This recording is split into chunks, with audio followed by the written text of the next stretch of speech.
วิธีทำอะไรกันบ้างขอเจริญพรเชิญคุณชัยยันใจเย็นและคุณอมรัตน์ใจเย็นทั้งสองท่านจุดธูปเทียนบูชาพระรัตนตรัยขึ้นไปชั้นบนเลยขอเจริญพรทั้งสองท่านคุณชัยยันใจเย็นและคุณอมรรัตน์ใจเย็นเจริญพรได้จุดธูปเทียนบูชาพระรัตนตรัยเชิญศรัทธาญาติโยมทั้งหลายได้ตั้งใจประนมมือขณะที่ประธานได้จุดธูปเทียนบูชาพระรัตนตรัยคุณชัยยันใจเย็นนั้นได้ร่วมเป็นเจ้าภาพสร้างเจดีย์ร่วมกับคุณแม่จันฟองกิ่วแก้วคุณเชิดพงษ์กิ่วแก้วได้ร่วมใจกันสร้างเจดีย์ชเวดากองนี้แล้วก็เป็นปีเปิ่งของเปิ้นเลยเปิ่งมาปีเปิ่งของเปิ้นชเวดากองนี่แล้ววันนี้ก็เป็นวันเกิดของโยมตัวชนวนมาต้องดับเนอะเจ้าหน้าที่ย้ายมาดังลุ่มลำดับต่อไปจะได้เจริญพรเชิญโยมจุดเทียนสัตพันธ์จำนวน7 เล่มดังต่อไปนี้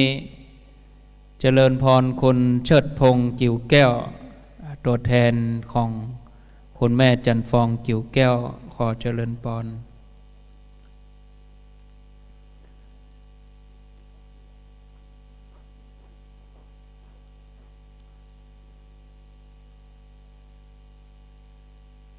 ศรัทธาที่อยู่ทางบ้านพุ่นก็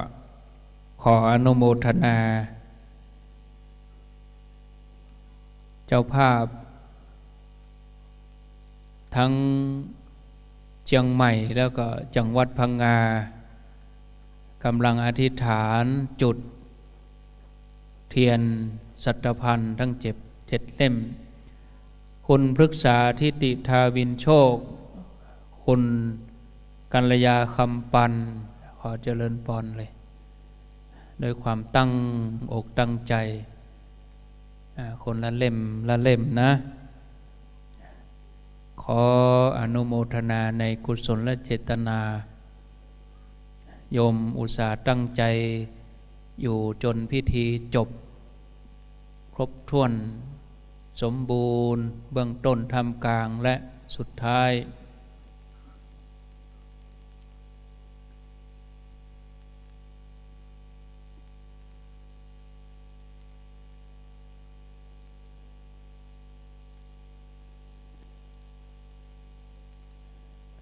หลังจากโยมได้จุดเทียนต่างๆแล้วก็ขอเจริญพรไปนั่งที่พักรับรองเดิมโยมทั้งคณะเลยก็ได้นะทุกคนทุกท่าน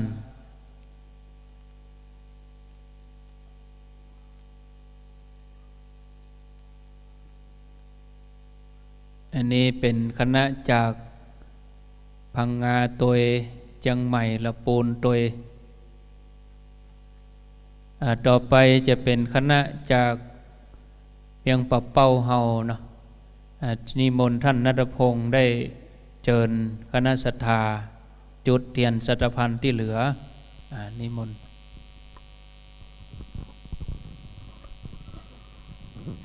ขอเชิญแม่วิน้อยสารชัยวงศ์รวมจุดเทียนสัตพันธ์เล่มที่5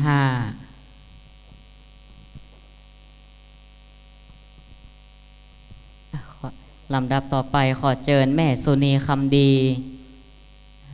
จุดเทียนสัตพันธ์เล่มที่6เล่มที่7ขอเรียนเชิญเจริญพรแม่เทียมจันทร์คนเที่ยง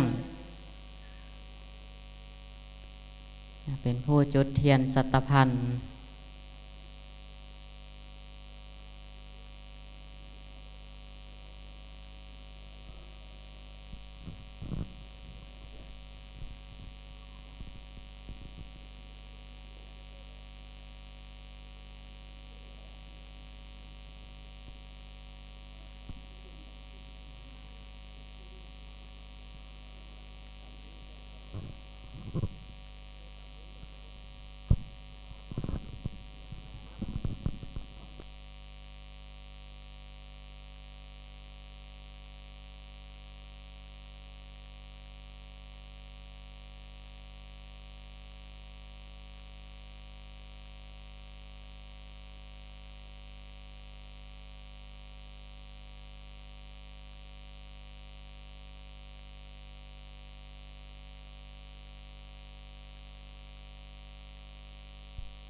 หลังจากที่คณะศรัทธาญาติโยมตังยังปะเป้าเฮาได้จุดเทียนสัตพันธ์เรียบร้อยลำดับต่อไปนี้ก็จะได้จุดเทียนพุทธวิปัสสีตรงกลางโต๊ะหมู่ปูจาและจุดเทียนมงคลซ้ายมงคลขวาจุดเทียนพุทธวิปัสสีขอเจริญพรคุณพฤกษาทิติทาวินโชคอีกครั้งหนึ่งขอเจริญพร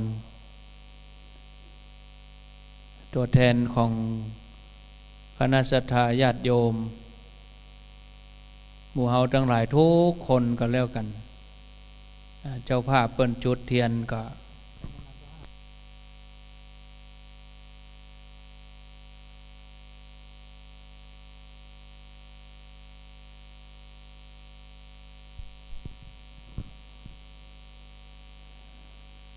ลำดับต่อไปก็จะเป็นเทียน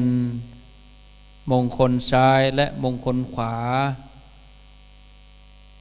มงคลซ้ายขอเจริญพรคุณอมรรัตน์ใจเย็นมงคลขวาคุณชัยยันใจเย็นแม่ยิงซ้ายบ่ใจขวาเนาะเจริญพรทั้งสองท่านเลยที่ข้างๆเตียนใจมงคลซ้ายจับทั้งสองท่านเลยก็ได้เหมือนกันเลยนะประคับประคองทั้งสองเลยโอกาสหน้าก็จะได้เป็นมงคลจริงๆเกิดมาชาติหนึ่งชาติใดก็จะได้เป็นคู่บุญคู่บารมีจุดเทียนมงคลซ้ายมงคลขวาขออนุโมทนากับที่พักรับรองเดิมขอบคุณเจริญพรคุณเชิดพงษ์กิ่วแก้วอีกครั้งหนึ่งเตียนนวโลกุตรธรรมเจริญพรทั้ง9เล่มเลยเจริญพรคุณเชิดพงษ์กิ่วแก้วจุดเตียนนวโลกุตรธรรม9เล่มเจริญพรคุณเชิดพงษ์กิ่วแก้ว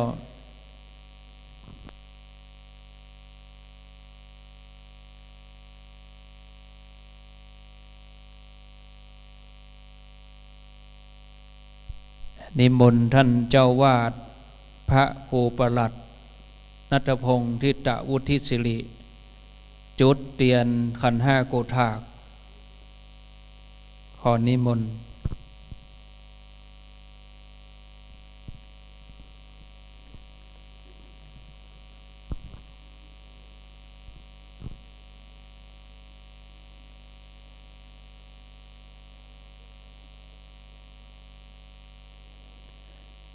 หลังจากที่พระครูประหลัดณัฐพงษ์ทิตวุฒิศิริเจ้าวาดวัดดอนจันทร์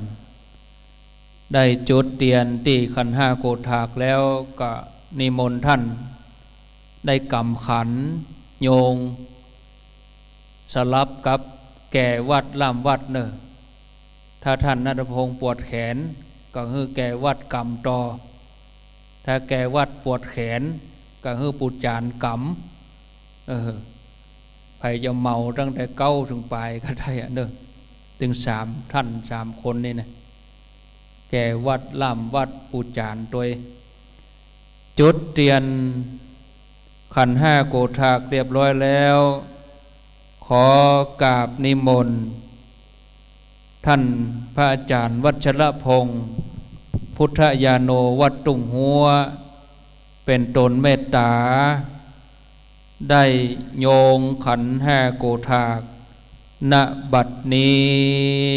นิมนต์ครับ โยสันติสิโนวาลาโพธิโมเลมาลังสะเสนังมหันติงวิจโยสัมโพธิมากาจิอนันตัญญาโนโลกุตตโมตังปนามามิพุทธังตังปนามามิธัมมังตังปนา มามิสังฆังตังปนามหาเจติยังตังปนามหาโพธิโลกังสะโตสะโตกาสาพันเตกะแด่พระสัพพัญญูพระพุทธเจ้าที่สมปันมีสร้างไว้แล้วอาทิตาใดนะเสด็จจากเมืองแก้วโตสิตาเอากำเนิดเกิดในต้องแม่เจือสลีมหามายานันใด10 เดือนเป็นดาราแล้วตนแก้วก็เสด็จออกจากข้าป่ามารดาเตียวได้จิตอย่างบาดยามนั้นยังมีดอกบัวสลางมาลองหับเอาเจ้าคิงลาวก็จะซึ่งแม่แห่งตนเจ้าว่าเกิดมาในภาวะจัดนี้จากใดเป็นพระแต่โพธิโลกโลกาทัตนั้นพระมารดาจึงเสด็จขึ้นสู่ยังที่อยู่เวียงใจได้7 วันแม่เจ้าก็เสด็จดับขันธาไปเกิดจันทร์ฟ้าเลิศตาวัดติงสาพระก็พิจารณาควาดหูว่าคนม้วนหมู่อยู่ในโลกสงสารย่อมปาปานโดยอันเกิดแก่เจ็บตายเจ้าก็กระนิ่งหมายใครไปบวชเพื่อว่าคือได้หลุดพ้นจากโทษในภาวะสงสารก็ปฏิสันฐานซึ่งชันนะ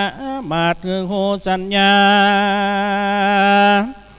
การลงเจ้ามาเจ้าก็เสด็จขี่มากันนาทกาไปสู่ยังตีอยู่แม่น้ำนาเนรันอาจลาเจ้าก็เอาดาบดำแก้วมาตัดเกศาถือ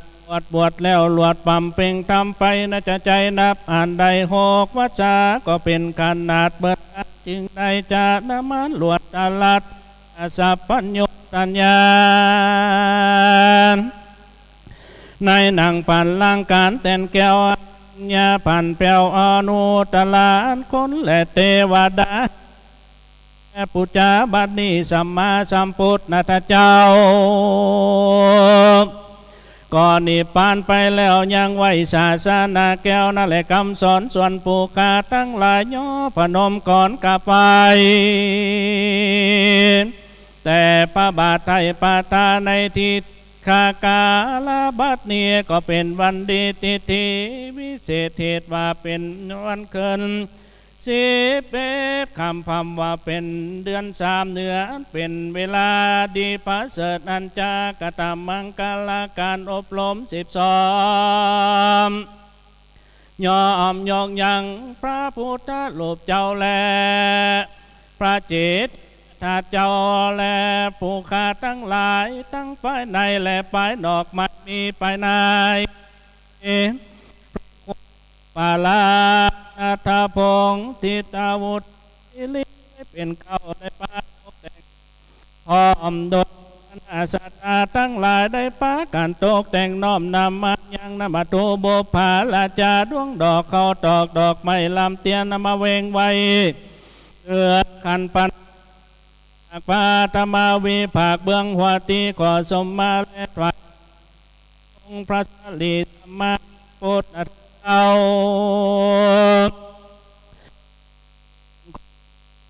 องค์ตันทัสไตรปุจจา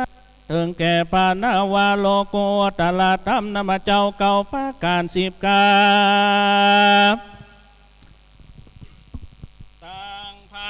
ปาริญญาติธรรมันประกอบโดยสาวาคาตาที่คุณโนล้ำเลิศประเสริฐยิ่งกว่าสิ่งใดนาตาติญาโกถากวิภาคอันทวน3 ขอสมา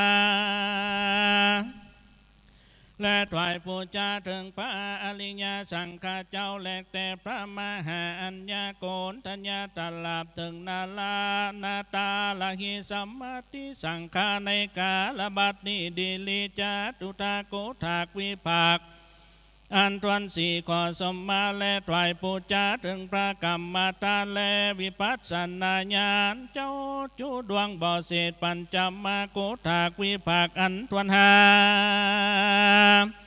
ขอสมาถวายปูจาถึงครูบาอาจารย์เจ้าอันใดสั่งสอนพยัญชนะและ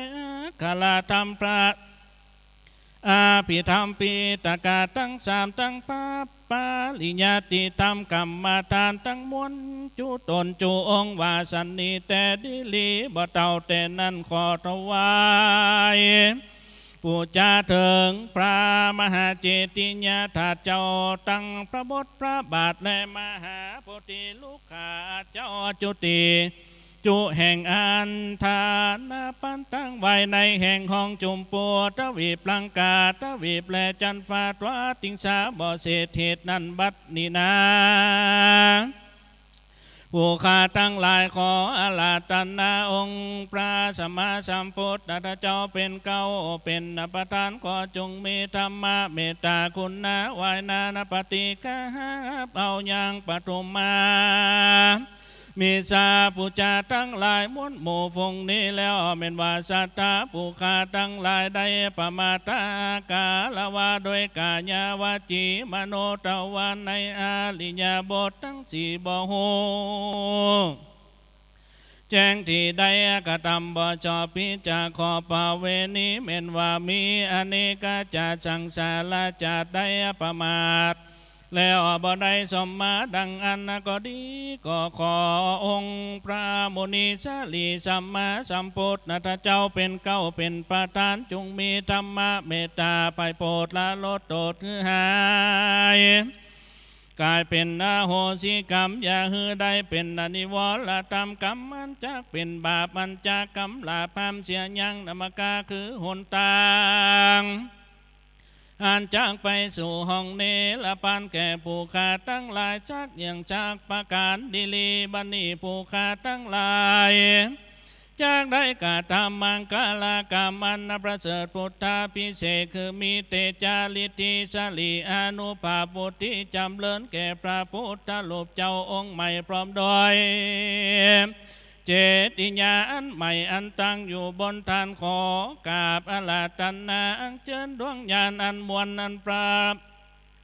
สาปัญโยพระพุทธเจ้าหากความเพ่งปาละมี30ทัดเสียงสี่อาทรงไข่ไปแสนมหากาบได้ตลัดพญาสาปัญโย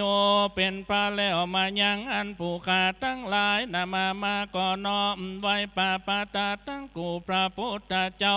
อันว่าคุณทั้งมวลขออาราธนามาตั้งอยู่ในปิมปาในเจติญาเจ้าตุเมื่อปาวาอันว่าพระพุทธเจ้าได้ถึงพระสัพพัญโยตัญญาณในกาลเมื่อใดดังอันตังญาณังอันว่าญาณอันนั้นหาที่สุดบาใดขอโอกาสลาตันนามาตั้งอยู่ในพระพุทธรูปเจ้าองค์คำและเจติญาถาเจ้าองค์คำตลาบต่อเต่า5,000พระวาสานิเตอร์อันว่าญาณ16ก็ดีอาลิญาสัจจะทำตั้ง4ก็ดีมากาญาณตั้ง8ก็ดีโพธิปักขิญาธรรม37ก็ดีขออาราธนาเข้ามาตั้งอยู่ในพระพุทธรูปเจ้าและเจติญาถ้าเจ้าทุเมื่อเพื่อฮือเป็นติไวและสักการะปูจาแก่คนและเทวดาทั้งหลายลาลาบต่อเต่า5,000พระวาสาและขอโอกาสลาตนาเตนะวะโบเทวดาอินทร์พรหมยมนมาลาตนมีอิทธิฤทธิเตจาจุตนจุองค์ละขันโตจุงมาภิบาลปกปักรักษายังพระพุทธรูปเจ้าและเจติญาถาเจ้าอันนี้อยู่กับศาสนาต่อเต่า5,000พระวาสาผู้ใด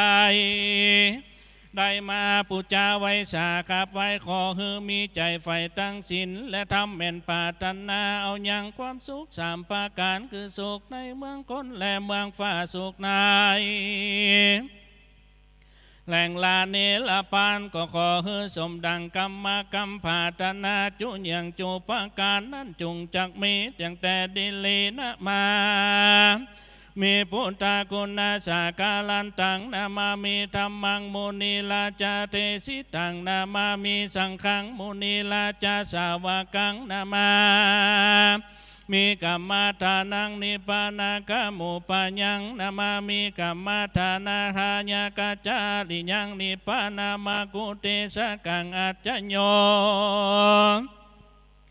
โนพันเตอาจกรรมายถาภัลเลยถามุลละเหยถากุสัลเลเยมายังพุทธธรรมสังฆกัมมาทานังกัมมาทานาทายาจาริยาสังฆเตสุปัจจลตาเนสุอติเตวาปัจจุปันเนวาวิวาญาติวาละโหวากาญินวาวาจายาวามนัสสาวาปมาตังวากาละวังวากาสิมหาติสวายถาธรรมังปฏิกาโลมาเตสังโนพันเตโอตาติลาตนาปัญจกังอโนกัมปังอุปันตายาจายังอาจยาโตปฏิกันหันโตสปังโตสังฆมันตุโนสาธุสาธุสาธุท่านพระอาจารย์พระวัชรพงศ์พุทธยาโนวัดตุงหัวได้เมตตาโยงขันห้าโกฏากเป็นตีเรียบร้อยตอนนี้ไปเราจะได้ไหว้พระสมทานศีลเจริญพรคนชัยยันใจเย็นเจริญพรคนโยมมาทางนี้แล้วก็นั่งตรงหน้า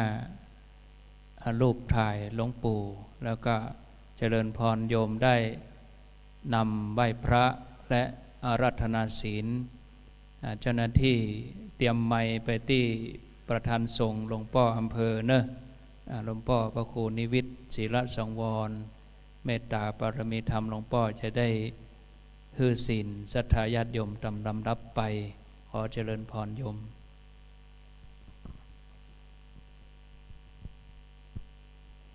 ลำดับต่อไปก็กล่าวคำอาราธนานะครับอะระหังสัมมาสัมพุทโธภะคะวาบุตถังภะคะวันตังอภิวาเทมิสวากขาโตภะคะวะตาธัมโมธัมมังนามัสสามิสุปฏิปันโนภะคะวะโตสาวกสังโฆสังฆังนามามิอาราธนาศีลนะครับมะยังพันเตวิสุงวิสุงรักขณทายาติสรเนนะสหปัญจศีลานิยาจามะดุติยัมปิมะยังพันเตวิสุงวิสุงรักขณทายาติสรเนนะสหปัญจศีลานิยาจามะตติยัมปิมะยังพันเตวิสุงวิสุงรักขณทายาติสรเนนะสห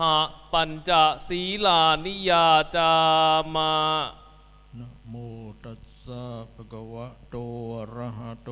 สัมมาสัมพุทธัสสะนะโมตัสสะภะคะวะโตอะระหะโตสัมมาสัมพุทธัสสะนะโมตัสสะภะคะวะโตอะระหะโตสัมมาสัมพุทธัสสะนะโมตัสสะภะคะวะโตอะระหะโตสัมมาสัมพุทธัสสะนะโมตัสสะภะคะวะโตอะระหะโตสัมมาสัมพุทธัสสะนะโมตัสสะภะคะวะโตอะระหะโตสัมมาสัมพุทธัสสะพุทธังสรณังคัจฉามิพุทธังสรณังคัจฉามิธัมมังสรณังคัจฉามิธัมมังสรณังคัจฉามิสังฆังสรณังคัจฉามิสังฆังสรณังคัจฉามิทุติยัมปิพุทธังสรณังคัจฉามิทุติยัมปิพุทธังสรณังคัจฉามิทุติยัมปิ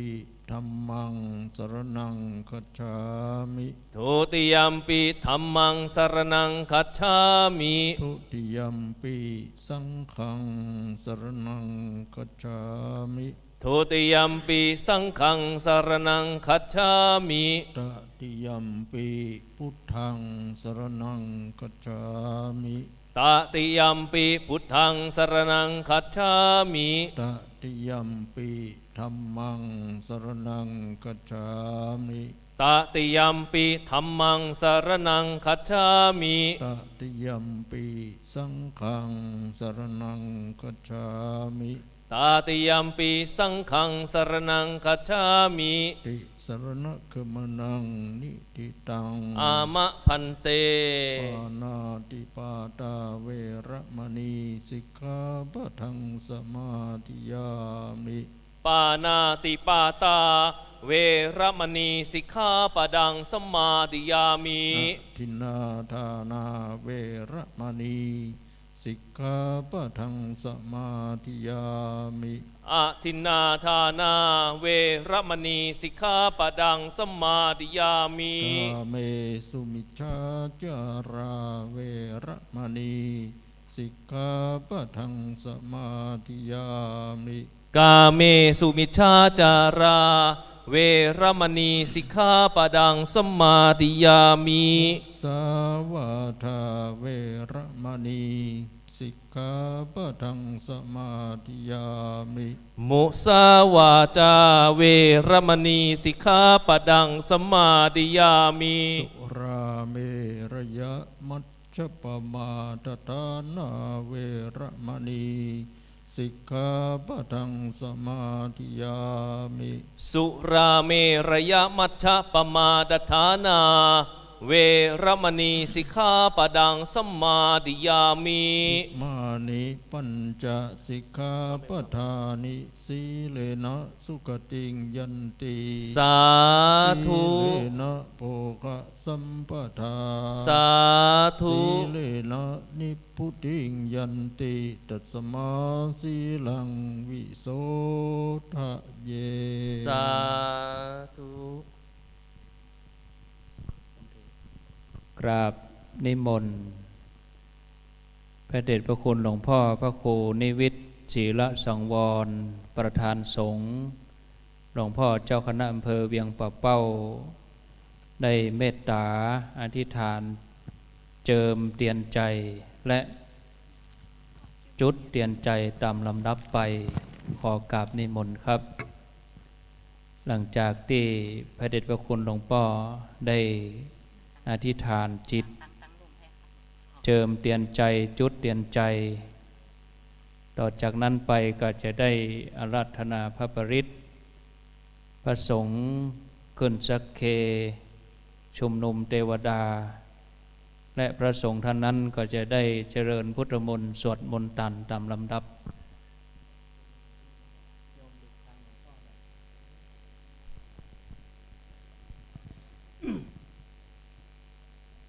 นิมนต์พระเดชพระคุณหลวงพ่อได้เจิมเตียนใจก่อน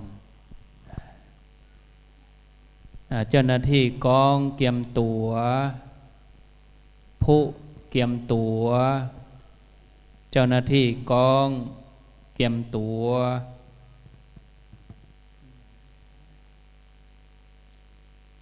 เจ้าหน้าที่ผู้เกียมตัวหลวงพ่อได้อธิษฐานเจิมเตียนใจและปิดทองศรัทธาตั้งอกตั้งใจเน้อญาติโยมขณะนี้พระเดชพระคุณหลวงพ่อท่านพระครูนิวิทย์ศีลสังวรหลวงพ่อเจ้าคณะอำเภอเวียงป่าเป้าเจ้าอาวาสวัดหั่งต่ำหลวงพ่อได้อธิษฐานจิตเจิมเตียนใจและปิดทองไปพอวัดจุดเลี้ยง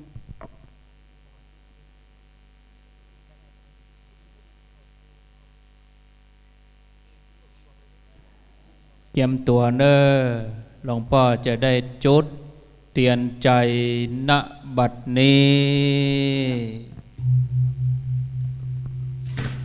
พุทโธสัพพัญญูตายาโนธัมโมโลกุตตะโลวาโรสังโฆมังคาภาลาโตจาอิเจตังลัตตานาตายังเอตัสสะอนุภาเวนะสัพพะทุกขาอุปัตตวะอันตรายาจานัสสันตุภาสุติภะวันตุเต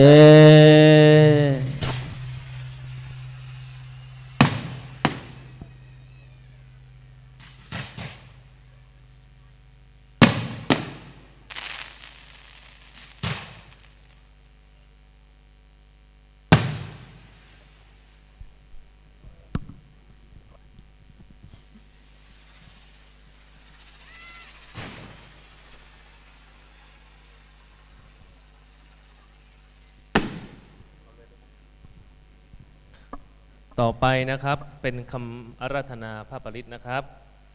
วิปติปฏิภาหายาสัมปาสัมปติสิทธิยา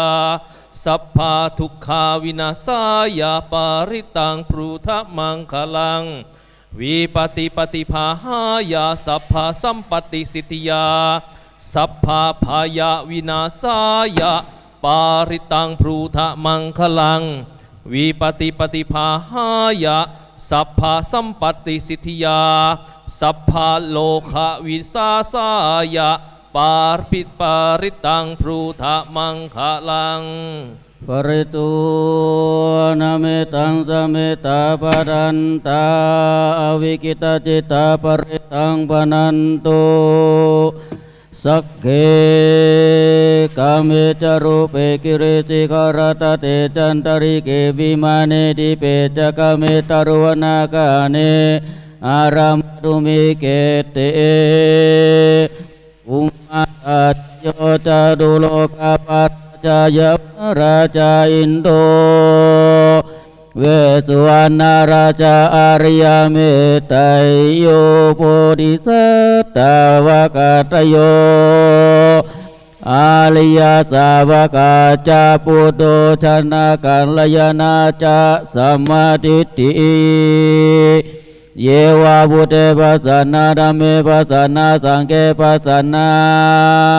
พุทเทสักการวะธัมเมสักการวะสังเฆสักการวะอิโตดานันโตยาวะปรัมปราอิมาสมิงสุจักวเรสุเทวตายังโมนิวราชนังสัตโวโนสุนันตุ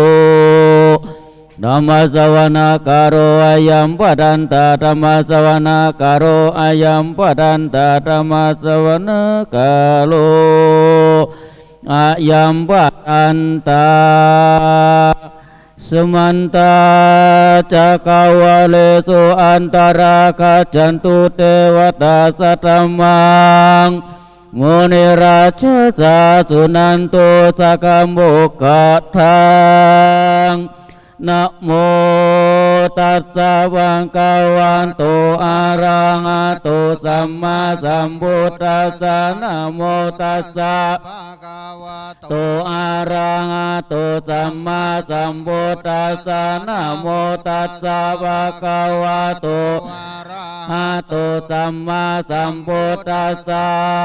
พุทธังสารนังคัจฉามิธัมมังสารนังคัจฉามิสังฆังสารนังคัจฉามิตุติยัมปิพุทธังสารนังคัจฉามิตุติยัมปิธัมมังสารนังคัจฉามิตุติยัมปิสังฆังสารนังคัจฉามิตติยัมปิพุทธังสารนังคัจฉามิตติยัมปิธัมมังสารนังคัจฉามิตติยัมปิสังฆังสารนังคัจฉามินะโมเมสะปะพุทธานังดาวติงสารักขโนตันหังคาโรมะอาวิโลเมตังกาโลมะอายะโสสารนังกาโลโลกาหิโต ทิปัง กาโลสุตินดาโลโกตัญโยจันนามบัมโมโกมังกาโลโพลิสาสัมบงสุมาโนตุมาโนติโรเลวะ โตราติวัตาโนโสปิโตคุณนาสัมปันโนอโนมาตาสิชาโนตามโมปัตุโลกาปัจโจโตนาราโต วาราสาราธิ ปาตุโมตารโรสัตตาสาโลสุเมนโดอังคาปุกาโลจุจาโตสัพพะ โลกา โคปิยาตาสินาลาตาโปอัตตาตาสิการุณิโกตัมมาตาสิตามโมโนโตสิตาโตสามโมโลเก ติโสจาวาตาตังปุโสจาวาราโทพุทโธ วิปัสสิจาอนุปาโมสิกิสาปายิโต ทาเว สัทธาเวสาโพสุกายกุ สันโทสัทธาวาโหโกนาคามาโนรานัน ชาโหติ สาโป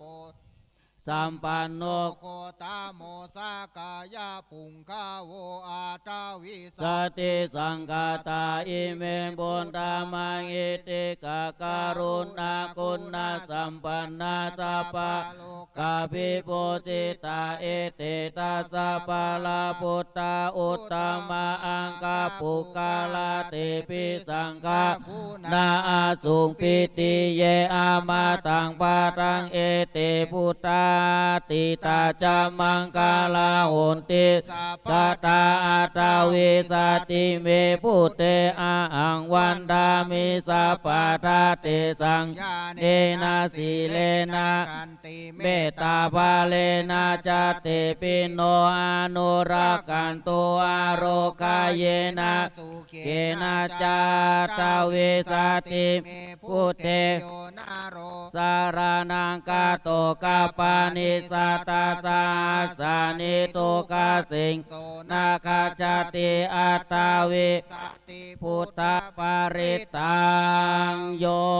จักกุมาโมอะมาลาปะกะตุสามังวาปุตโต สุกาโต วิโมตโตมาลาสาปัสสะเวนิโมจะยันโตปาเปติเกมังจะนะตังวินายัง พุทธัง วรันตังติลาสานามามิโลกาสานาตันจาวินายากันจาตันเตสะสะเตชัยยาติอุนโตสะพันตารายาจานาสาเมนโตธัมโมทัชโชโยวิยาตาสะสะตุตัสสิสิโลกาสวิสุทธิ กังนิยานิโกธรรมทาลาสัทธาเรสัตตาวาโอสันติกาโลสุจินวารันตังศิลาสานามามิโมอาปาตาลังอุปาสันตาตังตันเตสาสะเตชัยยาสิติ โหตุสัพ พันตารายาจาวินาสาเมนโตสัตตมมาเสนาสุกาตานุโกโยโลกัสสะปะโป ภากิ เลชาเสตาสันโตจายังสันตินิโยจะโกจะสวากาตะธรรมังวิติตังกโรติสังฆังตังศีลาสานามามิพุทธานุพุทธังสัมมาศีลาทิฏฐิงตันเต ชาสา เตชัยยาสิทธิอุนโตสาพันตารายาจาวินาสเมนโตสัมพุทเตอัตตาเวสัญจา ดาวาดาสัญจา สาสาเกต ปัญจา สัตตาสาหัสสานินามามิศิลาสาอาหังเตสังธัมมันจาสังคัญจาอาตาเลนะ นามา มีอังนามาการานุปาเวนะอันตัวสะเปอุปัตตะเวอเนกาอันตารายาเปนาสันตุอาเสสะโตสัมพุเตปัญจปัญญาสัญจจตุเวสติสาสะเกตัสสะ สาตาสาหา สานินามามิศิลาสาอาอังเตสังตัมมันจาส สังกัญจาอาตาเลนะ นามามิหัง นะมาการานุปาเวนะอันตัวสะเปอุปัตตะเวอเนกาตารายาปิเวนะสันตุอาเสสะโตสัมพุเตนะวุตตาลาสะเตอัตตาจัตตาลิสะสาสะเก วิสติ สัตตาสาหัสสานินามามิศิลาสาอังเตสังดัมมันจาสังกัญจาอาตาเลนะ นามา มิอังนามาการานุปาเวนะอันตวนสัมเปอุปัตตะเว อเนกา ตารายาปิเวนัสสันตุอาเสสะโตนะโมอะระหะโตสัมมาสัมพุทธัสสะมะเหสิโน นะโม อุตตมะธัมมัสสะสวากาตัสเสวะเตนินดานะโมมหาสังฆัสสะปิวิสุทธัสสีลา จินโนนะโมโอมาปายารัตสารัตนัตตายาสาสาธุกังนะโมโอมากาติตัสสะ ตายาสาปินาโมการาปะปะเวนาวิกัจฉันตุปัตตวานาโมการา นุภา เวนาโสวัติโอนโตสัพพตานาโมกาลาชาติเจนะทิมิโอมิเตชะวายเยสันตาสันตาจิตตาเตสาลานาสารนาเอตา โรกัน ตาเรวะภุมมาจะเทวะคุณาคานาคาหานาปยาวะตาสัพพะกาลังเอเตอายันตุเทวะ วารากานากา มาเยเมรุราเชวะสันโตสันโตสันโตสังเอตุโมนิวาราวาจานังโสโตกังสามากังสาเปสุจักกาวาเลสุยากาเทวะจะพระมุโนยังอามเออิกาตังปุญญัง สัพพะสัมปติ ติสาตากังสาเปตังอนุโมติตัวสามากาสาสาเนราตาปมา จาราหิ อิตาอุนโตอาราคาสุวิเศษโตสาสานาสัจจโลกาสาวุติภาวะตุสัพพตาสาสานัมปิ จาโลก กัญจาเทวารากันโตสัพพตาสติงอุนโตสุกิสัพเพปาริวาเรงิอัตตโน วานิกา สุมาณาอุนตุสาสะเปงิยาติปิลาจตุวาจุระตุวามนุสาตุวา อามานุ ดุสาตุวาอาคิตุวาอุตกาตุวาปิสาจตุวากานุกาตุวากันดากาตุวานากาตาตุวาจันนา ปาตารุกา ตุวาอาสาธรรมาตุวาอาสันดิติตุวาอาสาโพลิสาตุวาจันดาติอาสามิทาโดนากุกุลาอาเอ วิจิกามา มานิสัพพติปิอาชาตาราชาสุการามาหิสายาการากาสาตินานา พายา ตุวานาโลกาตุวานานาโอปัตตวะวาอารักขังกันอันโตปานิตานาโตปัตตายาตาตากาตาสาทัสสะปารามิโยทัสสะอุปปารา มิโอทัส สัพพารามาตาปารามิโยปัญจมาอาปาลิจาเกติโสจาริยาปัจฉิมาภาเวกาปาวากันติงจาติง ปินิกามานังปาตานาจาริยังโพธิปาลังเกมาลาวิจายังสัพพัญญุตายานา ปาติ เวทังนาวาโลกุตาลธรรมเมติสาเปปิเมปุตตะคุณเนอาวาจิตโตเวสาลิยาติสุ ปากา ลันตาเลสุ ติยา มาราติงปาริตังอายาสมาอานันดาเตโลวิ รุญญาจิตัง โอปาตาเปตัวโกติสัตตาสาเสตุจักวาเลสุเทวตายาสานัมปฏิกันอันติยัญจาเวสาลิยัม ปุเร โลกามานุสัตโตปิกาสัมพุตันติวิปัมวายังกิปามันตาราตาสิปาริตันตัมปนามาเอวัมเมสุตังเอกังสมายังกาวาสาวัติยังวิหารติเชตาวาเนอานาตปินดิกาสะเวอาตาโกอัญญาตาลาเทวตาอาภิกันตายารติยาอาภิกันตาวานาเกวาลากาปังเชตาวานังภาเสตาวาเยนะภาคาวะเตนุปัสสังกามิอุปัสสังกามิตวะ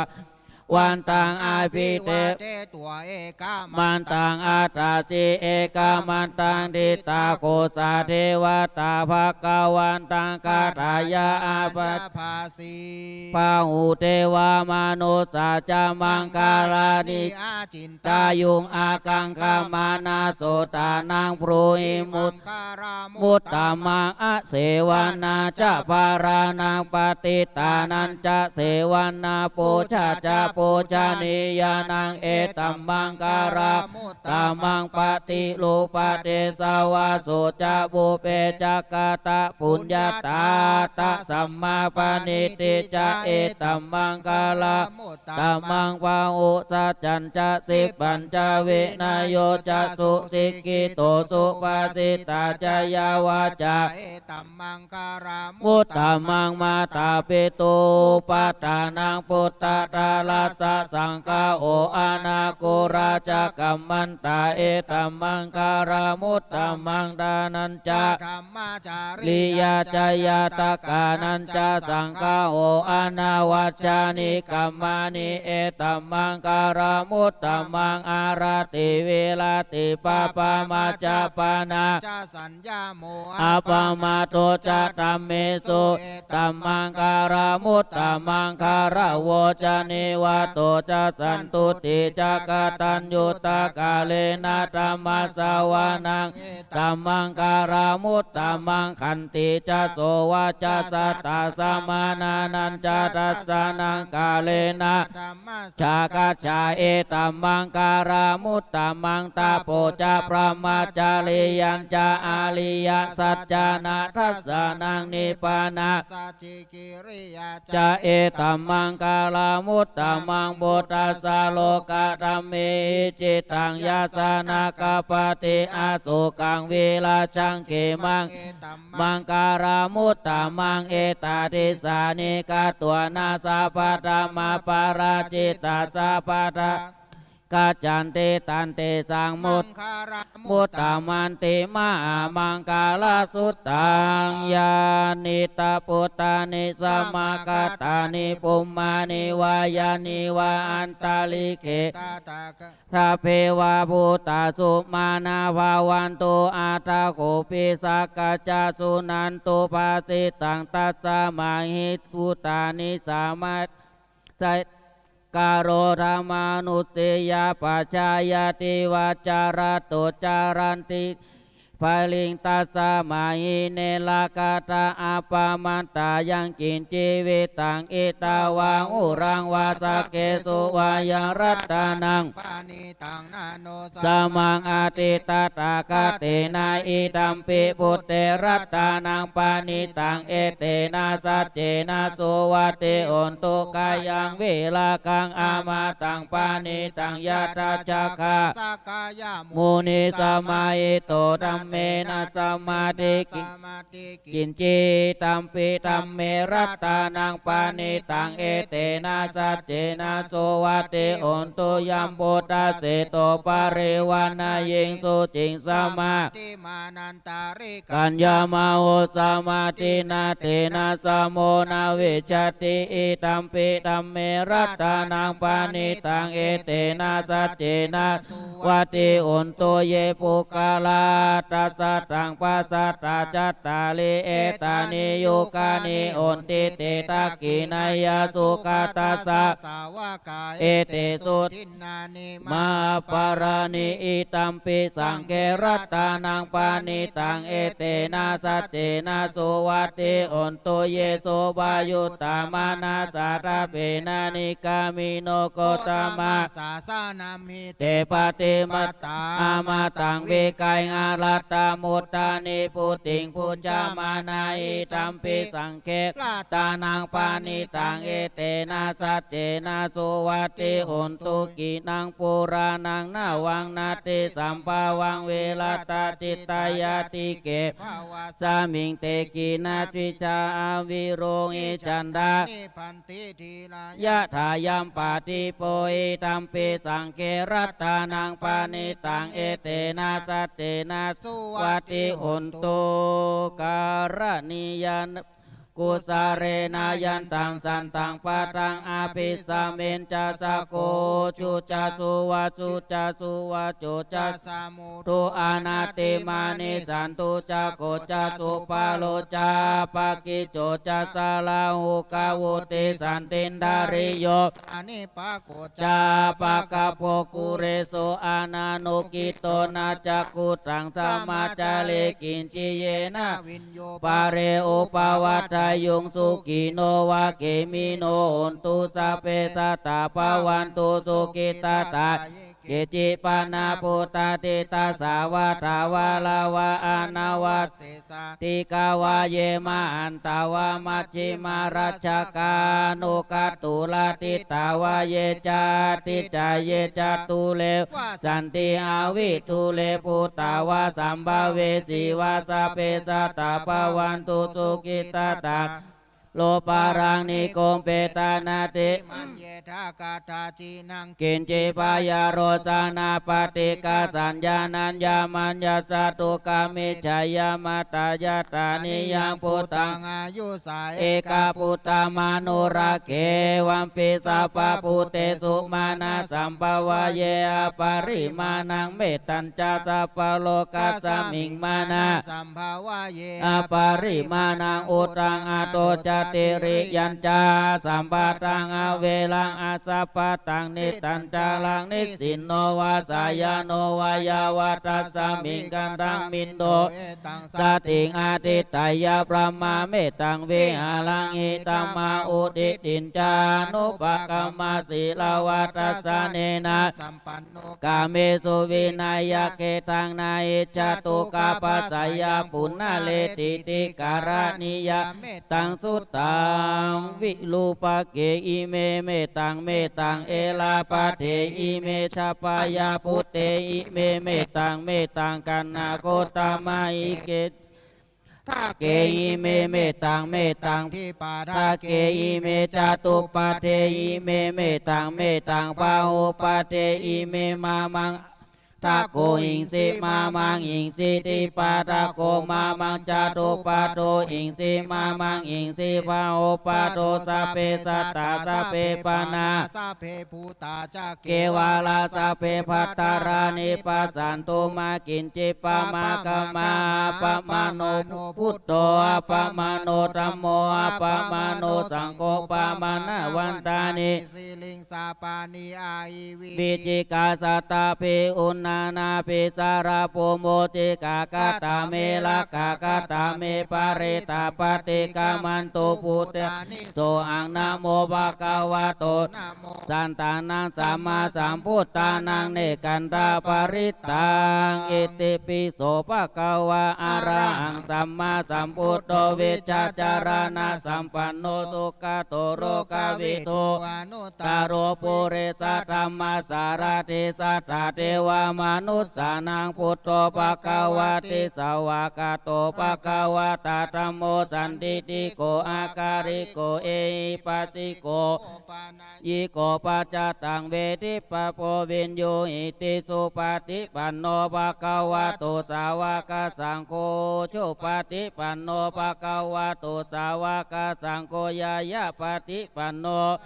วะโตสาวกสังโฆ ทิปฏิปันโนภะคะวะโตสาวกสังโฆยติตังจัตตาลิปุเรสายุกานิอัตตาปุเร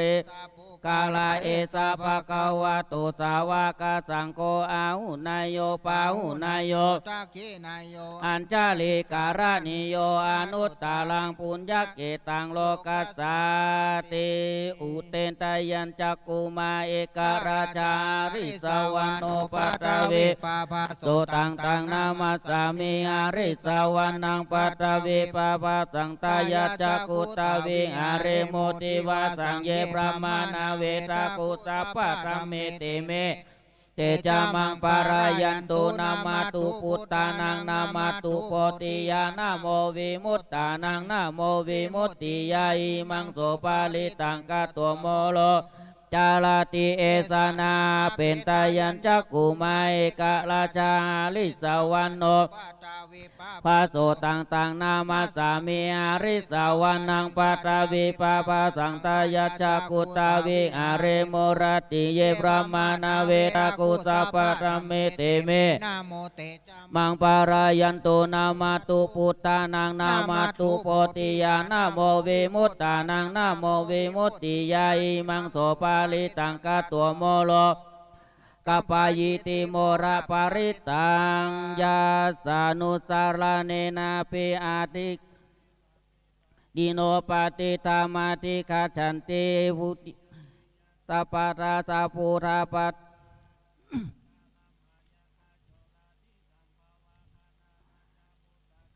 อิตันตัมปนามาเอ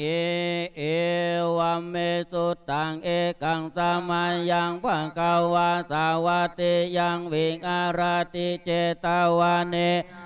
ตาปินดิกาสาอาราเมตาราโกภะกาวาปิกุอามันเตสิภะกาวโวติ ปะทันเตติ เตปิโกภะกาวะโตปัจจโสสุงภะกาวะเอตตาโวจัตวุตาปุปังปิกาเวเทวาสุราสังฆโมสมุปะ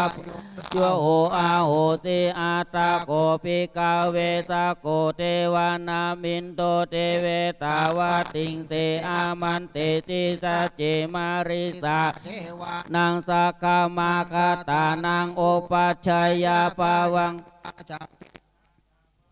มาอังโสวามาเมวาตาสามิงสามาเยตาจักกังอุลยาตา อัง ยิโวตาจักกังอุโลกายกตังอัมพิวาสติกายังวาชัมพิตตังวาโลมาอังโสวาโสปายิยิสติโนเจเมราจักกังอุโลกยาตา ตาปาชาปาติสาวาราชา จักกังทัจจักกังอุโลกายาทา ปาชาปาติสาอิโววาราชาสา ทัจจักกังอุโลกายาตังยัมภเวสติพายังวาชัมพิตันตังวะกามาอังโสวาโสปะหิยิสติโนเจปัชาปฏิสัต เทวา ราชาชาทัจจักกังอุโลกยาตา ทาว ารุณาสเทวาราชาชาทัจจักกังอุโลกยาตา วารุณาสาหิโว วโรเทวาราชาทัจจักกังอุโลยากตังยัมภเวสติปายังวาชัมปิตังตังวาโลมาอังโตวาโสปายิตโนเจวารุณาสัสเทวาราชาทัจจักกังอุโลยาตา ทาอาตาอิสานาสา เทวาราชาทัจจักกังอุโลกยาตาอิสานันจาอิโวเทวาราชาทัจจักกัง อุโลกายา ตังยามภาเวสติปายังวาชัมปิตังตังวาโลมาอังโสวาโสปะหิยิสติตังโกปานาภิกาเว วานิมัทธัสสะทัจจกังอุโลวายาตังปัจจาปฏิสาวะเทวาราชกาทัจจกังอุโลกายาตังวารุณเทวาราชาทัจจกังอุโลยกายาตังอีสานัสสะเทวาทารัสสะทัจจกังอุโลกายาตังอาภิสัมวิสติ พายังวาชัมปิติตังตังวาโสวาโสปายิยิสาปิโนปายิเยตาตังกิสาเอ ตุตาโกหิปิกาเวเทวานามินโตอาเวตาลา โคอาวิตาโท อาเวตาโมโหปุริทิธรรมอนุตตาราสิปารายิติอาหันจาโคปิกาเวเอวังทะ มิสา เจตุมหากังปิกาเวอัญญา ตา ลานางวารุก มูลาคาตานังวาสุญญาคาราคาตานังวา อุปัชฌยาปายังวาสัมปิตังตังวาโลมาอังโสวามะเมวาตัสสามิงสามาเยอนุสาลยะทาอิติปิโสภะคะวาระอัง สัมมา สัมพุทโธวิชาจารณะสัมปันโนสุขโตโลกาเวโตอนุตตโรปุเรสธรรมสารติ สัทธา เทวามนุสสานังพุทโธภะคะวะติมามังอิโวปิกาเวอนุสารตังยัมภาเวสติปายังวาจิมปัตตตังวาโลมาอังโสวา โสปาหิ อิสติ โนเจมังอนุสารายาตาอัตถะธรรมังอนุสารายาตา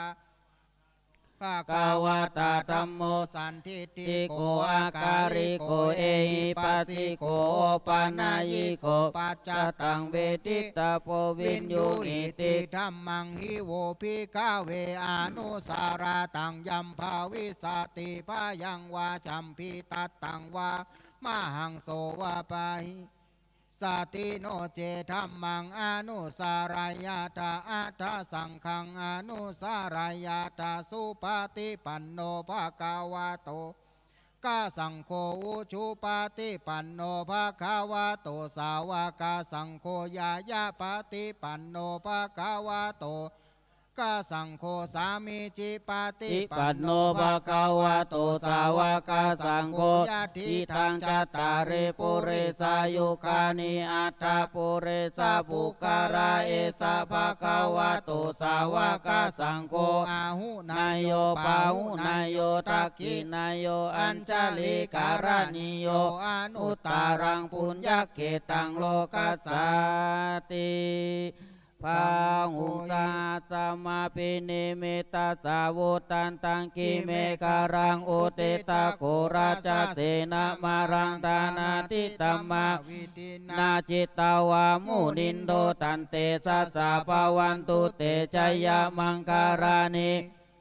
มาลาติเลกามาปิโยจิตาสปาราติงโกรัมปานา ลาวะกามะกามาตาทายาคังคันติสุทันตา วิตินาจิตตาวามุนินโดตันเตสัสสะปวันตุเตชยมังการานิ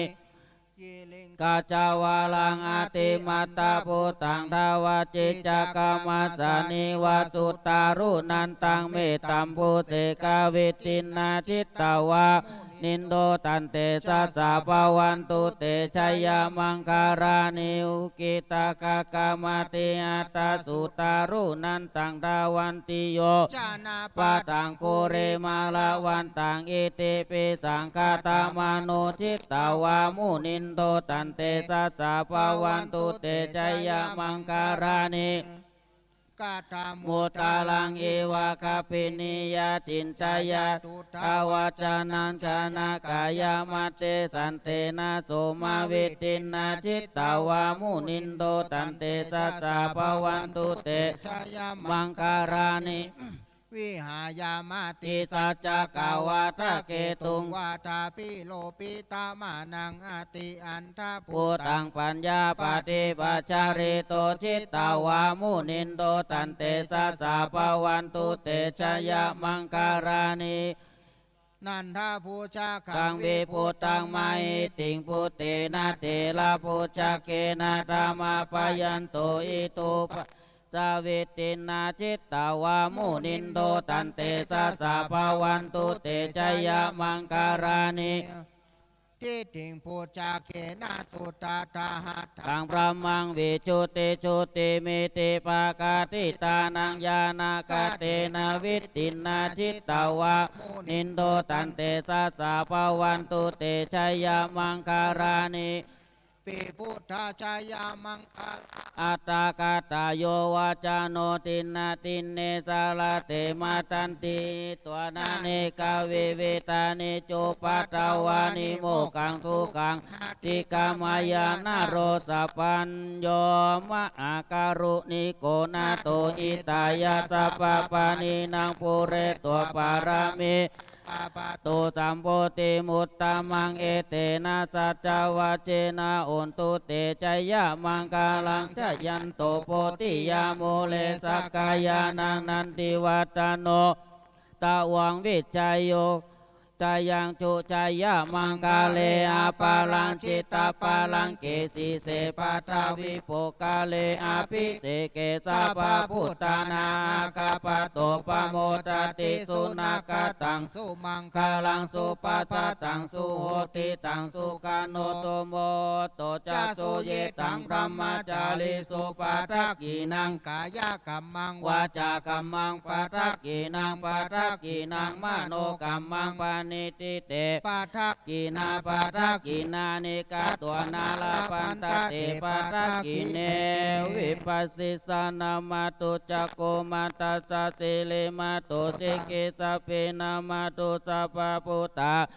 ปิโนเวสาภูสานามาตุนาตัสสะกปัตติโนนามาตุกะกุสันตัสสะ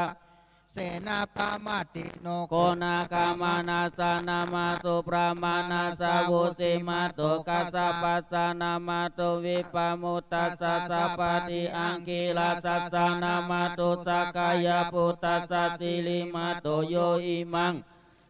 เสสิสัพพทุกาปมุตตานังเยจะปินิพุตตาโลเกยะตาพุตตังวิปัสสิสุงเตสานาปิสุนามาอันตวิตาสาลาตาหิตังเทวะสานังยังนามาสันติโกตมังวิจาจารณาสัมปนังมาอันตังวิตาสาลาตังวิจาจารณาสัมปตังพุทธังวันตามะโคตมันติ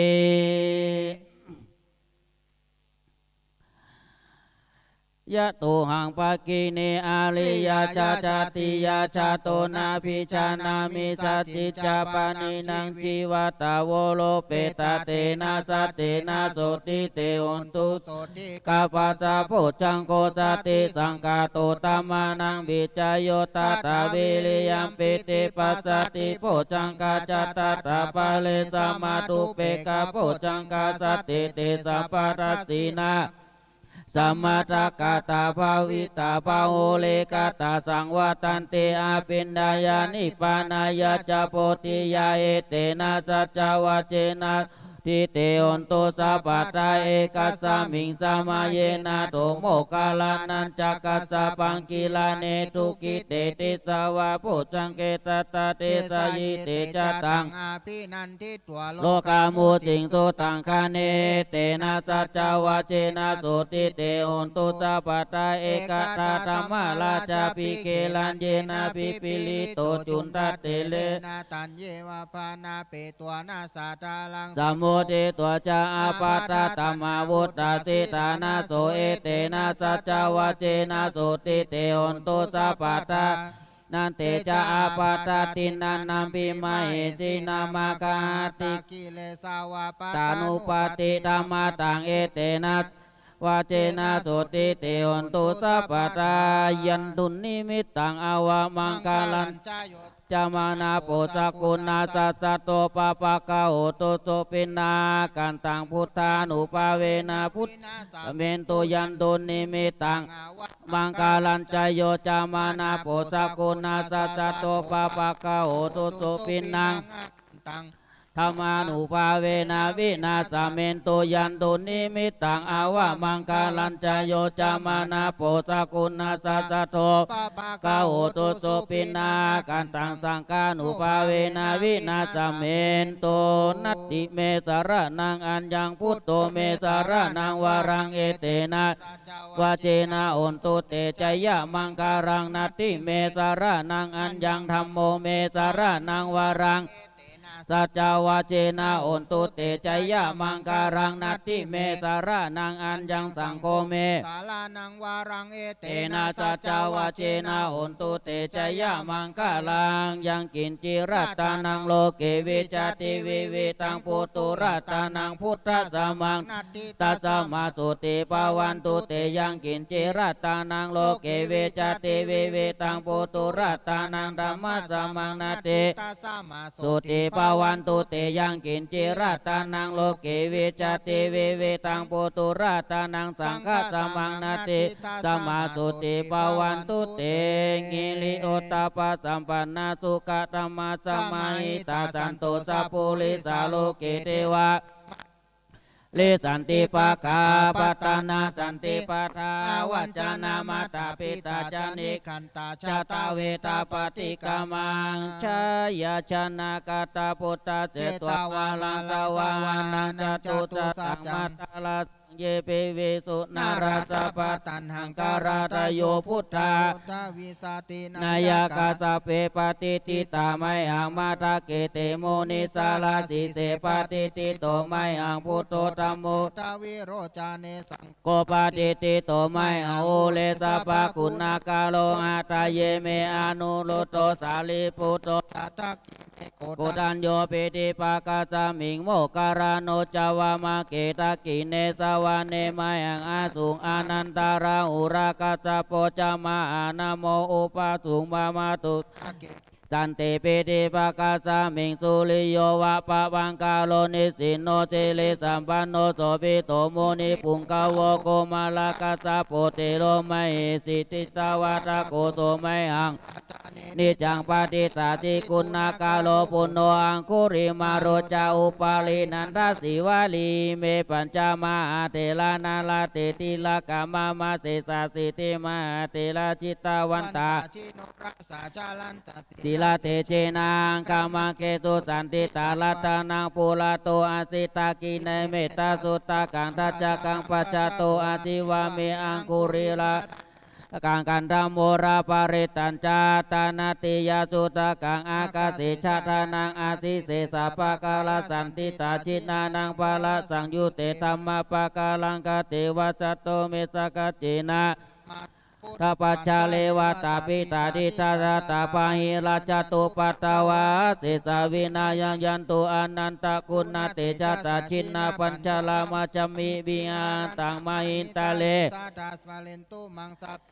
มหาปุริสาภายเจวาเมกะโตระโกสุระโกพุทธานุภาเวนะจิตุปัตตโวตัมมานุภาเวนะจิตตาริสังโฆสังฆานุภาเวนะจิตตันตรโยจารามิตัมมานุภาวะปาลิโตติชยะทัตานิติตาอัตถิอุณนาสวิจัยโยตโมโลเกอนุตตโลสัพพตตังหิตตายะตังตาวังกนาหิเตวะเตปะเรวะเจระจตันเตมนุเสหิปายาเกนะเกวิเสปุเตอาการามาราเนนะจัสสะภาสมามารานามุตัวตาเปตัวการาลามิตังตัสเสวะ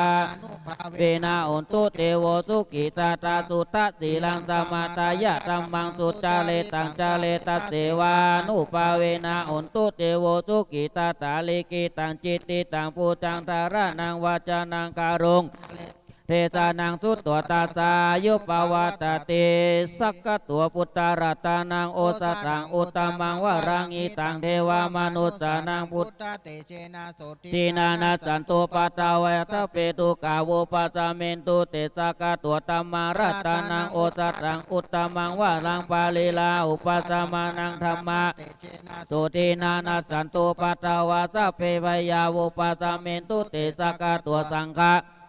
โอสตังอุตตมังวรังอาหูนายังปาหูนายังสังฆเตเจนะสุตินานาสันตุปัตตวาสะเปโลกาวุปัสสเมนตุเตเพ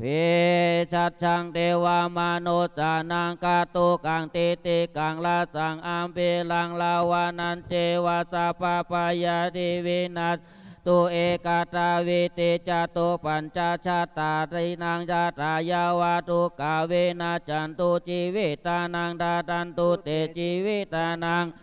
ตัสสะอายุวันนังสุขังภาลังชีวิตานานุปาเวนะโอนตุเตโวสุกิสัตตาชีวิตานังจายุทัตตัวโอสตังอุตตมังวาลังสาลีลัง ทุกขังนาเส เจติเปตาสังดานามุตตามังตัสสะมังการายะการายานังนิจจายังสัมปารายานังปุญญานิ ปารา โลกัสสมิงปฏิตาโหติปานินางอิมินาชีวิตาเนนะตุมากังกิงภาวิสติติกายุกาสัตตาโหตุสุกิตาโหตุสัพพตาโยโสตตาติสกัจจัง ศีลา วันเตสุตาจิตุนานาทานังกาลังดัตตัวชีวิตานังมาปาลังเอวังไมกาเอสายติตังปุญญาสัมปตาตัสสมาติลา ปะสังสัน สันติปฏิตากาตาปุญญาตันติอาติอุณาสาวิจัยโยทิติโตอาติโลเกติลาโกโนสัจจังโสจายานุตายาเตนะสัจเจนะกามิสัจจกิริยามนุตตาลังอาวจิตตัวธรรมะปาลังจาริตัวบุปเก ชิเนสัจจพาลาม าวาสายาสัจจกิริยามากาสังสันติปะคาวัตนาสันติปตาวัจนามาตาปิตาจานิก กันตา จตาเวตาปฏิกามาสาสติกเตไมอามาปัจจาริตุสิกิวะเสสิ โสลาสกาลิ อุตตาตังปะตัวยาตา สิกิสาเจนะเมสาโมนาติเอ เอตามิสัจจาปารามิติโยโสภะคะวะสามาติงสัมมาปารามิโยปุเรนตัวสัพพะกิเลสพุติตัวอนุตตาโลสัมมาสัมพุติงอาภิสัมพุตโตเทวานาเอวตากานามาติสะโกพระมาติพระมาโลกานาโตปะเกียวาวันติอิการาเนหิปาวาตาติอาราตามโนโสภะคะวะอิปิติอาระหังวัตตาสุภะคะวะอาระหันตังสารนังจามิอาระหันตังศิลาสานามามิปัตตโมวิชัยกาโรโสภะคะวะอิปิติสัมมาสัมพุทโธสัมมาสัมพุทโธวาตาโสภะคะวะสัมมาสัมพุทธังสารนังคัจฉามิสัมมาสัมพุทธังศิลาสา นามามิ ทุติโยวาชีปาการโรโสภะคะวะอิติปิวิชาจารณะสัมปันโนวิชาจารณะสัมปันโนวาตาโสภะคะวะชาจารณะสัมปันนังสารนังคัจฉามิวิชาจารณะสัมปันนังศิลาสามามิตติโยวิวาชิลาปะการโรโสภะคะวะอิปิติสุขะโตสุขาวะ โสวาตาโสภะคะวะ สุขะตังสารานังกัจจามิสุขะตังติลาสานามามิจตุโตวิ ชิลาปะกา การโรโสภะคะวะอิปิติโลกะ วิตุ โลกาวิทูภาวะตุโสภะคะวะโลกาวิทุงสารานังกัจจามิโลกาวิทุงศิลาสานามามิปัญจโม วาชิลาปะกา กาโลโสภะคะวะอิติปิอนุตตโรอนุตตโรวาตาโสภะคะวะอนุตตลังสารานังคัจฉามิอนุตตลังศิลาสามามิชัตตโมวาจิลาปะกาโรโสภะคะวะอิปิติปุริสธรรมสารติปุริสธรรมลาติวัตโสภะคะวะปุริสธรรมสารติสารานังคัจฉามิปุริสธรรมสารติงศิลาสานามามิสัตตโมโสภะคะวะอิปิติสัตตเทวามนุษย์สานังสัตตเทวามนุษย์สานังเทสุขวาสัตตานังเทวามนุษย์สานัง สารนังคาจามิ สัตตาลังเทวามนุษย์สานังติลาสานามามิอัตตโมวาชิลปะกาโลโสภะคะวะอิติปิพุทโธพุทโธวาตโสภะคะวะพุทธังอังกัจจามิพุทธังศิลาสานามามิวะนะโววาจิลปะกาโรโสภะคะวะอิปิติภะคะวะภะคะวะวาตโสภะคะวะภะคะวันตังสารนังกัจจามิวันตังศิลาสานามิทัสสะโมวาชิลาปะกาโรโสภะคะวะอิปิติวันตังสารนังกัจจามิวันตังศิลาสามามิชัยยะปะกาลังนิติตัง สิ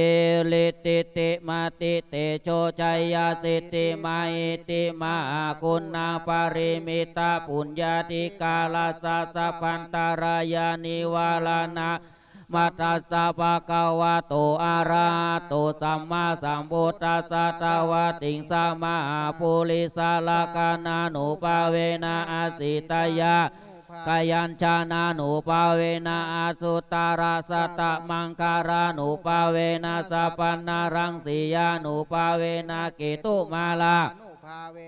ทัสสะปารามิตานุปาเวนะทัสสะอุปปารามิตานุปาเวนะทัสสะปารามัตถปารามิตา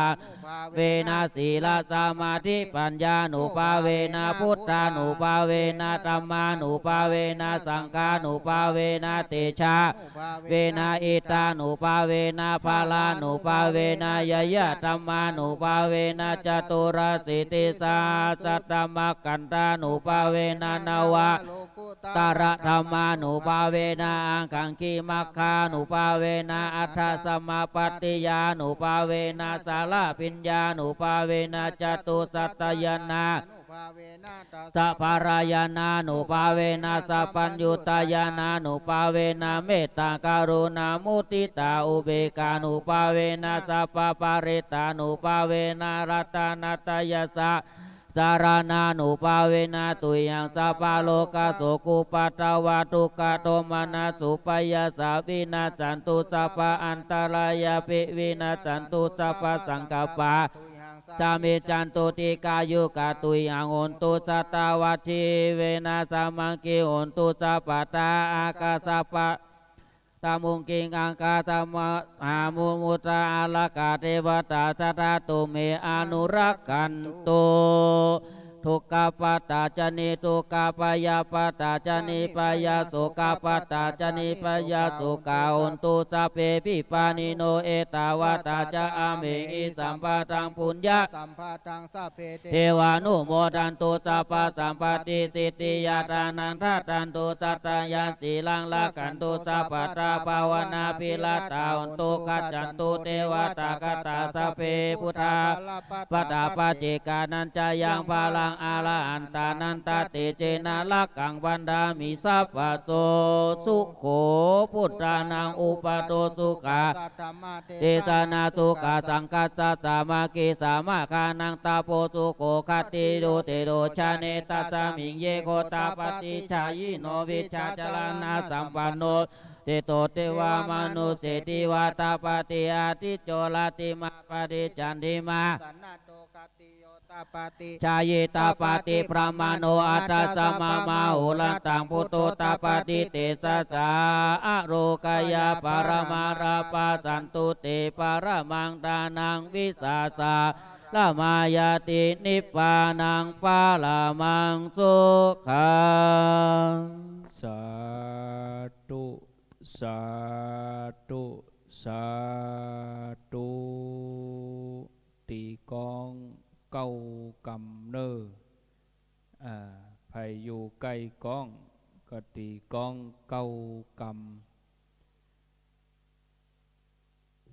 ำดังแหงเอากองแตกเลยนั่นกะ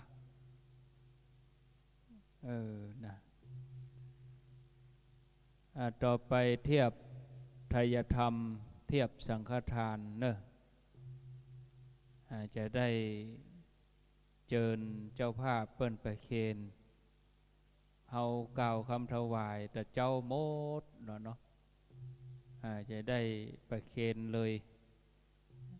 เพราะว่าบ่มีการไขตาพระเจ้าวันพุธมาเจ้าบ่มีจุดเทียนโสรสยานเตศธรรม3ผูกแล้วก็สวดเบิกก็เรียบร้อยแล้วคืนนี้เจ้าหน้าที่ได้เทียบไทยธรรมถวายครูบาอาจารย์จะได้เจริญพรคณะเจ้าภาพได้เข้าประเคนศรัทธาตั้งอกตั้งใจทำเนอะถ้าตั้งบนพร้อมแล้วก็ส่งสัญญาณเข้ามาหลังจากที่ฮับปอนแล้วต่างคณะของคุณโยมแม่จันฟองกิ่วแก้ว ก็จะได้เดินทางกลับเจียงใหม่เป็นที่ชื่นใจเป็นที่ม่วนใจที่ต่างคณะเจ้าภาพมีความมุ่งมั่นร่วมพิธีจนจบครบถ้วนก่อนโยมชัยยันใจเย็นและโยมอมรรัตน์ใจเย็นจะเดินทางกลับหลังจากรับพรแล้วก็เชิญโยมไปกลเข้ามัทุปยาตหรือว่าเข้าติบเป็นมติเหียสักหน่อยศรัทธาเพิ่นได้บันทึกภาพเชิญโยมทั้งสองอีกสักครู่หนึ่งหลังจากที่พระสงฆ์อนุโมทนาเสร็จก็เจริญพรคุณโยมได้ไปกวนข้าวทิพย์เป็นมติสักเล็กน้อยกวนข้าวสักรอบสองรอบแล้วก็โยมจะได้ไปพักผ่อนบัดนี้จะได้เจริญพรเชิญคณะเจ้าภาพ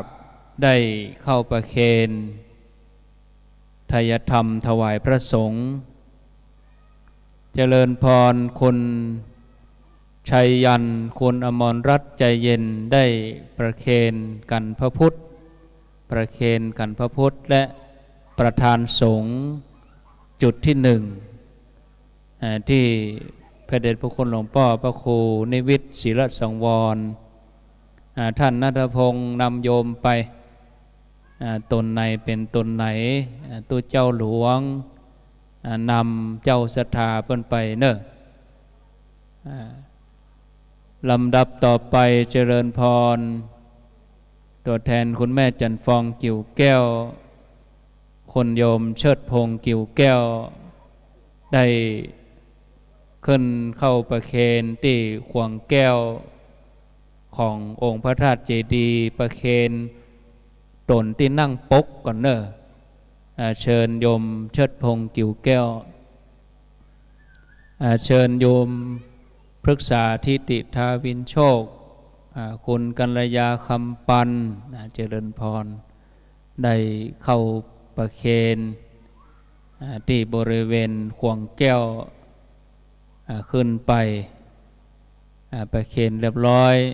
โยมลงมาเสร็จสัดก็จะได้เจริญพรตัวแทนศรัทธาญาติโยมเฮาทั้งหลายดังมีรายชื่อต่อไปนี้ใครได้ยินชื่อก็เข้าไปเลยท่านณัฐพงศ์ก็บอกศรัทธาเนอะศรัทธาเฮาเข้ามาตั้งจุดที่หลังวิหารก่อนประตูด้านนี้ศรัทธานั่งใกล้ขั้นใดอันใดก็ขึ้นขั้นใดเพิกทางนั้นอยู่ใกล้เพิกทางเหนือก็เข้าทางเหนืออยู่ใกล้เพิกทางตกก็เข้าทางตกอยู่ใกล้เพิกวันออกก็เข้าทางวันออกดังต่อไปนี้ป้อน้อยแอแม่ผางดวงคำแม่บานเย็นเสาจักนายมิชานางสิริพรเบอร์แมนป้อน้อยมีแม่เล็งสุรเสนแม่จันจักแก้วแม่นางขันสีดานายชัยวงชมพูเหมยลี่ป้อปันแม่หลงเสาจักป้อณัฐวัฒน์แม่ทิติรัตน์พรหมมินทร์นายถนอมสมณะและนางบัวตองเวชกิจป้อวงวานแม่ผาอวดร่างแม่ทิติดาภาจักแก้วป้อนานสมเพชรแม่จันมณีจักแก้วป้อทาแม่เพนวงชมพูพร้อมครอบครัวป้อบุญธรรมแม่ล่าเสวิกาเจริญพรขึ้นไปเข้าไปเคนตามลำดับป้อน้อยแอแม่พางดวงคำตมาจะอ่านเพียง2 รอบเท่านั้นป้อน้อยแอแม่พางดวงคำนายทิติรุตนางอัมพรเข้ามูลนายสมนึกนางสิริรัตน์สุยสืบนางสาวทิติพรเด็กหญิงณัฐวดีเข้ามูลเด็กหญิงภัทรกรสุยสืบแม่บานเย็นเสาจักนายมิชานางสิริพรเบอร์แมน เด็กหญิงธนาชาเบอร์แมนป้อ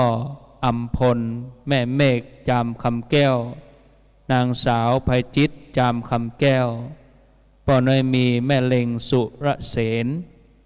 แม่จันจักแก้วแม่นางคันสีดา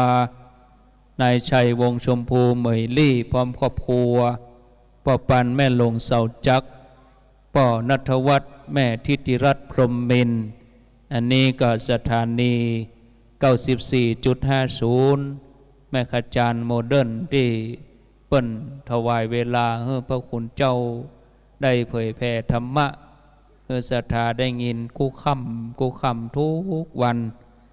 นายถนอมสมณะนางบัวตองเวชกิจพร้อมครอบครัวแม่สมพิทักษ์แม่สมพิพักษ์นางสาวจริยาบุญเมืองเด็กหญิงพัชรพรสมณะป่อวงวานแม่ผาอวดร่างแม่ทิตดาภาจักแก้ว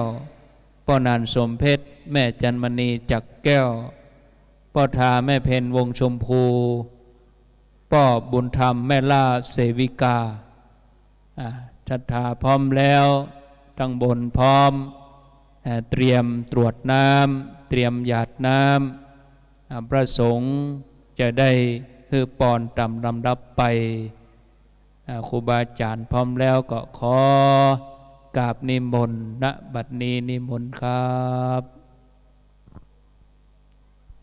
เดี๋ยวประเคนยังหมดแล้วเด้อครับรอแป๊บนึงครับแล้วเตื้อครับโยมกำลังคุกเข่าเข้าไปอยู่ศรัทธาก้อยทยอยเกณฑ์ไปอนุโมทนาเนอะ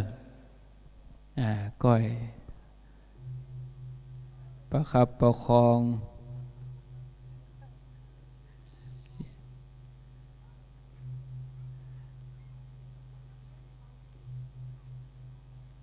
ต้องตี108เนอโยมเชิดพงโยมประเคนแล้วออกมาเลยโยม108 ครั้ง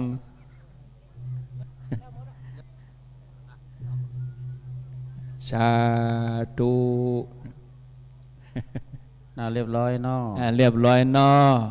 นิมนต์หลวงพ่อครับศรัทธาใครมีข้าวหลามก็เผาข้าวหลามเด้อเดี๋ยวฝากแม่ฟองไปยังใหม่ข้าวหลามเผาเลยตันอยู่ก็ข้าวหลามอุ่นฮ้อนอันนี้มนต์ครูบาอาจารย์เจ้าครับใบสาครับยะถาวาริวหาปุราปริปุเรนติสาครังเอวะเมวะอิโตทินังเปตานังอุปกปติอิจิตังปฏิตังตุมหังคิปเมวะสมิสตุสัพเพปุเรนตุสังกปาจันโทปันนรโสยะถามณิโชติละโสยะถาสปิติโยวิวัชชันตุสัมภโลโควินาศตุมาเตภวันวันตรายโยสุขิติกายุโก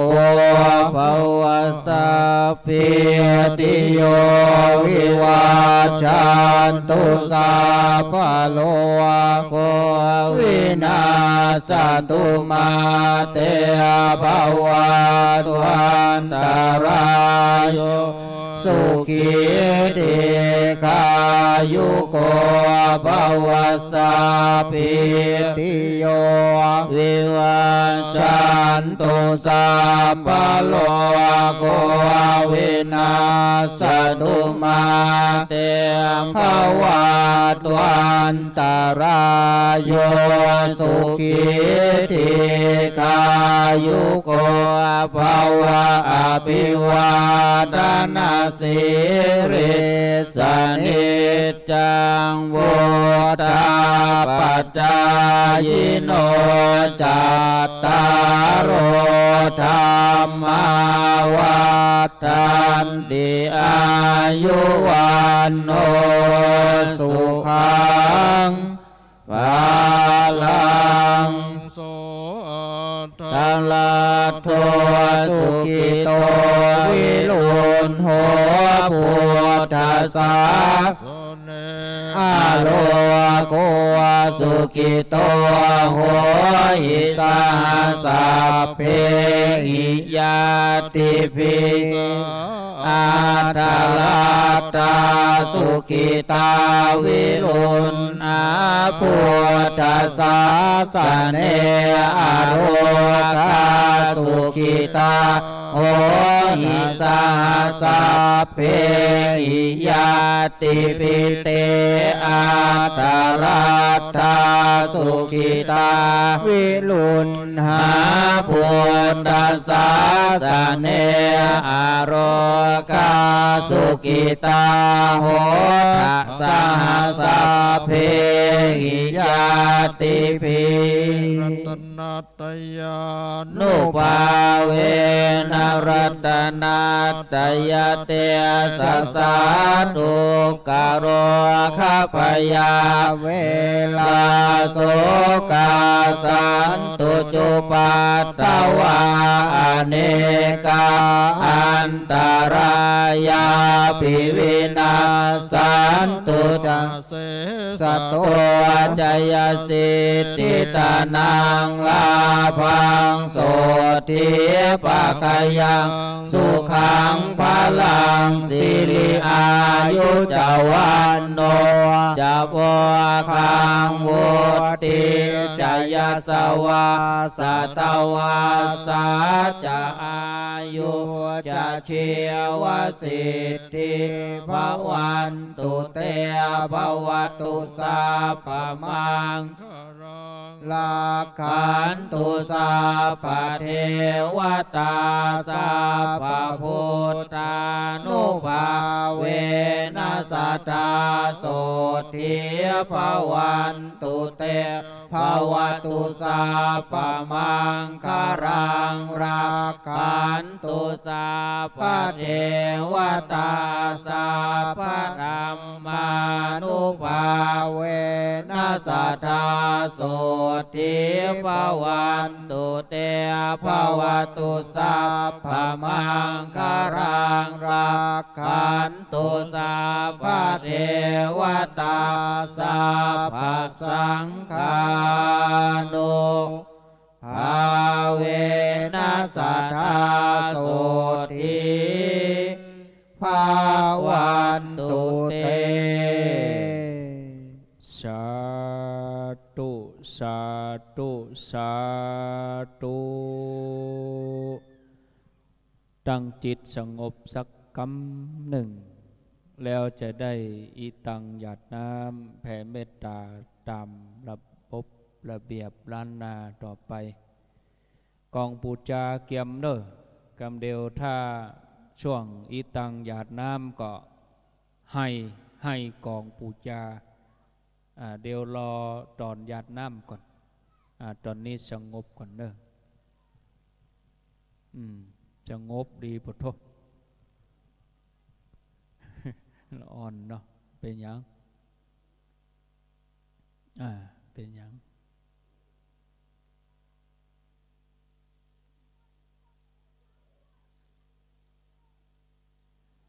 ละอ่อนเขาก็ม่วนของเขาเหมือนคนเฒ่าเขาม่วนเลยค่ะคนเฒ่าเขากินเขาทานม่วนอกม่วนใจละอ่อนเขาก็ม่วนของเขาเวลาละอ่อนเขามาวัดเนี่ยเขามาเดือดมาดังอย่างนี้เขาจะไปว่าให้เขาเนอะปล่อยให้เขาหล่นเล่นของเขาไปมันเป็นสีสันให้เขาหล่นเล่นตามพวงแก้วให้เขาหล่นเล่นตามรอบองค์เจดีย์เนี่ยให้เขาเล่นไปเตอะมันไวของเขาต้องไปห้ามไปอย่างเขาจะเล่นจะยั้งให้เขามาม่วนอย่างนี้อันเนี้ยความสุขของเขาบุญมันก็เกิดอันนี้พอใจของเขานี่ต้องไปฟังเสียงนั้นเสียงนี้ดูใจตัวเองนี่ไปจำเริญไป อนุโมทนาทุกท่านเด้อสาธุสาธุเอาป้อนานอีตังหยาดน้ำป้อนานแก้วป้อนานแก้วอีตังหยาดน้ำเอากองปูจาให้เลยเอาตีของปูจาเอตังตานากัมมังนิปา ปานาปัจจายโยทุโนนิ นิจจังอิทังศีลกัมมังนิพพานาปัจจายโยตุโนนิจจังอิทังภาวนากัมมังนิพพานาจายโยโหตุโนนิจจังยังกินจิกุสาลังตาปังกัมมังสาเพหิกาเตหิกาตังปุญโนอนุโมทันตุสุนันตุโตเยเทวาสามิงทาเนอาติกาตาติกากาสัทธาหุนตุสัพพะสัตตานังสุขีอัตตานังปาริหารันตุมาตาปิตาสุขิตาหุนตุทุกขามุนจันตุสัพเพยติกาสุขิตาหุนตุทุกขามุนจันตุสัพเพยติกาสุขิตาหุนตุทุกขามุนจันตุสัพเพปิสาสัพเพยัคฆาสัพเพเปตากิตาหุนตุทุกขาปะมุนจันตุสัพเพนาคาตาสุขิตาหุนตุทุกขาปะมุนจันตุสัพเพเทวาสุขิตาหุนตุทุกขาปะมุนจันตุสัพเพอาจาริโยปัจจายาสุขิตาหุนตุทุกขาปะมุนจันตุสัพพะสัมปตินังสมิจันตุ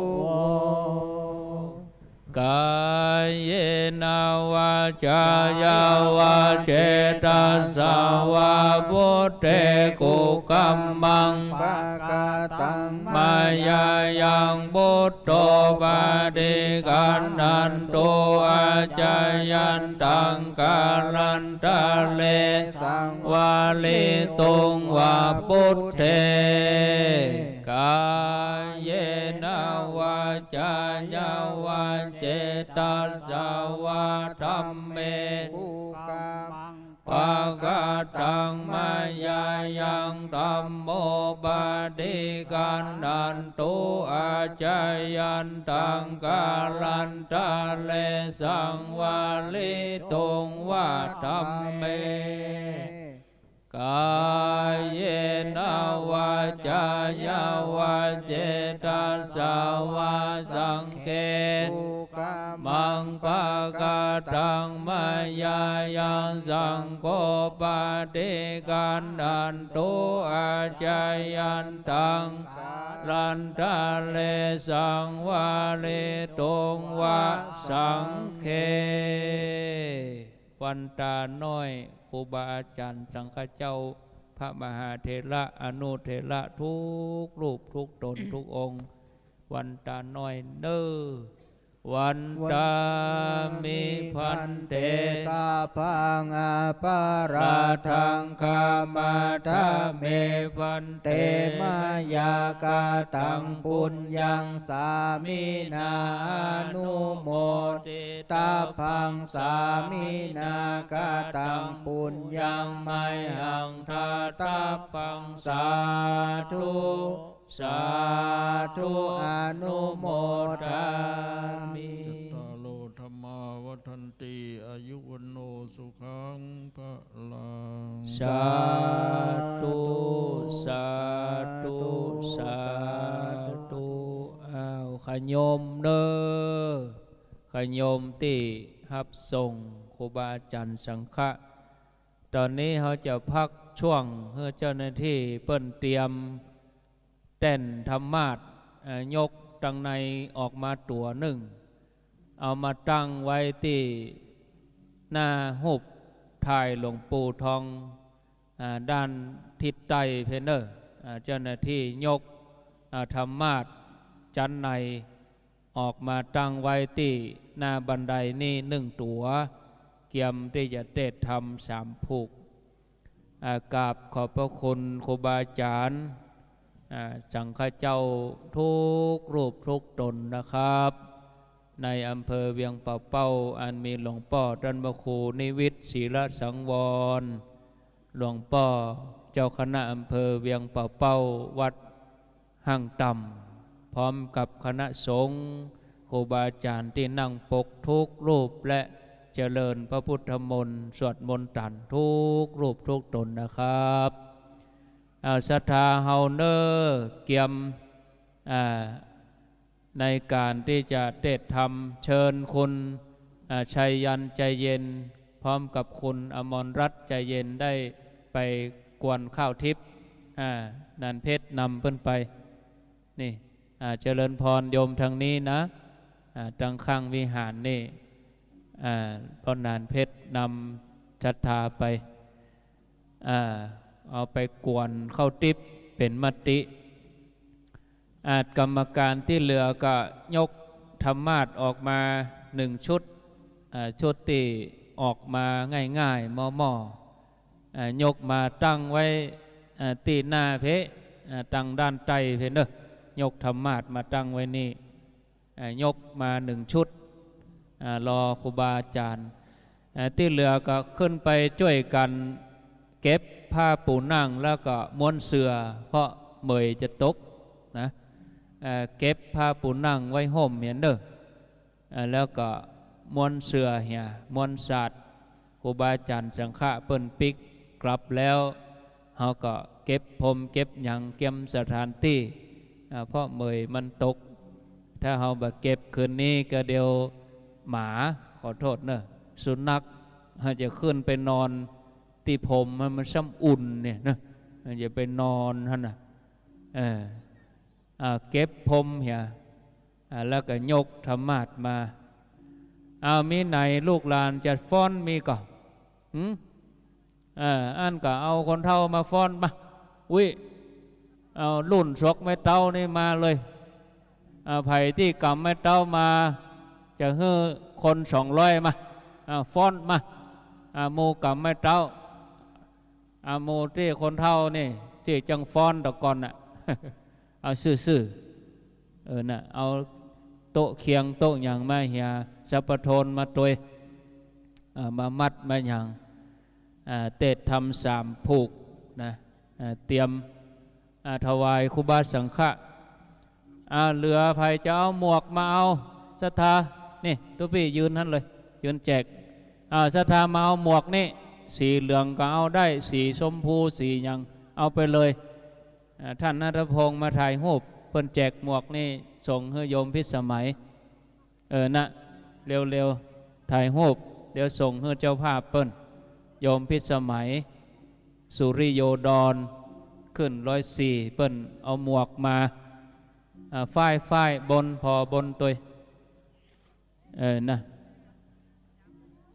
เอาหมวกเอาเลยเอาไปหมดเลยสีเหลืองก็ได้เป็นอย่างเอาไปเถอะได้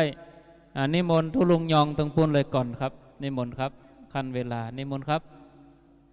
ไปแล้วกันทุลุงมีไหนมดกล่องอำนวยการทุลุงยองรับกันกราบใบสาขอบพระคุณครูบาอาจารย์เสียงจะเงียบนะทุลุงสาธุหลวงพ่อท่านพระครู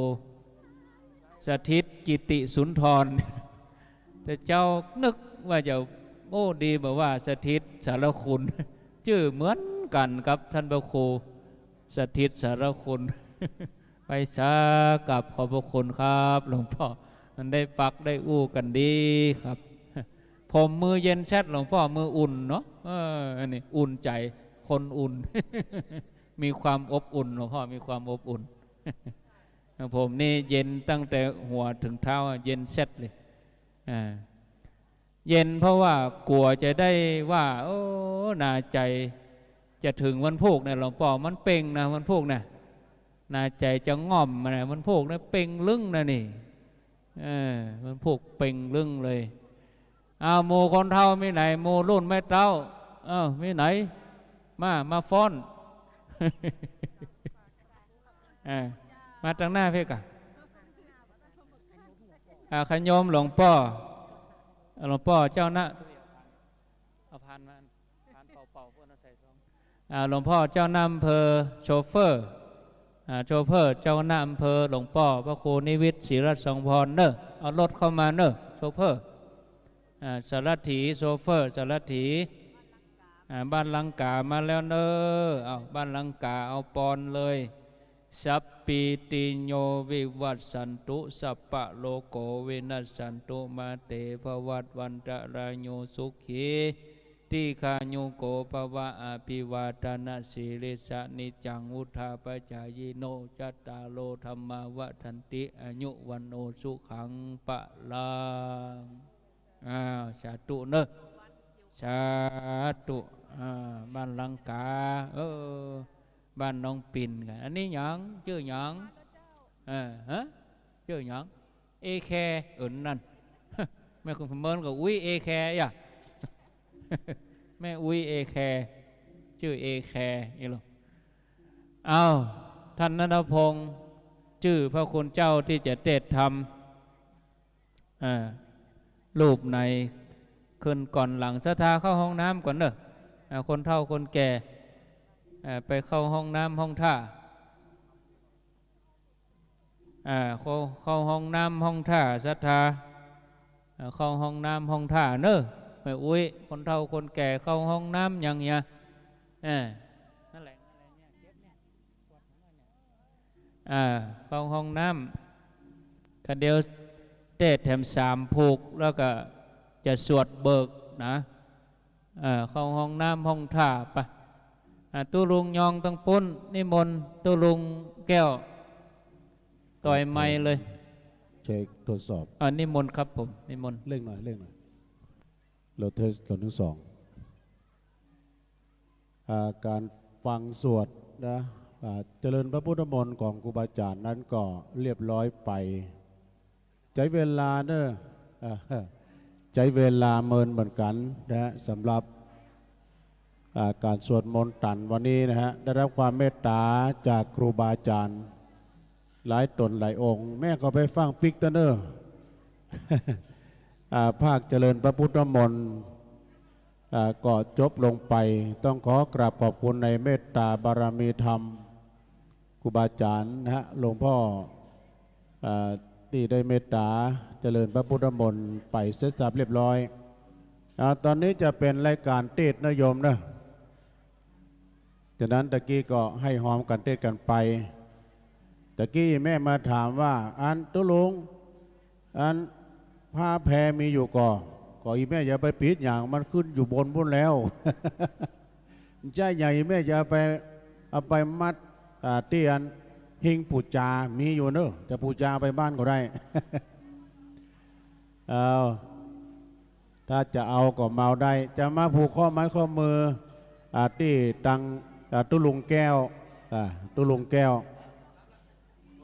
โอ้อิ่มบุญกันแท้ๆเจ้าปีในน้องสถานาบุญเอาไปขยากินน้ำเต้าหู้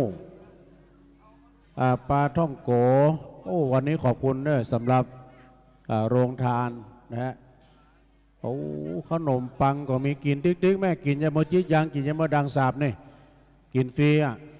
เดือดร้อนอย่าง ขอบคุณเนอะตอนนี้ปรับปรุงสถานที่นะฮะเจ้าหน้าที่เฮา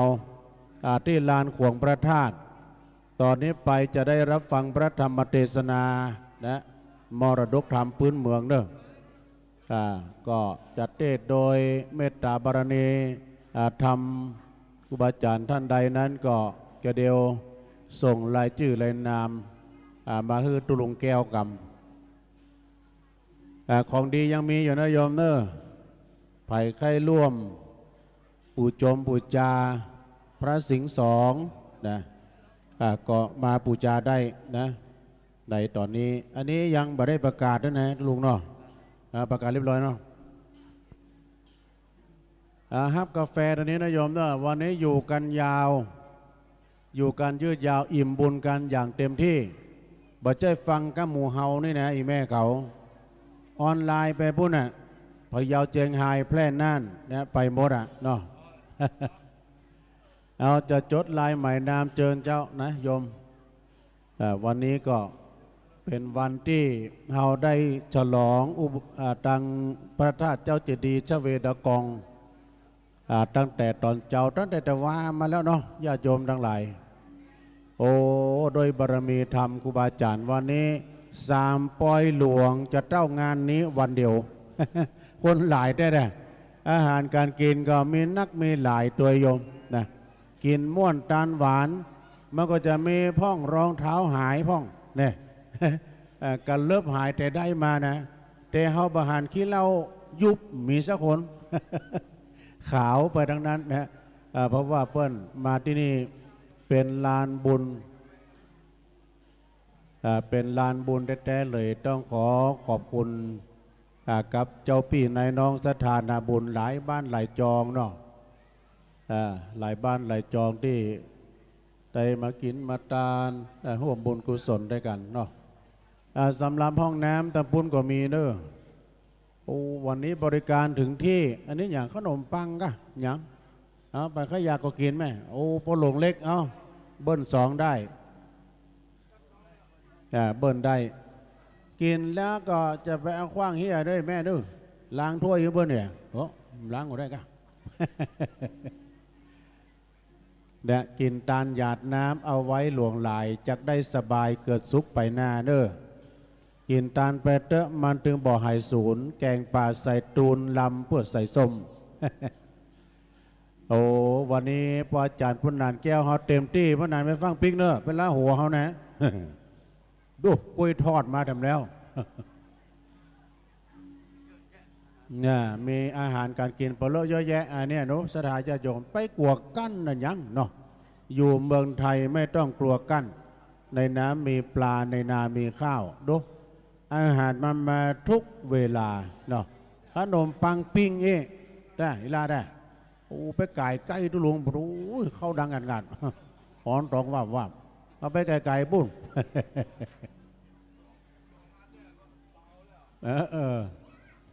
ขอบคุณพ่อหลวงเล็กโดยเอายาสมุนไพรให้ตุลุงกินแล้วโล่งนี่ดูวันพรุ่งนี้จะเอาต้มละนะยาสมุนไพรเอามาเลยนะญาติโยมทั้งหลายตอนนี้เวลาพักเนาะกองวันนี้แห่คืนหุ่งเนอะ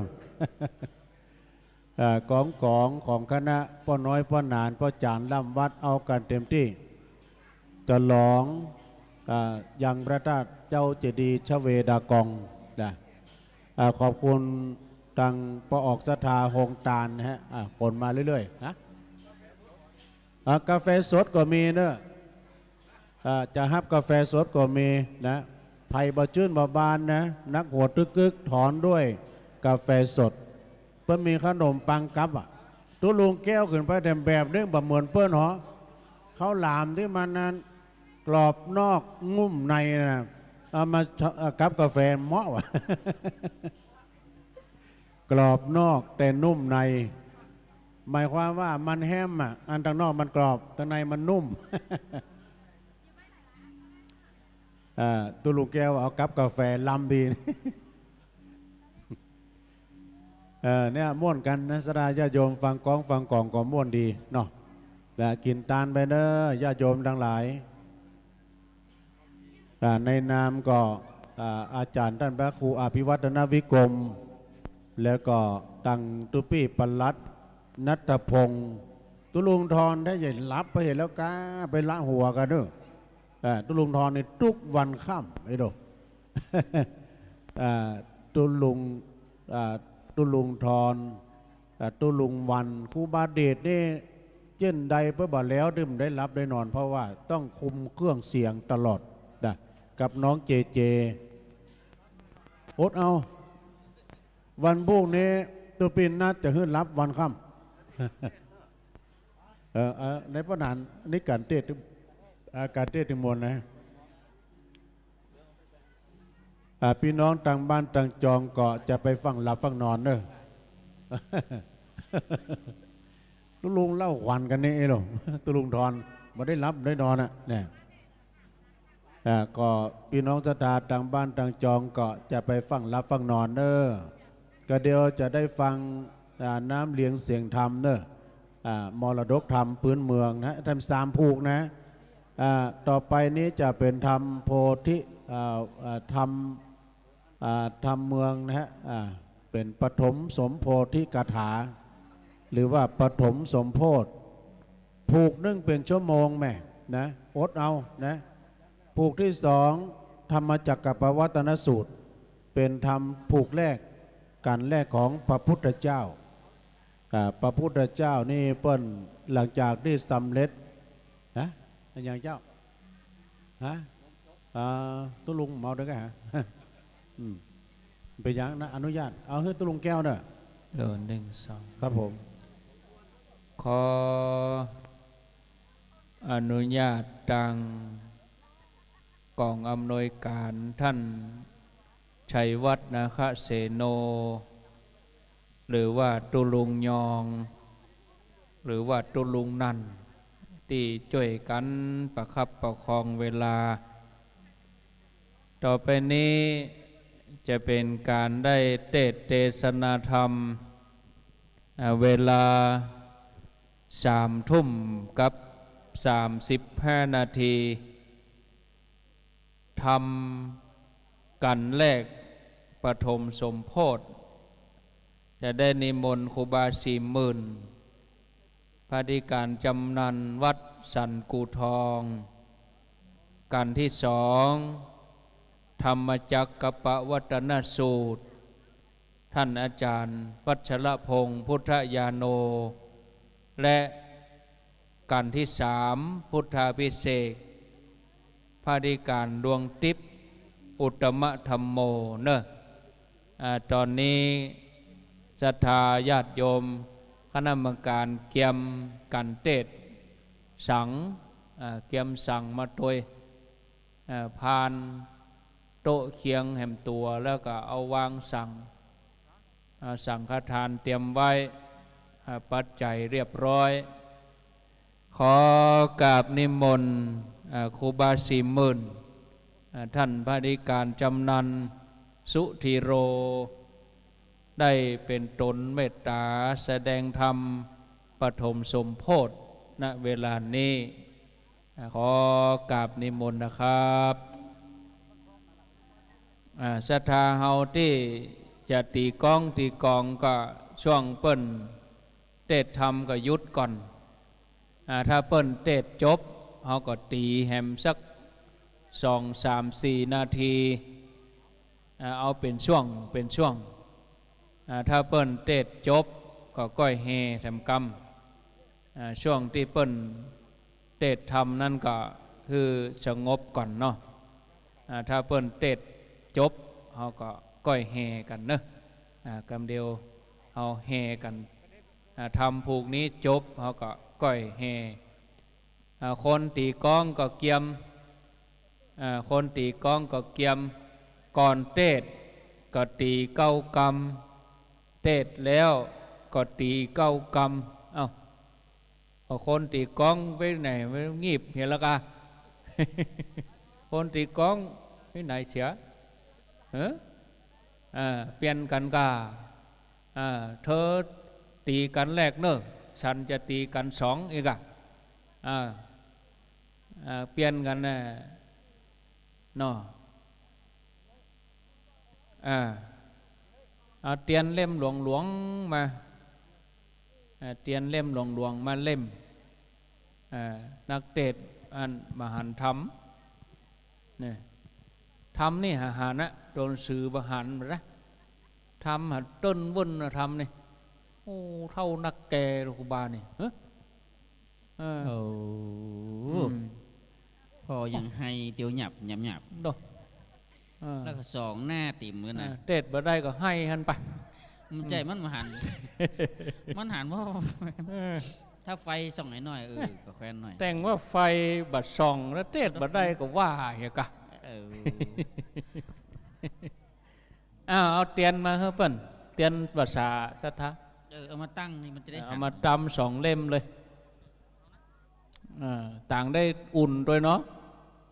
ต่างได้อุ่นด้วยเอาเตียนเอาถาดด้วยเนอะเอาถาดมาห้องเนอะเข้ามาอ่านน้ำตาเตียนย้อยใส่ทั้งลูกมาผูกได้มาเคาะเอาถาดด้วยถาดเอามาใส่เอาป้อนนันนั่งเก้าอี้ในบุ้นไปนั่งในบุ้นนั่งห่มบุ้นกันน่ะกะเอาไม้ไปตัวนั่งห่มบุ้นนะนั่งบุ้นเลยเอาไม้ไปตัวป้อนนันจะกำไม้2 อันนี้นะเอาเลย อันหนึ่งอันใดลำก็เอานั่นเด้อครูบาจิ้มพอละไม้2 อันนี่ครูบาสังฆะเปิ้นก็ช่วยกันดีเนอะสถาตั้งแต่วาวันซืนมาแล้วรอเตียนภาษากันหรือว่าเอาไฟอันส่องอ่านหนังสือไฟส่องอ่านหนังสือที่ชัดแบตเตอรี่ตัวนะไฟฉาย LED ดอกโอ้หมดเลยเอาไฟฉายนั่นน่ะไฟฉายอ่านหนังสือมอกเอาไฟฉายมาถ้าจะแว่นมีระบบเดียวเนี่ยก็นี่ซื้อแว่นเมื่อคืนเห็นอันนึงเด้อบ้าร้านนี้ก็ตัดแว่นก็เมื่อวันนี่ทำฮาวดนี่นะอาจารย์พระครูพอยังให้แต่หย่าเนี่ยจะมาตัวน้อยดูนะแล้วก็เป็นเงาเห็นสปอตไลท์มาขึ้นง่ายถอนยอดเกิงไปลูกกระเสาขึ้นก็บอกขึ้นนี่เรียบข่ายอยู่ฮั่นติ๊กๆนี่ถอนยอดเหี่ยเกิงจะรักษาเตะเนื้อกับหัวอาจารย์มุนยงบนจะนี่ก็เลยเดี๋ยวรอเตียนแป๊บเดียวไฟฉายมีหรอเอาไฟฉายมาเอาเปลี่ยนไปเอาเปลี่ยนแต้นเอาหันไปเพ่เราทำส่องสปอตไลท์ไปบอกมันเหมาะเนาะเอาไฟฉายที่เป็น LED ไฟฉายส่องอ่านหนังสือโอ้นี่เล่มน้อยเตี้ยนภาษาหลวงมีกะโอ้มันหมดภาษาแล้วนี่ได้ศรัทธาปัจจันนี่มีกงบอกอีหัวมีอยู่กะกงบอกตีไปส่องกังตรงน่ะเอามอนสมาเอาสปอร์ตไลท์มาตัวกุเตื้อนี่พกมาเต็มพิกัดน่ะกุเตื้อนี่เอามอนเพิ่นเอามาเราบดโทษสปอร์ตไลท์ซังให้เราเอามาตามให้กับพ่อแกนมันเล่นทำแบบนี้นะมันมาหันทำพ่อเอาอย่างตั้งก่อนตุ๊โอ้จะหันวะฮะน่ะเอาหามธรรมาสเสียงหน่อยไป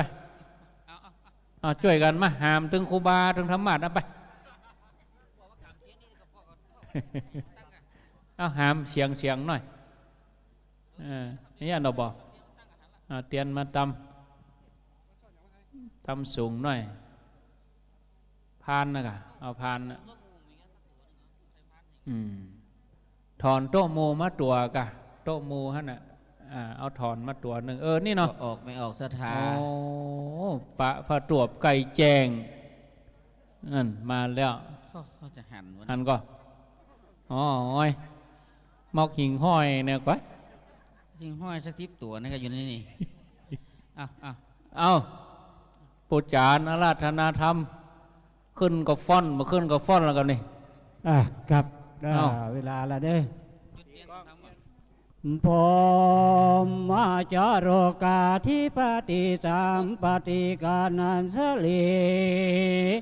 อันทิวรังอายาจทะสันตระปราสาขาสาติกาเทเสตุธรรมังอนุกัมปิมังปัสสาลาธนังกาโลมาแสงเทียนเสียงธรรมส่องสว่างนำพาชีวิตบ่ฮื้อผูกติดในความชั่วอันมัวหมองเฮาตั้นตั้งหลายยิงใจ ต่างเฝ้ามองช่วยกันประคับประคองพระพุทธศาสนาให้ยั่งยืนนามัตถุรัตนัตตยัสสะขอความนอบน้อมจงมีแด่องค์พระรัตนตรัยอันมีองค์พระพุทธเจ้าองค์พระธรรมเจ้า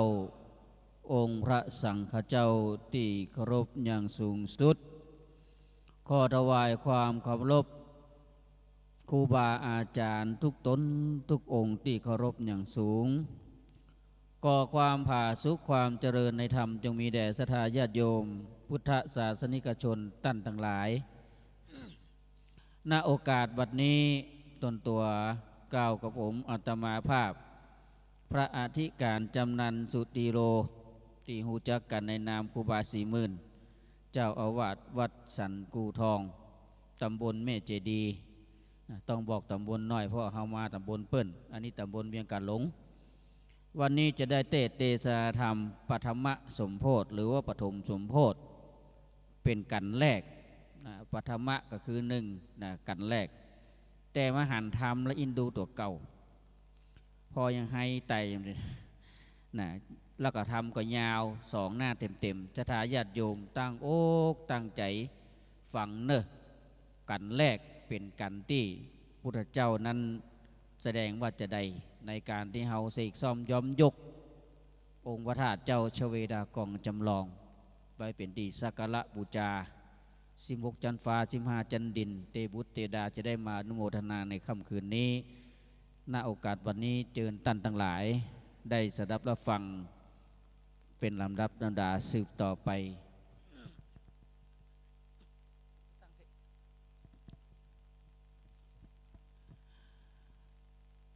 นะโมตัสสะภะคะวันโตอะระหะโตสัมมาสัมพุทธัสสะ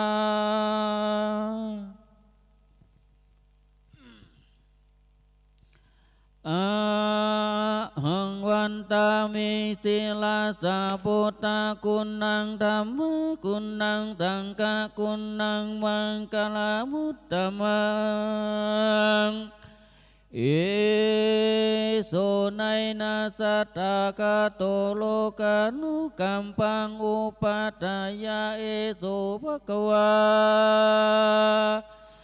อันว่าสัพพัญญูพระพุทธเจ้าตนพาเสดล้ำเลิศกว่าโลกาตนอันใดตรัสพระยาสัพพัญญูตันตยานอันจักโปรดแก่สัตตาโลกสงสารพระก็ได้ปั๊มเพ่งปาลมีได้30 ทัศนะเจ้าก็ตวนเดียวไปมาในวัฏสงสารตลาบต่อถึงอาจารย์อันเป็นพญาเวสสันดรยังได้หือมหาตานันมาคือได้สละลูกและเมียตั้งเข้าของราชสมบัติเป็นตานแผ่นดินดานก็มาสนันวันไหวไปมาสมุทรคงกาความเกือกเยือกตีฟองกวนนางหัวปองสยองเก่าเส้นคุณปอรุกนาเจ้าก่อนนี้ออกบวชปั๊มเป่งทำในป่างิมมาบานกันว่าเสียงอายุแง่งตนแล้วก็ได้เอาตนไปเกิดในจันทร์ฟ้าเลิศตาว่าสิงสาก็มีเงินแลตีนันเทวบุตรเทวดาอินทราพรหมยมมาราชตั้งหลายอันตั้งอยู่ใน10,000 โลกจักรวาลก็มาประชุมจุมนุมกันอันมีเต้ามาพรหมเป็นเก้าเป็นประธานก็พากันเข้ามาสู่นาเสตุวิมานภาษาแห่งมหาปุริสเจ้าแล้วพากันไว้นานบกบยังก็กล่าวคำอาราธนาว่า สัมปติสังวิตาปารมิโยเอสะ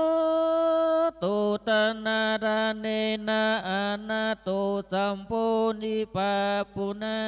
ติสติมาสัมปุริสาเจ้าตนนามีเพียรหนักส่วนตานะปารมี30 ตัดก็ได้ปั๊มเป่งแล้วอันหนึ่งเจ้ากูอาไข่หือได้เป็นที่จังที่พึ่งแก่โลกตั้งสามผู้ค้าตั้งหลายขออาราธนาลงเมื่อเกิดในโลกไตสงสารจักได้พกเป่าคานบอกเล่าสัตว์โลกหนุ่มเทาฮือได้ตื่นนาได้มาดูดนากินน้ำใจนาไข่จืนนาบอกงูแก่เท่าจะลาคือว่ามากอามาตาเนลาปานขอเจ้ากูลงเมื่อเกิดเมืองคนนั้นตื่นดีนั่นมาสัมปุริสาเจ้าก็พิจารณาเล่าเล่งยานยังอาการต่างๆนานาที่อันจักลงมาเกิดว่าจักประเสริฐเพียงใดมีตนว่าสมบัติสัมทีฤทธิ์เป็นดีนามีเก่าของเงินคำคนตั้งหลายบ่งูพิษเทียงกันพิษจากเวรกรรมตั้งหาอันหนึ่งจุมพูตะวีบก็มีฝนหลังทางตกลงมาจุ่มเย็นบ้านเมืองจำเริญไปด้วยเขาของโภชนะอาหารบ้านเมืองน้อยใหญ่กอกอากเต็มไปด้วยคนและแม่ไก่นาลาเติงกันนาได้อันหนึ่งก็เล็งดูยังกระตุตระกูลแห่งพ่อแม่แห่งตนอันจักลงมาเกิดนาว่าจักบรมวลดีประกอบไปด้วยสัมมาทิฏฐิประการหนึ่งอายุแห่งคนตั้งหลายอากว่ายืนยาวตั้ง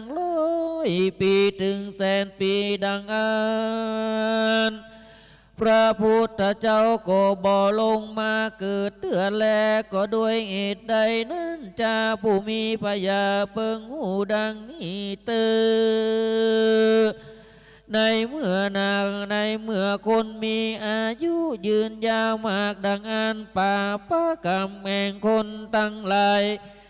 มีแนมนานแม้นว่าหูสัตจะทำตั้งที่แจ้งนักเขาก็บ่สลดสังเวชใจเต้ามัวเมาอยู่ในกามกิเลสตัณหาหูนางเหตุว่าจะลาพยาธิมรณะบ่พากดแก่คนตั้งหลายเตือก็เพื่ออันแลแม้นว่าพระพุทธเจ้าจักสำแดงยังอริยสัจจะทำตั้งที่ดังอันเขาก็บอกเข้าใจยังน่าสงสัยว่าอันใดเป็นอนิจจังอันใดเป็นทุกขังอันใดเป็นอนัตตานั้นจากเหตุว่าอายุเขายืนยาวบ่งูแก่เต่าจะลาทุกขังก็บ่พากดแก่เขาสักเตือเพื่ออันแลเหตุดังอันพระพุทธเจ้าจักลงมาเกิดจึงเล็งดูอาการต่างๆและได้เล็งดูยังแม่แห่งตนกันว่าลงมาปฏิสนธิกำเนิดได้10 เดือนบ่ละมวลแล้วนะกันว่าพาสูตรออกมาได้7 วันนาผู้เป็นแม่แห่งตนก็จักตายไปดังอันนั้นแลพระพุทธเจ้าก็ได้งูอาการแห่งแม่ของตนแล้วได้งูสภาวะแห่งคนตั้งหลายดังนี้แล้วเหตุดังอัน จริงจักลงมาเกิดเป็นนันสัมมาสัมพุทธเจ้าและกันว่าพิจารณาได้งูอย่างอาการต่างๆดังนี้แล้วจริงอับเอากรรมปฏิญาณแห่งเทพไต้ตั้งหลายงั้นแลดีนั่นเทพไต้ตั้งหลายหูว่าเจ้าหับอำมากรรมอาราธนาแล้วก็พากันอำลาคือนาสู่ที่อยู่แห่งตนนาแห่งไปมันก็มีงานและนาทีนั้นมาสัจเจ้าก็จุติจากจันฟ้าลงมาสู่โลกลาเมืองคนเอาปฏิสนธิกำเนิดในท้องนางผู้ประเสริฐชื่อว่าสลีมามายาอากาเทวีแห่งพญาสีสุโธธนะมหาราชก็มีวันนั้นแลสาเทวีอันว่านางสลีมามายาน้อยนาได้ฝันประหลาดว่าได้หันยังจ้างเผือกแก้วนากันด่างได้ตะลงขับพาแล้วได้10 เดือนก็ได้พาสูตรบุตรในพนาป่าใหญ่ลุมพินีในวันวิสาขมาศนาหากเป็นวันพุธเพ็งนากาคืน15 ค่ำยามเมื่อมาสัจเจ้าเกิดนั่นก็มีเทวบุตรเทวดาอินทราพรหมยมมาราชตั้งหลายก็มาน้อมไว้นบกบยำปูชาเฝ้ารักษาอยู่บ่ขาดที่นั้นนาปัญญาสีสุดโทธนาผู้เป็นพ่อก็ฮือหมอกโหราจารย์นาใส่ชื่อขนานนามมาสัจเจ้าวาสิทธัตถกุมารก็มีอันแลลำดับนั้นไปนาอับอ่านว่าได้7 วันนางสรีมามัญญาอันเป็นมารดาก็ได้เข้าสู่มรณากันว่านอพุทธาที่ไวมีอายุได้16 ปีนาก็ได้เสวยราชสมบัตินาเป็นพญาและได้อุสลาจาพิเศษกับนางยะโสธราก็มีอันแลอีการติวันสั่งยังมีในวันหนึ่งใช่นาพระติวัยสิทธัตถกุมารเสด็จไปสู่สวนอุทยานดอกไม้ก็ได้ไปหันใส่ยังเทวทูตทั้งสี่อันมีอยู่ตามที่ตั้งเตียวคือคนแก่คนเจ็บและคนตายและนักบวชกันว่ามาสู่ที่อยู่แห่งตนแล้วกันว่ากลางคืนมาสู่รอดก็กึดใจตอดไปมาพิจารณาทวนดีก็อันแม่นตีตามธรรมว่าคนเกิดมามีทุกข์ไม่เดือดนาเป็นหมายเกิดแก่เจ็บตายพัดภาคบ่พ้นจากสงสารนาเพราะตรงญาณบุญใหญ่ก็สัมมาอันใส่นางนาสนมนานันนอนพารมลับอยู่บ่อาจหูคิงตนมีอาการต่างๆนานาก็มีความสังเวชใจพิจารณาไปทวนดีก็อันเป็นตีกองทุกทั้งมวลก็อันสมควรที่จักออกไปบวชปั้มเป่งทำจริงไข่กำกับชนะอามาตว่าฮือใดห่างมากันตะกะแล้วก็ปารบว่าเฮาจักไปบวชนั่นแลอัตตรัตติยากลางคืนนั้นมารอดนางน้อยนาฏยะโสธราก็มาพาสูตรบุตรตานอนเอามาซาปุลิสาเจ้าก็กะนิ่งใจว่ากูจักเก่าไปดูยังลูกกูดีกาว่าบ่ดีดังอันขี้ยากันว่ากูไปอันยังลูกน้อย และนางยอดซอยยะโสตลาก็เต้าว่าเอาเชือกมาผูกคอดังอันนาเอาปอมาผูกศอกดังเอาปอกมาซุบตีนขี้ยาอันจักไปบวชนั่นก็อากว่ายากนักหนาอุปมาดังรางอุมากำบังพระจันนานแจ้งไปตัวโลกาและจักมืดไปและอุปมาเป็นดังอานและกากันวารัตยาคนลุงเจ้าก็มุ่งขึ้นขี่ม้ากันตะกาตัวอาจมีชนะอามาตตัวไปถึงน้ำใจแม่กวางมีชื่ออ้างว่าอโนมานาตีก็ปลงโมรีถือผนวดเป็นราศีอยู่ป่าอารัญญาก็มีขึ้นแลนาอันหนึ่งมาสัตว์เจ้าก็ได้ฝันว่ามีนอนตัวดำเป็นโมมาไตตีนอยู่ญาญาฝันว่ามีนกพาผาบินมายังทิศาตั้งตีมาอยู่ที่ติมไก่นบน้มไว้แล้วก็กลับกลายเป็นนาข่าวไปเจ้าก็ขนิ่งในคือรอกถึงคำฝันว่ากูมาบวชนี้จักได้เป็นพระแท้หรือบ่แท้นั้นจ้าดีนั้นมหาสัจเจ้าก็ได้ปั้มเป่งยังตุกกระกิริยาได้หกว่าสายามนั้นนาก็ได้มีนางสุจาดาได้นำเอาข้าวนามาตุปปัญญาตมาถวายเป็นทานในวันออก15 ค่ำเดือนวิสาขเจ้าก็ได้ฉันเข้ามาทุปปัญญาตแล้วก็สัจจะอธิษฐานลอยตะไลคำลงสู่น้ำแม่น้ำเนรัญชลากันว่ากูมาปั้มเป่งออกบวชถือผนวดปางนี้กันว่าจักได้เป็นพระพุทธเจ้าแต่ดังอ่านว่าตาไหลคำใบนี้จุงไหลได้จุงได้ไหลขึ้นไปตามกระแสน้ำแดดเตอว่าอ่าน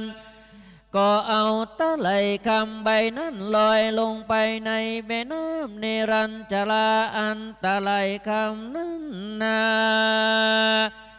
ก็ไหลทวนขึ้นน้ำไปงั้นแลอัตถะในกาละนั้นเล่ามาสัจเจ้าก็หากได้งูแล้วว่าตนจักได้เป็นพระพุทธเจ้าแต่ดังอันเจ้าก็เสด็จไปสู่ยังที่อยู่ต้นไม้สลีมาโพธิ์อันมีกิ่งก้านสาขางามมากนั้นเจ้าก็เข้าไปนั่งพื้นห่มไม้กันแลตีนั้นเตบบุตรเทวดาอินทราพรหมยมราชกุฎนานาฏนากุมพันกันทปานายักขะทั้งหลายนาก็ดำดอกไม้กันทะของหอมมาปูชามหาสัจเจ้ามากนักที่นั้นยังมีพรามผู้หนึ่งมีชื่อว่าโสติยะพรามก็ได้นำเอาคาเขียว8 กำมาถวายเป็นทานพระตรุงญาณนะก็หับเอาคาเขียวแล้วก็เอามาปูนั่งนาก็ได้กายเกิดเป็นแต้นแก้วสูงได้8 ศอกออกมาฮับมาสัจเจ้าแล้วมาสัจเจ้าก็นั่งเอาไว้นาไปโอนวันออกเจ้าก็มาพิจารณาถึงปัจเจเวคตญาณอันเป็นโบราจาริตแห่งพระพุทธเจ้าอันจักมาตรัสรู้เป็นพระสัมมาสัมพุทธเจ้ามาแต่ก่อนก็มีงันแลตัสมิงกะเนในคณะนายามนั้นยังมีเสนาบาลบาปใบ ผู้หนึ่งนามันอยู่บนอนอากาศมันนากันมันหันมาสัจเจ้านาออกมาบวชมันก็ไม่โคตรนาเครื่องขี่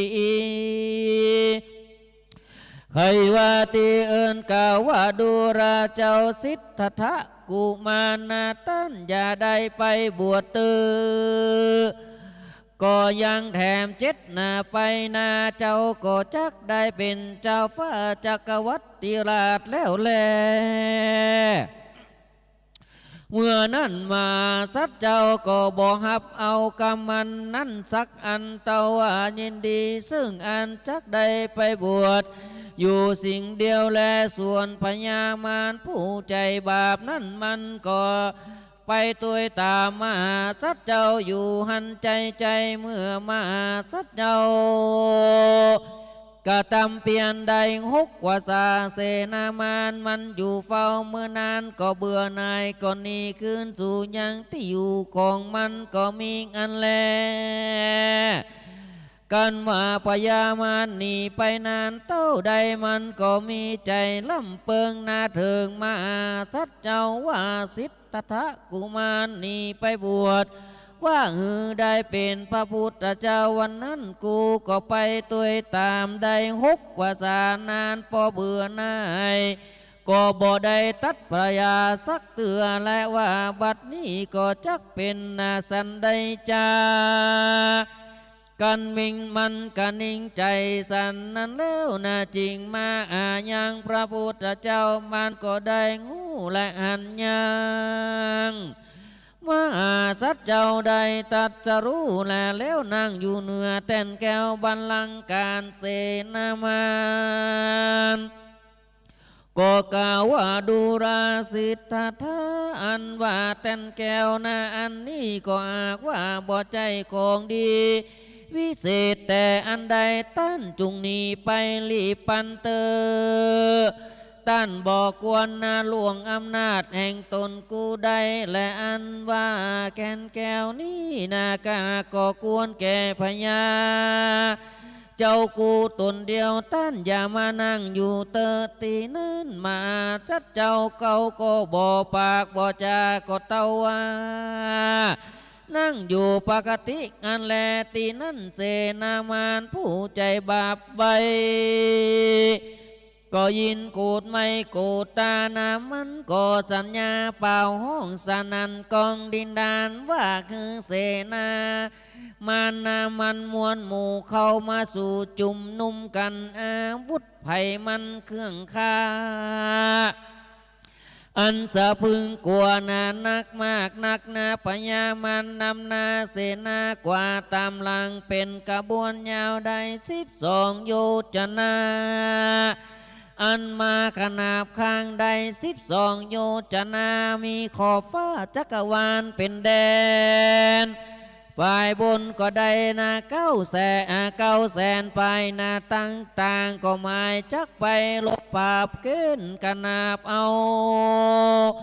แต่นแก้วบัลลังก์การแห่งพระตรงยานที่ไว้งันแลยามนั้นเทพบุตรเทวดาตั้งหลายก็ได้หับความเดือดร้อนมากนักก็เต้าว่ามีแต่มหาสัจเจ้าตนเดียวอันจักมาโปรดได้ปราบมารตั้งหลายกันแลสเพยกากุมพันตาภูตามาเตตตาในการะนั้นเสนามานตั้งหลายมวลบุกก็ปากันเนรมิตนาเฮมีรูปอันพังให้กวนอันเปิงนาดีกว่ามากนักมือถือนางออกดาบนาไม้ปืนไฟกงธนูปากันโห่ร้องสนันกองดินดานจุมหมู่มานมากเต่าก็มาแวดล้อมมาสัดเจ้าเพื่อจักกระทำไล่มีประการต่างๆนานาอันว่าสัตราวุธตั้งหลายก็ว่าอาจมากำกายมาถูกต้องมาสัตเจ้าใดสักอันแล มาราติปตินาตินั้นพญามารตนหยาบจ้าก็ขึ้นขี่จ้างกาตัวใหญ่อันมีชื่อไว้ว่าติรันตุเวกลาอันสูงได้640 โยชนะมันก็ยืนอยู่เหนือคอจ้างนาตัวพญามารมันสูงได้3,000 วาแล้วก็เนรมิตมีมือใดปันมือถืออาวุธเครื่องฆ่าพร้อมจุอันอ่าน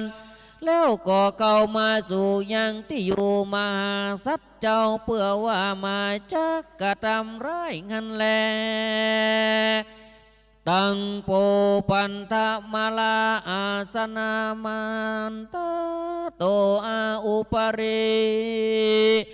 อาหาตังมารู้ว่าเคอันว่าเครื่องอาวุธตั้งหลายอันพญามารหากปุงสัตว์เข้ามานั่นหมายจักถูกพระพุทธเจ้าด่านก็เสริมกับกายเป็นดอกไม้มาปูจาพระพุทธเจ้าเสียงแลส่วนอันว่าพญามารกับตั้งบริวารตั้งหลายอันนาญาติใหญ่ล้อมอยู่ได้เล็งหันพระพุทธเจ้านั่งอยู่หน้ากลางดอกบัวมีกงจักรแวดล้อมอุปมาเป็นดังราชสีห์ตัวอาจพระพุทธเจ้าก็บ่ได้เก่งขาบเสนามารสักอันแลตีนั่นพระพุทธเจ้าก็กระนิ่งใจว่าดังนี้พิว่ากูมาบวชแล้วได้เป็นพระพุทธเจ้าสันนี้ก็ด้วยปาลมีแต่ก่อนปังหลังกูก็บอกขาดเสียยังปาลมี30 ตัดและปางเมื่อก่อนก็ได้เป็นปยาเวสันตละก็ได้หือมาตานอันใหญ่คือว่าได้หือลูกเมียเป็นตานก็ได้ปกเป่าเตือนเตบบุตรเทวดาอินตาพรหมอนุโมทนาญาติน้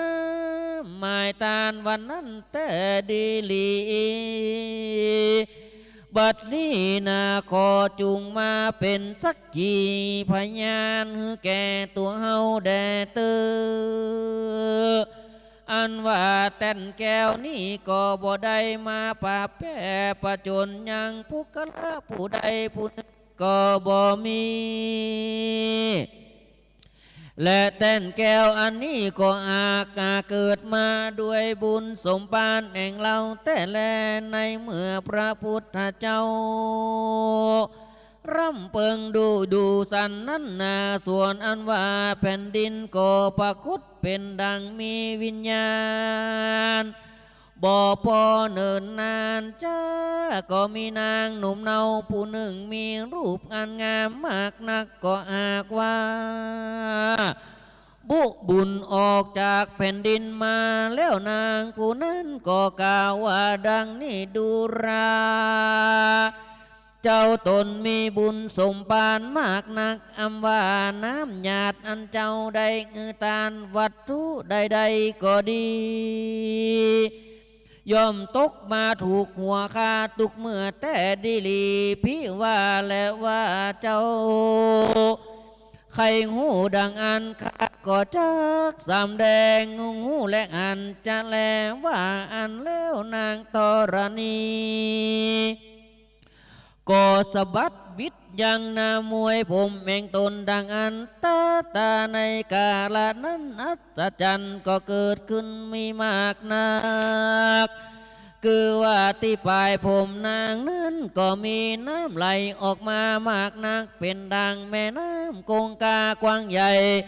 มีอินก้อนนาใจสามานเต้านาปูนดอยก็กิ่งมาตามน้ำนาขจัดปัดหมู่มานตั้งหลายได้ล้มเต่ากลมง่ายตายไปเสียงแลส่วนว่าจ้างพญามารตัวนั้นก็ตายงาซับดินอยู่อันแล ตีนั้นพยามารผู้ใจบาปก็สันทถาบกลัวตายมากนับก็มานุบน้อมไว้พระพุทธเจ้ามันก็กล่าวว่านะโมเตปุริสาสายานะโมปุริสาสตุมาตังเตวะกัสมิงเตนะติปุเวปุนดีปุกะเรตุวาสัตตาตุวังมะราภิภูมณีตุวังอนุสัยยาสุยโยดินนาติเรสิตาเจนติโพธิสัตโตปัสสยติดังนี้ว่ากาแด่เจ้ากูตนผู้มีบุญสมภารอันมากนักเจ้าได้ตรัสรู้เป็นกูแก่โลกสงสารพ้นกิเลสมารอันกายหยาบตั้งมวลมีตนว่ากิเลสมารขันธมารสังขารมารเทวบุตรมารเทวดามารมัจจุราชมารสภะมารตั้งมวลเจ้าก็ป่าแพ้แล้วอดีลีเจ้าก็ได้ข้ามหลวงพ้นนาแม่น้ำอันใหญ่นามีตนว่ากามาโลกโอคติติโอคาอวิชชาโอคาตั้งหลายเจียงจูอันแลแล้วพญามารตั้งหลายอันพร้อมด้วยบริวารเสนาอามาตย์ก็พากันมานบไว้คบยำพระพุทธเจ้าแล้วก็อำลาขึ้นสู่ยังที่อยู่ไปมันก็มีงานแลนาตัสมิงคเนในขณะนั้นแล้วว่ากันว่าพญามารบาปเศร้านี้ไปแล้วดังอันรังสีโยอันว่ารัศมีแห่งพระพุทธเจ้าก็รุ่งเรืองงามมากนักเป็นดังกงจักแก้วมีวันนาแดงนาไปตัวโลกไตเมืองคนรอดไปบนขอบฟ้าจักรวาลไกวจุติก็มีวันนั้นแลตีนั่นเทวบุตรเทวดาอินทราพรหมตั้งหลายก็พกเป่าเตือนกันมวลหมู่เข้ามาสู่พระสัทธาเอากองปูชามีต้นว่าจอตุงดอกไม้ของหอมน้ำมันตีบน้อมนำมาสักการะบูชามาสัตเจ้าแล้วก็กล่าวพร้อมกันว่าใจยะมังกาละใจโยมารังหังโหติพุทธิกายังสวัสสติใจโยบัดนี้มาสัมปุริสะเจ้าก็ได้ป่าแป้แล้วยังหมู่มารสัมภะมารนาหมู่ก็ไปกว้านแก่การแก่พระพุทธเจ้าแลตีนั่นเต้ามาพรมก็ถือเอาชัดมากังพระพุทธเจ้าอินตาเทวดาตั้งหลายก็พากันเป่าอ้อยสังและดีดพินบูชาคุณพระพุทธเจ้าก็มีขึ้นแลบ่เต้าแต่นั้นนาเต้าจตุโลกบาลตั้งสี่ก็ถือเอาดาบสลีกันใจเฝ้าอยู่ติสะตั้งสี่แล้วเทวดาตั้งหลายอันอยู่หมื่นโลกจักรวาลโลกธาตุตั้งมวลก็จวนกันมาจุ่มนุมเล่นมอละศพดุริยะดนตรีต่างๆนานาตั้งแต่พื้นดินตราถึงพรหมโลกปุณณบุอยู่บ่ขาดสายก็มีวันนั้นแลในเมื่อพระพุทธเจ้าป่าแป้แล้วยังหมู่มารพระตรงยานก็เกิดขวาดหมู่ยางบ บุเพนิวาสานุสติญาณคือว่าจักใดพยายังงูจาดอันเกิดมานั้นทัดนั้นไปในปัจฉิมยามก็ได้งูแล้วตั้งแต่แรกเกิดตราบต่อเต้าถึงได้แต่เต้นแก้วและทัตตราปัญญาอันเป็นที่สุดที่โซยและใดปงลงปัญญาในการปัจจัยญาตั้งหลายใด16เป็นอาจินแห่งพระพุทธเจ้าทั้งหลายนั่นแลได้ละนึกอนุโลมีตนว่าอวิชชาจะลามรณะได้ลำเพิงอันยังปฏิจจสมุตตญาแล้วเจ้าไปสู่สัมมาปฏิสุขมากกว่าร้อยโกฏก็นั่งอยู่มันกุงดีแล้วก็ลุกจากที่นั่งไปยืนอยู่ที่หนึ่งเจ้าก็เล็งดูยังเต้นแก้วด้วยตาอันบ่พับเสียง7 วันก็มีแลในตานาทีนั้นจึงได้ชื่อว่าอนิจมิตตเจดีนะก็อาจเป็นที่พระพุทธเจ้าสัตตหะทวนสองอันแลในเมื่อพระพุทธเจ้าออกจากที่นั้นแล้วก็มาเนรมิตโจมมาเข้านาแก้วกายกังวานเตียวไปได้7 วันนาจึงได้ชื่อว่าสัตตหะทวน3จะแลกันพระพุทธเจ้าได้เสด็จนาจากโจมโคมแก้วแล้วมาอยู่เงือนอันเทวดาอาจเนรมิตขึ้นแล้วก็มาพิจารณายังธรรมปิตกะตั้ง3และจึงได้ชื่อว่าสัตตหะทวน4ก็มีแลตีนั่นพระพุทธเจ้าก็เอื้อออกจากเงือนแก้วไปสู่ยังต้นไม้มุจรินนาก็บังเกิดเป็นฝนและลมมากนักที่นั่นพญานาคก็มาเลิกพังพานปกบังงำบังพระพุทธเจ้าตราบเสียง7 วันและจริงได้ชื่อว่าสัตตหะทวนนาก็มีแลตัดนั้นไปพระพุทธเจ้า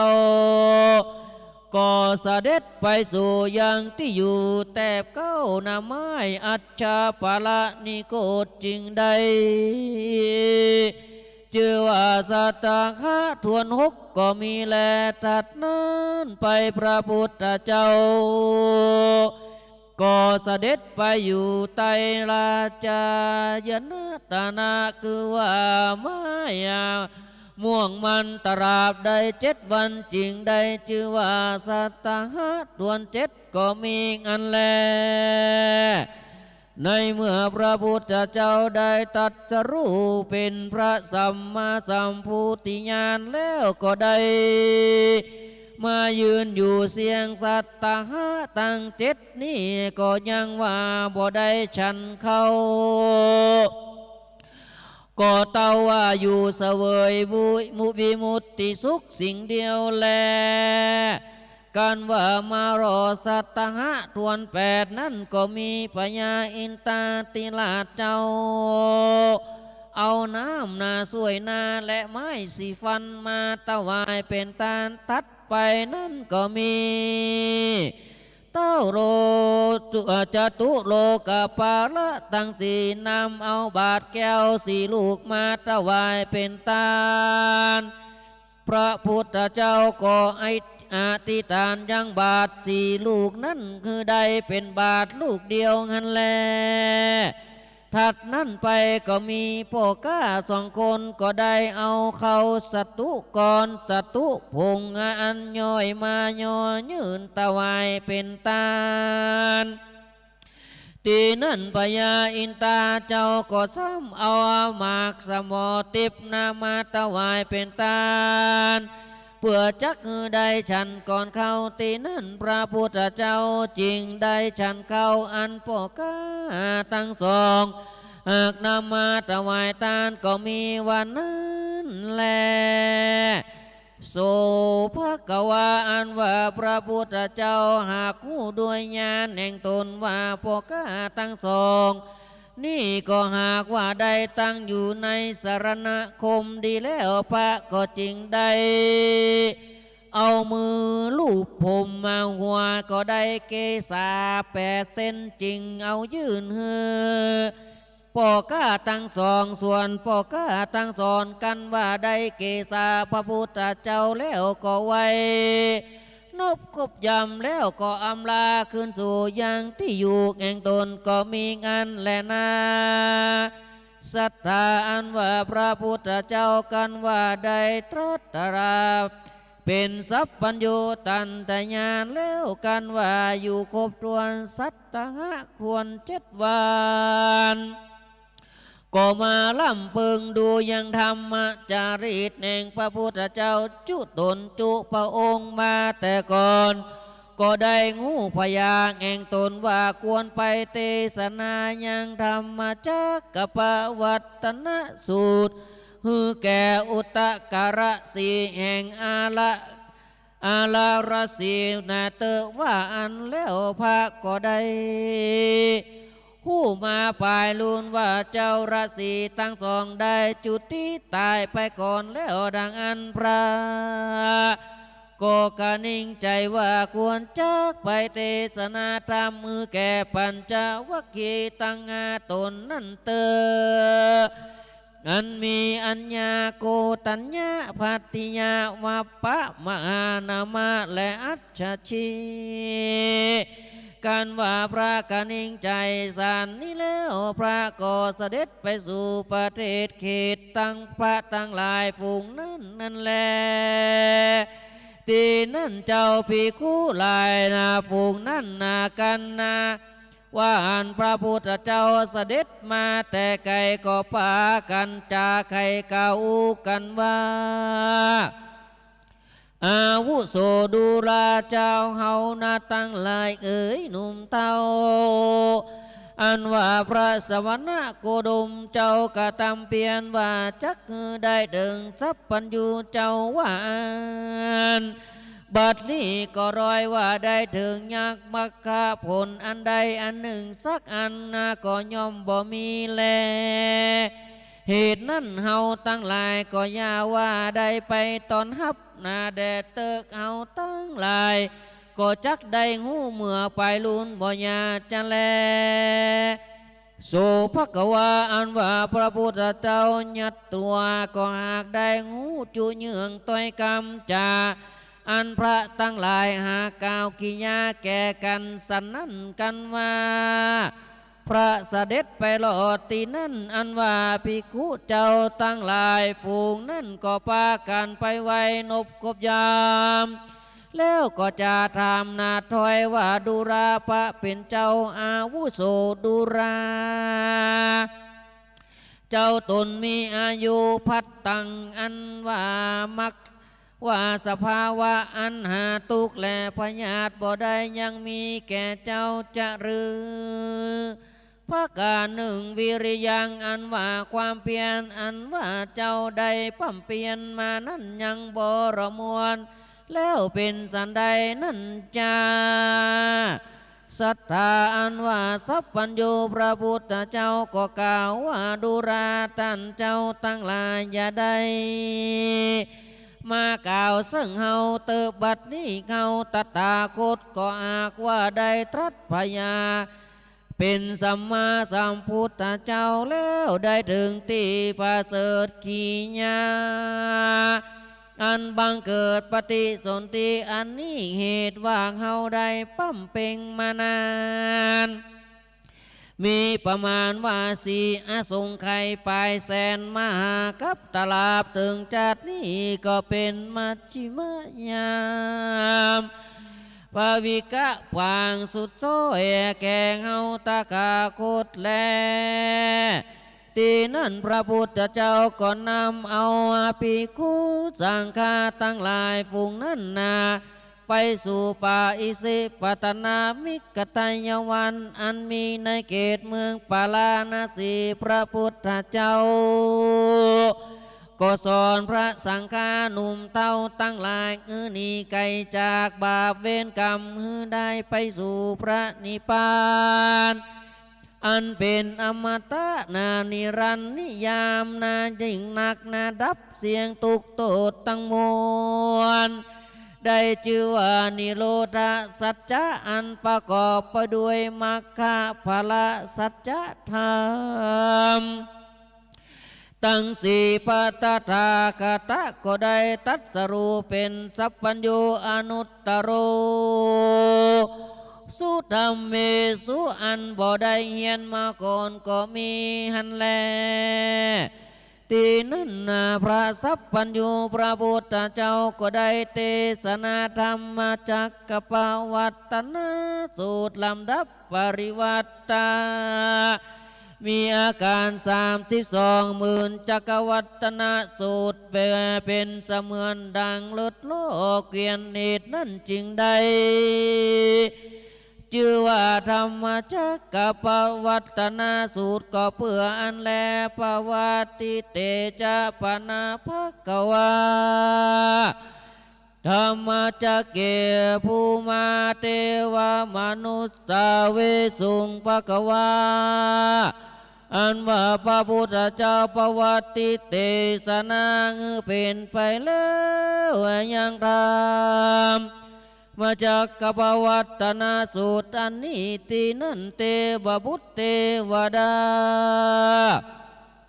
อินทราพรหมยมราชกุฎนาถน้ำปรมัยไอส่วนพร้อมตั้งเจ้าภิกขุตั้งหลาย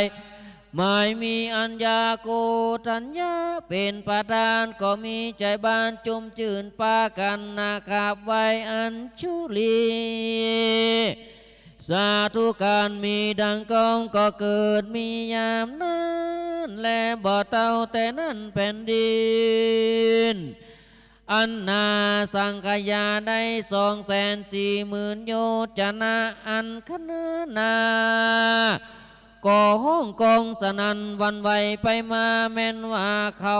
สีโนรุราชและมา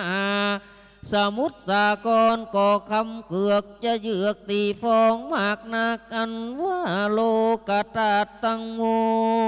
วลก็สนันไปหลอดตุกกรรมตุกไปมีรัศมีนาแจ้งส่องรุ่งเรืองไปตัวโลกาเสียงไว้ก็มียามนั้นแลนาแม่นอินตาเทวดาทั้งหลายกันว่าได้ฟังธรรมเทศนาแห่งพระพุทธเจ้าแล้วก็พากันได้ถึงยังธรรมวิเศษมีประเภทว่าโสตสกิตากาอนาคาตามบุญสมปานอันตนใดนาหอมยับมาแต่ก่อนมีประมาณว่าได้18 โกฏก็มีวันนั้นและนาทีนั้นพระอัญญาโกณทัญญาเทระเจ้ากันว่าได้ฟังธรรมมาจากกปวัตตนสูตรในวันเดือนอาสาฬหะเพ็งก็ได้อ่านยังธรรมวิเศษก็ได้บรรลุเป็นอรหันตาก่อนหมู่ก็มีกันแลทัดต่อนั้นมารอดเดือนแรม1 ค่ำอันว่าเจ้าพัทธิยเถราวพระเถระก็ได้บรรลุเป็นพระอรหันตาทัดนั้นมาแถมเล่ามีมหานามะและพระอัจฉริเถระก็ได้อ่านธรรมวิเศษก็ได้ถึงอรหันตาจริงชื่อว่าปัญจวัคคีย์ตั้งห้า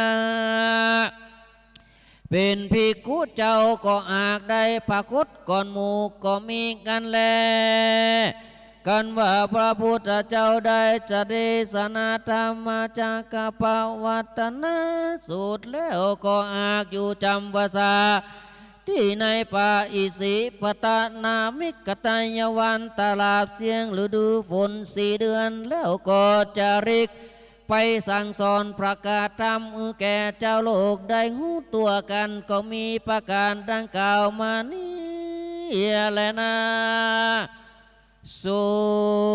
ตุนจันนันสัมโมลินสันตั้งหลายได้ฟังธรรมเทศนาแห่งพระสัมมาสัมพุทธเจ้าอันมีชื่อว่าปฐมสมโพธิกถาอันว่าพระพุทธเจ้าโคตมะอาจได้ปั้มเป่งมาเป็นที่สุดที่โสยและตราบใดตรัสพยาปัญญาเป็นพระสัพพัญญูตันตญาณตนประเสริฐกว่าโลกสงสารก็มีประการดังนี้แลนาท่านตั้งหลายได้ฟังแล้วจงจำชื่อไว้ในมโนตวานวิถีจิตนำไปพินิจพิจารณาได้กระทำปั้มเป่งนามาดังนี้แล้วปฏิบัติตามไปใจก็จักได้ถึงสุขสามประการมีติพานเป็นนี้แล้วบ่ยาจาดและนาแม้นว่าผู้กระผู้ใดมีใจใส่ศรัทธาได้สร้างได้แต้มได้เขียนด้วยตนเองก็ดีได้จ้างตั้นเขียนก็ดีได้นำมาฟังก็ดีได้ถวายเป็นทานไว้ภายนาก็ดีและได้อุทิศส่วนบุญไปหาผู้ที่ตายไปสู่ปรโลกภายนาก็ดีก็จักมีพระอานิสงส์นาขวางขวางมากนักนากันว่าตายจากโลกกว้างเมืองกูลก็จักได้เอาตนเมื่อเกิดที่ประเสริฐเกษมสีได้สุขสดสวัสดีจื่นจ้อยบ่ตกต่ำก้อยอันใดนั่นแหละนามูลสัตตามวลหมู่อันนั่งอยู่ฟังธรรมของพระพุทธเจ้าจุงนาเตียงเต้าตีกาฝูงโลกาพญาตอย่าได้มาไกลขอถอยไรจังไรตั้งนามานภัยอุบาทตั้งหลายอย่าได้มาปาดในตนสัพพะกังวลลายหลากจุงค่ายจากยกไก่นีสดสดีเตียงเต้าจุหนุ่มเรายิงใจนั้นแด่ตือนิติตังกิยาสังวานานาวิเศษจางองเอตยังธรรมเทศนาปฐมโพธิกถาอันย่ออันแคบก็บังกุมสุมลิสดีอันทพยังชาทุกรังคโรมะเสสาธุสาธุสาธุเอาอันนี้ขนาดอันย่อยอันแคบนะอันย่ออันแคบรับได้ตื่นพอดีกว่าเอาเกณฑ์กันเทศเนอะเอาไปเกณฑ์กรรมการวัดเกณฑ์แล้วก็จะได้ฮับปอนโอ้เทศม่วนเนอะก็เดียวนิมนต์ไปเทศต่อเชียงใหม่สักต่อ4 ทุ่มนี่นะหลัง5 ทุ่มนี่นิมนต์ไปเทศต่อเชียงใหม่แห่ม2 กันหลวงพ่อสดเบิกจะเบิกก่อนธรรมจักรแล้วก็จะเบิกเพราะว่าองค์เทศสุดท้ายนี่อยู่ใกล้เนาะพุทธภิเษกอยู่ใกล้เอาฮับปอนเนาะฮับปอนก่อนศรัทธาฟังปัตมะสมโพธิแล้วจำได้ก่อเดี๋ยวพระพุทธเจ้าชนะมารอย่างใดพระเจ้าหลังศีลทกเดี๋ยวอีแม่เขาก็ญาติน้ำลงดินนั่นน่ะญาติลงไปเลยแม่ธรณีจะอุ้มไว้ต้องใส่ก๊อกเลยญาติต้องดินนั่นเลยเนาะตั้งกรรมบัตนาไว้เนอ ยะถาวาริวะหาปุราปาริปุเรนติสาคะลังเอวะเมวะอิโตตินังเปตานังอุปกัปปติอิจิตังปฏิตังตุมหังคิปะเมวะสมินตันตุสเปปุเรนตุสังกปาจันโดปนะระโสยถามณิโชติละโสยถาเอวังวุนตุสัมปติชามิโลกิยะโลกุตระมะคะปราบัตินี้ก็หากว่าเป็นวันดีเป็นวันสลีสีวิเศษอีกนั่นเป็นวันทำบุญยกชัดนาพระธาตุเจ้าชเวดากองจำลองแห่งวัดดอนจันทร์บ้านประจันที่นี่หมายมีสมณะศรัทธาตั้งไปในไปนอกไปในหมายมีสมณะสันสมณะศรัทธาท่านพระครูอภิวัตรวัฒนวิกรมท่านพระครูปรัตนัทพงษ์เจ้าอาวาสวัดนาดอนจันตินีที่นั่นเป็นเก้าเป็นประธานพร้อมด้วยศรัทธาสาธุชนบ้านป่าจันและที่ตั้งหลายทุกหมู่ทุกคนต่างก็ได้ตะลงคงกายตกแต่งเพ่งพร้อมน้อมมายังตตุปัจจัยไตวัตถุตานมะถวายปนาได้มาปูจาเอายังนาธรรมเทศนาชื่อว่าปฐมสมโพธิบัดนี้ตนตัวแห่งเก้ากับผมอัตมาภาพก็มีธรรมะเมตตาปฏิกาละเทศนาธรรมบรมวลแล้วโดยเตจะพระนาบุญกุศลหรือว่ากรรมกรรมบาตนาแห่งเจ้าสมณะศรัทธาและมูลศรัทธาตันทั้งหลายมีกรรมเกิดกรรมห่ำกรรมภาธนาไว้ดังใดดังอันก็ดีก็ขออัญเชิญเทพไตรมเหสีกาเทวบุตรเทวดาพญาอินทร์พญาพรหมพญายมราชคุดนาดน้ำปรมัยไอโสนตนจำบุญจำบาปตนจำน้ำยาตินนั่นตินี้พร้อมทั้งเสวัดเสวาก็ดีสิ่งศักดิ์สิทธิ์ทั้งหลายที่ปกปักรักษาอย่างอารามควงแก้ววัดดอนจันทร์บ้านป่าจันนี่ก็ดีก็ขออัญเชิญท่านเจ้าทั้งหลายได้โปรดเมตตามาอนุโมทนาในกองบุญกองกุศลในทีคาการะบัดนี้ยามนี้ฮือเจ้าสมณะศรัทธาและมูลศรัทธาท่านทั้งหลายฮือได้อยู่ดีมีสุขรอดพ้นจากโลกาพยาธิพยะภัยต่างๆนานานั้นจะได้มากำกายนั้นจุงจักมีเตียงแต่ดีลีใจยะจิติทานังลาฟังสุติภาคยังสุขังพลังสิริอายุจะวันโนจะโปกังบุติจะยะสวาสตะวสาจะอายุจะชีวะชิติปวันตุเตปวัสปีติโยวิวัจจันตุสัพพะโรโควินาสันตุมาเตภาวะตวนตรายโยสุขีติกายุโกภวะอภิวาตานะสีลิสนิจังบุตาปัจจายโนจัตตารโอธรรมาวัฏติอายุวันโนสุขังพลังอุติสะตานังนิพพานังปรมังสุขังสาธุสาธุสาธุอ้าวขโยมเก็บกันเทศไปประตังเจริญ ไหว้อีหลครูบาอ้าวขโยมวัดสันกุทองต่อไปก็จะเป็นธรรมมาจากกัปปวัตนสูตรโดยหลวงพ่อพระธิการดวงทิพย์อุตตมธรรมโมหลวงพ่อเจ้าวาดวัดป่าซ่านจะขึ้นเทศเป็นกันที่สองศรัทธาจะเข้าห้องน้ำก็ไปทำธุระก่อนอาตมาจะบรรยอมเหลียวหลังกลัวว่ามันจะเป่งลึง มันจะบะม่วนใจ ไม่ลอมเหลียวหลังเดี๋ยวเหลือเก้าเก้าอี้นะรับก็รับเนอะศรัทธาให้รับก็ไปรับในวิหารตื่นมาก็ฟังธรรมแหมกูเตือนี่ฟังธรรมก็เงารับเลยมันนี่มันเป็นอย่างกลับบ้านกลับอย่างอนุญาตเนอะใครรับก็นอนรับในเต็นท์นี่เลยไม่ต้องฝืนใครรับก็รับเลยเพราะนานถ้าใครรับก็ได้นะแล้วก็เดี๋ยวฮือตุพินัดได้อาราธนาธรรมแทนหรือก็ฮือท่านวัชรพงษ์อาราธนาธรรมแทนท่านวัชรพงษ์วัดตุงหัวถ้าว่าป้านานใครรับก็ได้เป็นอย่าง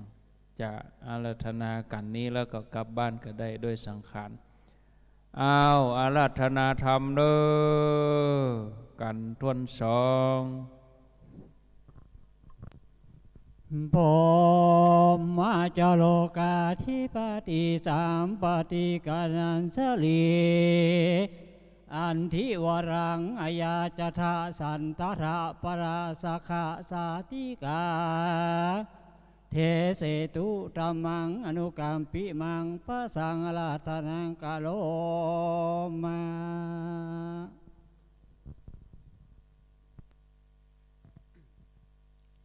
ขอถวายความเคารพในพระรัตนตรัยพระพุทธพระธรรมพระสงฆ์ก็ขอเจริญพรกับบรรดาคณะศรัทธาวัดดอนจานและคณะศรัทธาบ้านก้าวลิงคังหรือว่าศรัทธาสาธุชนทุกท่านที่ได้มาร่วมทำบุญยกฉัตร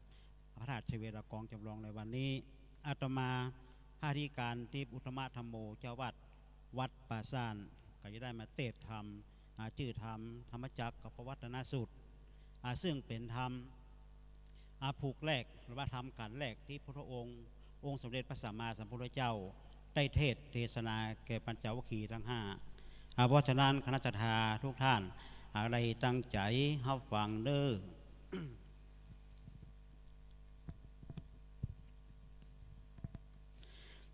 นะโม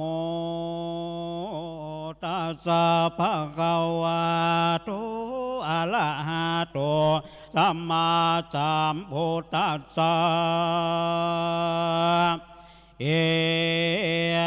กังสัมมายังภะคะวะปะรานาสิยังวิหารติอิติปาตาเนมิกาตาเยเอวะเมสุตังทิตาติกังทินาวะจานังกัมมิตนวะเอวะเมสุตังเป็นติตานาวะจานาแห่งสูตรอนาสานมหาอานันตะเทนเจ้าตนเป็นนามกะติกาเก่าแก่อรหันตาเจ้าตั้งหลาย500พระองค์มีมหากัสสปะเถนนาเจ้าเป็นประธานเมื่ออ่านในสังฆาอาการนาธรรมวันนั้นบันเตกาเดปะอาลิญากัสสปะเถนเจ้าเอตังธรรมาวัจจานังสุตนาตังอันว่าธรรมาจากกัปปวัตนาสุตังอันนี้อันว่าชื่อว่าอนันตะหากได้สดับรับฟังมาแต่ปากอุบแก้วว่าเก่าคือว่าปากกาแห่งพระพุทธเจ้าด้วยอาการนาตังดังกาจากวิชาจานาไปอานานิและเอกังสามายังมีกาละอากับหนึ่งสัพมาปัญโยปาพุทธเจ้าตนมีลากาตามตันงามอยู่สำลานในปาจิสิปาตานามิคาทายาเป็นที่เหือไปแก่เนื้อสัตว์ทั้งหลายอนาติไกเวียงปาราณาสีปะมัน500เจนขาตาโนตัตตาลาโคปังเกวาปัญหาจาวากิเยปิกะอนาตเตสีในขณะนั้นพระพุทธเจ้าก็ทำเลินซึ่งอนาปัญจวากิตังตนด้วยคำว่าเทวาเมปิกาเวดุลาภิโกตังลายาโกนาบ้านนาอันว่านักบวชบอกวันนาเสพมามีปากันทันใดขีญาอันประกอบด้วยยาสุขันนาติดของในกามอากุลต่างหลายอันนาเป็นกิเลสกรรมเลวัตถุกรรมผุงงานกรรมมาอาถอยย่อมาหากเป็นของเจ้าบ้านปุถุจานาบ่เป็นของงาลิญาเจ้าอันบ่เป็นประโยชนาสักอันปาการดึงขีญาอันประกอบด้วยเพื่อนอันนาคาตมาการนาแก่ตนตั้งงานญาติอาดาบในกาละอาลุดวาล้นนาปล่อยตั้งไฟไปนาไปหลังตั้งกลางซ้ายขวางขวา เลี้ยวเข้าไปนั่งอยู่ในละแวกหวังกองไปไปบนก็หือล้นด้วยรัศมีพระอาทิตย์ปฏิบัติตนหือลำบากแก่ตนอ่อนนี่เป็นกองปฏิบัติแห่งอาลีญาเจ้าต่างไหลก็ตามเลี้ยวบ่เป็นกุณนาเลอาพายโยจานาสังทักอันเลเอเตภิกขเวโอโพอันเตอนุปกรรมามัชชิมาปฏิปทาดูลาภิกขุต่างหลายปะตาถากตาปฏิบัติเข้าไปสู่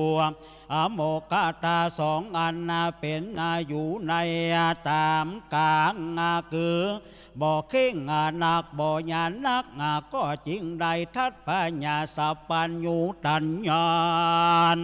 บังเกิดนายังตัวอันนาปัญญาอันเล็งหันทำตังมวลอาญานักการเดียอันบังเกิดนังญาณพญาเล็งหันตามตั้งวันเป็นนาไป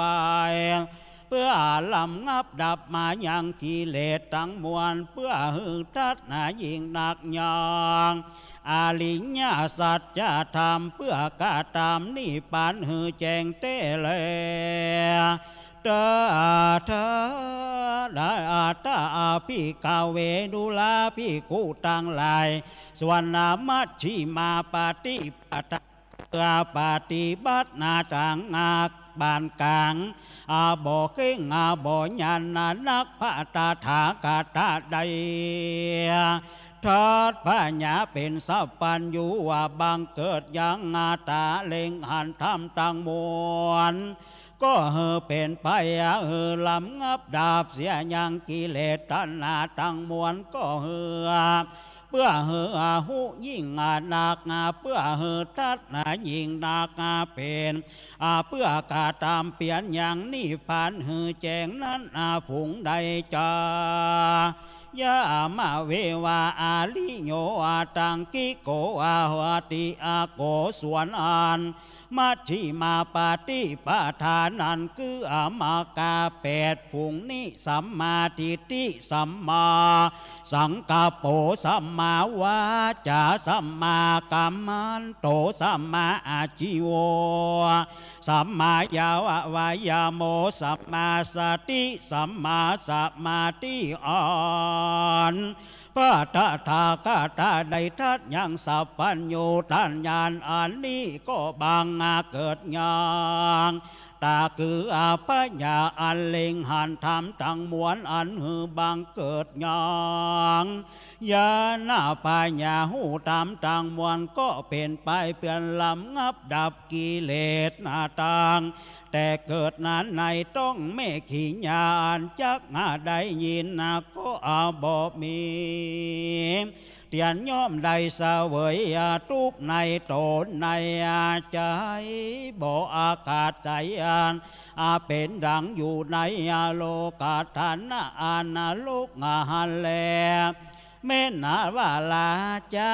เท่าแก่ก็เป็นทุกข์แม่นว่าเปียที่อันเกิดในตนต่างมวลก็เป็นทุกข์แม่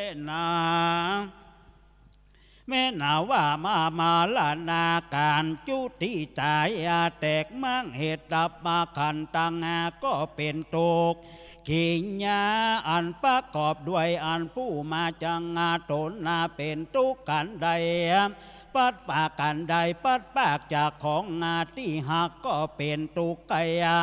ได้วัตถุอันใดและบ่ใดตามความปรารถนานั้นก็เป็นทุกข์สังคิเตนาปัญจุตานานักขันตาทุกขากิญญาอันนาบางเกิดอย่างขันธะตั้งหาคือรูปขันธะเวทนาขันตาสัญญาขันธาสังขารขันสังขารขันธะวิญญาณขันธาก็เป็นตุกมากหนักอีตังโขปะกาวาภิกขเวทุกขาสมุทัยยังอลิญญาสัจจังยายังตัณหาโพโนภาวะวิกานันติดุลาพี่โคต่างหลาย ทุกขาสมาอาลิญาสัจจะธรรมาจาผุงนิสิ่งเดียวแห่งผุงใดจะส่วนตัณหาอ่อนมีปุกติหือบังเกิดยังภาวะคือวิบากพุทธรูปมาประกอบด้วยอนันทิลากายินดีในภาวะที่เกิดนั่นอันเป็นไปในอากามะอุปวะตัณหาอ่อนเป็นไปกับด้วยอาทิตย์ที่ว่าถือเอาด้วยคำว่าโลกนี้มันเที่ยงวิภาวะตัณหาอันเป็นไปด้วยอุเฉทิฏฐิอันนาถือเอาด้วยกรรมว่าโลกนี้ขาดเสียภิกขเวดูลาภิกขุต่างหลายส่วนอันว่าทุกะนิโรธาสัจจานันนาคือธรรมชาติอันลำงับดับเสียอย่างราคะตัณหาสิ่งเดียวทำอันใดเป็นเหตุละเสียยังกิเลสตัณหาทั้งมวลก็ดี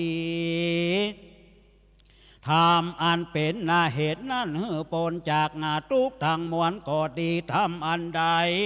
เป็นเหตุตามบ่มีอาศัยใจขอใจในตัณหาทั้งมวลธรรมอันนั้นชื่อว่านิโรธาอริยสัจจากล่าวคือนี่ปานสิ่งเดียวอิทังโขปานาภิกขเวภิกขุดูลาภิกขุต่างงานหลายคือว่าได้อติกามะมักแปดปาการผุงนี้สิ่งเดียวและผู้ใดจะคือได้สัมมาทิฏฐิสัมมาสังกัปโปสัมมาวาจาสัมมากัมมันโตสัมมาอาชิโวสัมมาวาจาโมสัมมาสมาธิสัมมาสัมมาสติสัมมาสมาธิพระพุทธเจ้าได้สำแดงยองอริยสัจจะธรรมตั้งสี่ประการนานี้เลวที่นั้นจักสำแดงญาณปัญญาอันเป็นไปสัจจะธรรมตั้งสี่นั้นหากเป็นสามคือสัจจะญาณกิจจญาณกตาญาณว่าอันส่วนอันว่าจักขุคือปัญญาอันเล็งหันยังธรรมตั้งมวลก็เกิดมีแก่ท่าตาทาคตาวิอาชาปัญญาอันหูธรรมวิเศษยิ่งหนักด้วยอาการว่าทุกทั้งมวลผงนี้ชื่อว่าทุกอริยสัจจะเลส่วนนาตาปัญญาอันเล็งหันธรรมมาทั้งมวลก็เกิดเมียแก่พระตถาคตปัญญาอันว่าธรรมด้วยประการต่างๆก็เกิดนาแก่พระตถาคตบุคลาผู้มีปัญญาผู้มีปัญญาเกือเวอาตานาหมายหูเหตุตั้งมวลตั้งโกปานิตังทุกขังดูลาภิกขุตั้งหลายตาเกือปัญญาอ่านเล่งหันธรรมต่างมวลก็เกิดมีแปตถาคตาปัญญาอันหูยางธรรมวิเศษนายิ่งนาก็เกิดแก่พาทถาคตาลัสมีอานาคือปัญญาอันลุ่งเลียงส่องแจ้งงานธรรมต่างมวลก็เกิดมีแก่พาตถาคตาในกาละในธรรมทั้งหลายอันพาตถาคตาก็ได้ฟังใดในสำนักแห่งปุกละผู้ใดในกาละเมื่อก่อนตนป้าก็ได้ทัดหูด้วยกรรมว่าทุกทั้งมวลผุงนี้ว่าเป็นทุกเตส่วนทุกกาสมุกาสัจจะนั่นเกือตัณหาทั้งมวลนั้นอันมีอันผู้มีปัญญาหากเปิงละเสียตังโคปานิตังทุกขังสมุทัยยังอริยสัจจาปนานันเตียส่วนทุกขสัจจะคือตัณหาทั้งมวลนั้นพระตถาคตาละเสียยังเลวอีตังทุกขาโลลิญสัจจังเมภิกขเว ดูลาพี่กูตังหลายสวนนาวตาคือพระญาอันนาเลงหันตามทั้งมวลก็เกิดมีพระตถาคตพระญาอันหูตามต่างมวลก็เกิดมีแก่พระตถาคตพระญาอันนาหูยังทำต่างงามอนัตตังมวลด้วยปาการอันเกิดแก่พระตถาคตพระญาอันหูตามดวงวิเศษอาญิงนาก็เกิดแก่พระตถาคตรัศมีคือพระญาอ่อนลุ่งเลียงส่องแจงหานยังอาตาธรรมตั้งมวลก็เกิดเมียแก่พระตถาคตในอากาธรรมตั้งหลายอันใดฟังในสำนักแห่งปุคละผู้ใดในกาละเมื่อก่อนพระตถาคตก็ได้ทัดนาหูด้วยกามว่าธรรมจาตตังมวลนั่นใดชื่อว่านิโรธาอาลิญญาสัจจะคือนิพพานสิ่งเดียวแลภิกขเวดูลาภิกขุต่างหลายทุกขานิโรธาอาลิญญาสัจจะนั่นคือนิพพานนานปุคขละผู้เมียปัญญาเปิงหือแจงตามมาดังพระตถาคตกตามหือแจงเลี้ยวสวนอานาคือพระญาอันเล็งหันธรรมอุทาทิยาอันนาก็เกิดมีแก่พระตถาคตตถาคตพระญาอันหูยังธรรมต่างมวลในกาละเมื่อก่อนด้วยคำว่าปฏิบัติเข้าสู่นิพพานนั่นก็ได้ชื่อว่าตัวอกข้านิโลถ้ามินิปฏิปทาตังโคปานิตังทุกขานิโรธาคะมินิปฏิปทาอริญญาสัจจังอเวตพันเตียพี่ข้าเวดูลาพี่โกตังหลายสวนนาตังปฏิบัติเขาสู่นิพพานอันนั้นอันว่าปุกละผู้มีปัญญาเพิ่งปฏิบัติเลพี่ข้าเวดูลาพี่คู่ต่างหลายส่วนอันว่าตาอันคือพระญาอันเล็งหันธรรมตั้งมวลก็เกิดมีแก่พระตถาคตพระญาอ่อนธรรมอันตั้งมวลก็เกิดมีแก่พระตถาคตพระญาอันหูธรรมด้วยประการต่างๆนานาก็เกิดมีพระแก่พระตถาคตพระญาอันหูยังธรรมอ่อนยิ่งนักก็เกิดมีแก่พระตถาคตอัลลัสมีคือพระญาอ่อนลุ่งเลียงส่องแจ้งอาหารยังทำตั้งมวลก็เกิดมีแก่พระตถาคตอาณาบทใดฟังในสำนักแห่งปุคละผู้ใดผู้หนึ่งในกาละเมื่อก่อนพระตถาคตใดทัดหูด้วยกรรมว่าทุกขานิโรธาคะมินิปฏิปทาหากใดจำเลินเล้วเล่นาอธิบายว่าธรรมตั้งมวลอันเป็นสัตว์สังฆตาก็บทใดฟังเล่เลียนในสำนักแห่งผู้ใดอาณาปุกละผู้มีปัญญาเปิงเวทนากุฏหมายหูอัตมุทายาสัจจะเป็นปาหาตาป้าผู้มีปัญญาเปิงละเสียอย่างนิโรธาสัจจะเป็นอาติสัจจะตะเปตังเปิงกาตามหือแจงมัคคะสัจจะเป็นภาเวสัปปะเปิงจำเลินแต่แลปัญญาอันนาสันนิใดชื่อว่าคิตาทานังพญาอันผู้หูด้วยกามว่าทุกขาสัจจาก็ได้กดนาแขวดหูเลวเลสามุทายาสัจจะเป็นไปนาปัตถาคตก็ได้ละเสียยังเสียเลี้ยวก็ได้กาตามเหือแจงเลี้ยวมากะสัจจะเป็นนาภาวิตาพระก็ได้จำเลินเลี้ยวอันหูว่าธรรมนี่ชื่อว่าตาอาทาญาณประมาณนั้น พระญาหัวเป็นในธรรมตังสีเป็นสามจำพวกด้วยประการดังนี้ก็เกิดนามีแก่พระตถาคตแลญาว่าอ่างกิงวันจะเมพิกาเวอิเมสุจตุสุอาลิยาจะสัจเจสุเอวันตังพิกาเวดุลาภิกขุตังหลายส่วนปัญญามอาภาญาอันเลงหันธรรมตั้งมวลควรแก่อันนามีในอาลิญาสัจจะตามต่างหลายอาสีจำพวกผุงนี่คือปาลิวัตตาอาสัญญากาตะญาณอันมีอาการใด12คือทุกขาสัจจะทุกขาปาลิเยยาอันนาทุกขาปาลิยาตาทุกขาสมุทัญญา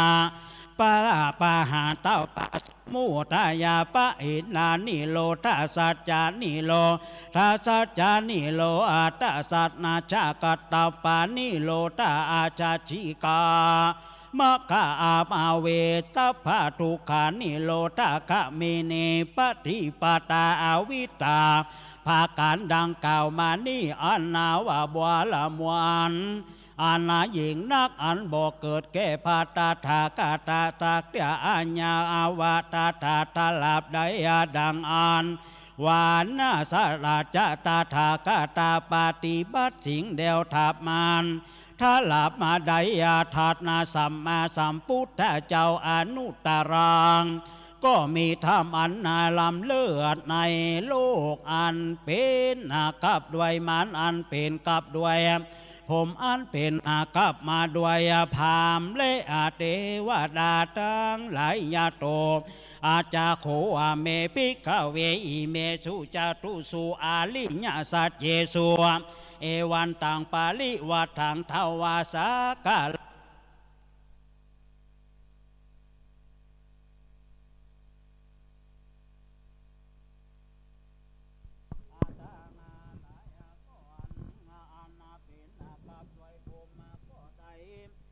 นาบามเลเทวดาตังหลายยาโตจะโคปิกเวอิเมสุจตุสุอาลิญาสัจเจสุเอวันตังปาลิวัตังตวาสากาลังยะถาปูตังญาณทัสสานังสุวิสุตังอโหสิภิกเวดูลาภิกขุตังหลายส่วนว่าปัญญาอันนาอันถึงญาณธรรมอันควรแก่อันนามีในอาลิญาสัจธรรมตั้งหลายสีจำพวกขุงงานนี่อันเป็นนาวาลิตาวาสาจีจำพวกอันนายอาการใด12ด้วย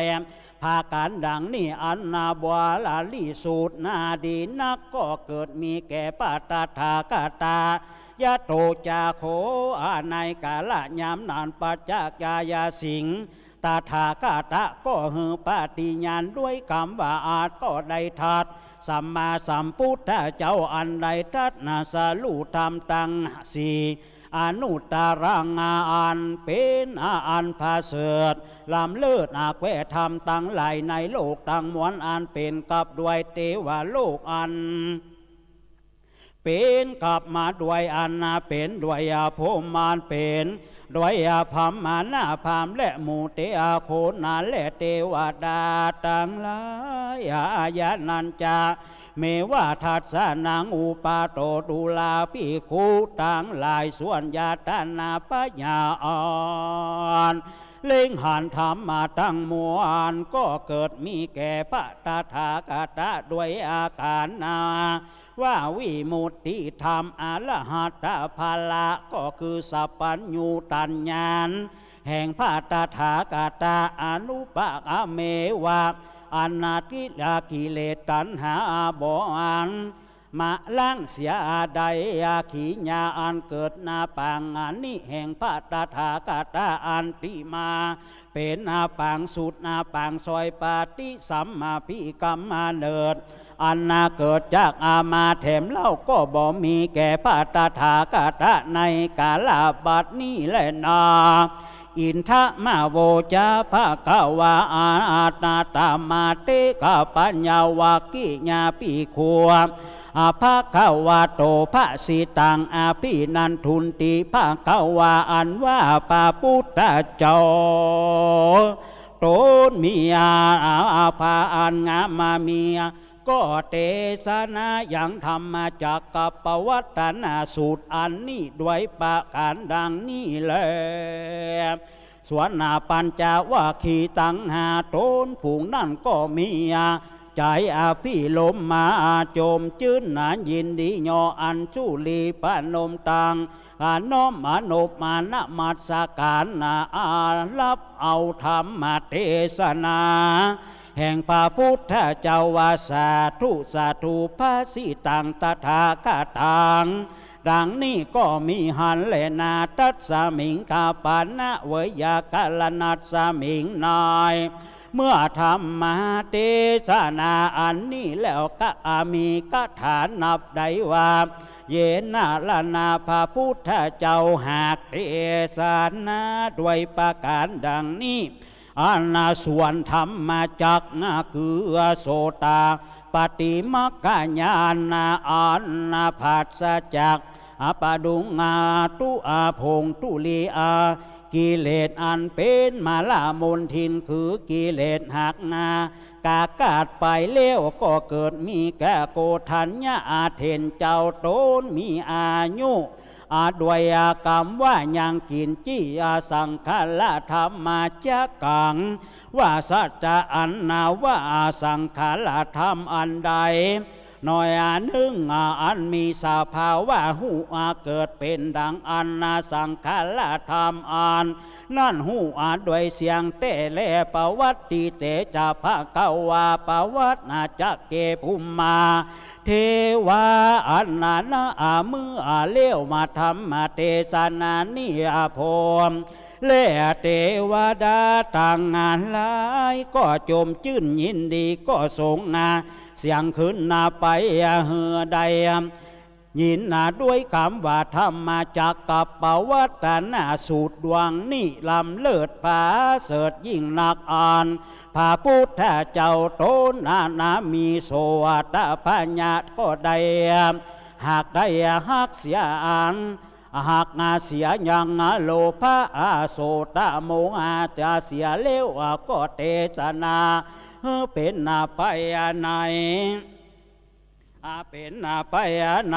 อิติปาอิสิปาตานะมิคาทายาวันอันมีกายเวียงปาราณาสีพมาผมและเทวดาต่างหลายก็ได้ยินมากนักอันปุกาละผู้ใดผู้หนึ่งในโลกนี้บ่อาจจักเหือเป็นไปได้เตแลภูมิมานังเทวานังสัตตังสุตตาจาตุมหาลาจิกาเทวาสัทธามนุษย์สาเวสูงส่วนเทวดาผู้ไหนอาจารย์พระจตุมหาลาจิกาได้ยินเสียงแห่งพรหมและเทวดาต่างหลายส่งเสียงสาธุกันเลี้ยวก็พากันส่งเสียงต่อขึ้นไปบนสวรรค์เทวดาต่างหลายอันอยู่ในจันทร์ฟ้าตาวาติงาสาได้ยินเสียงแห่งเทวดาทั้งหลายอัน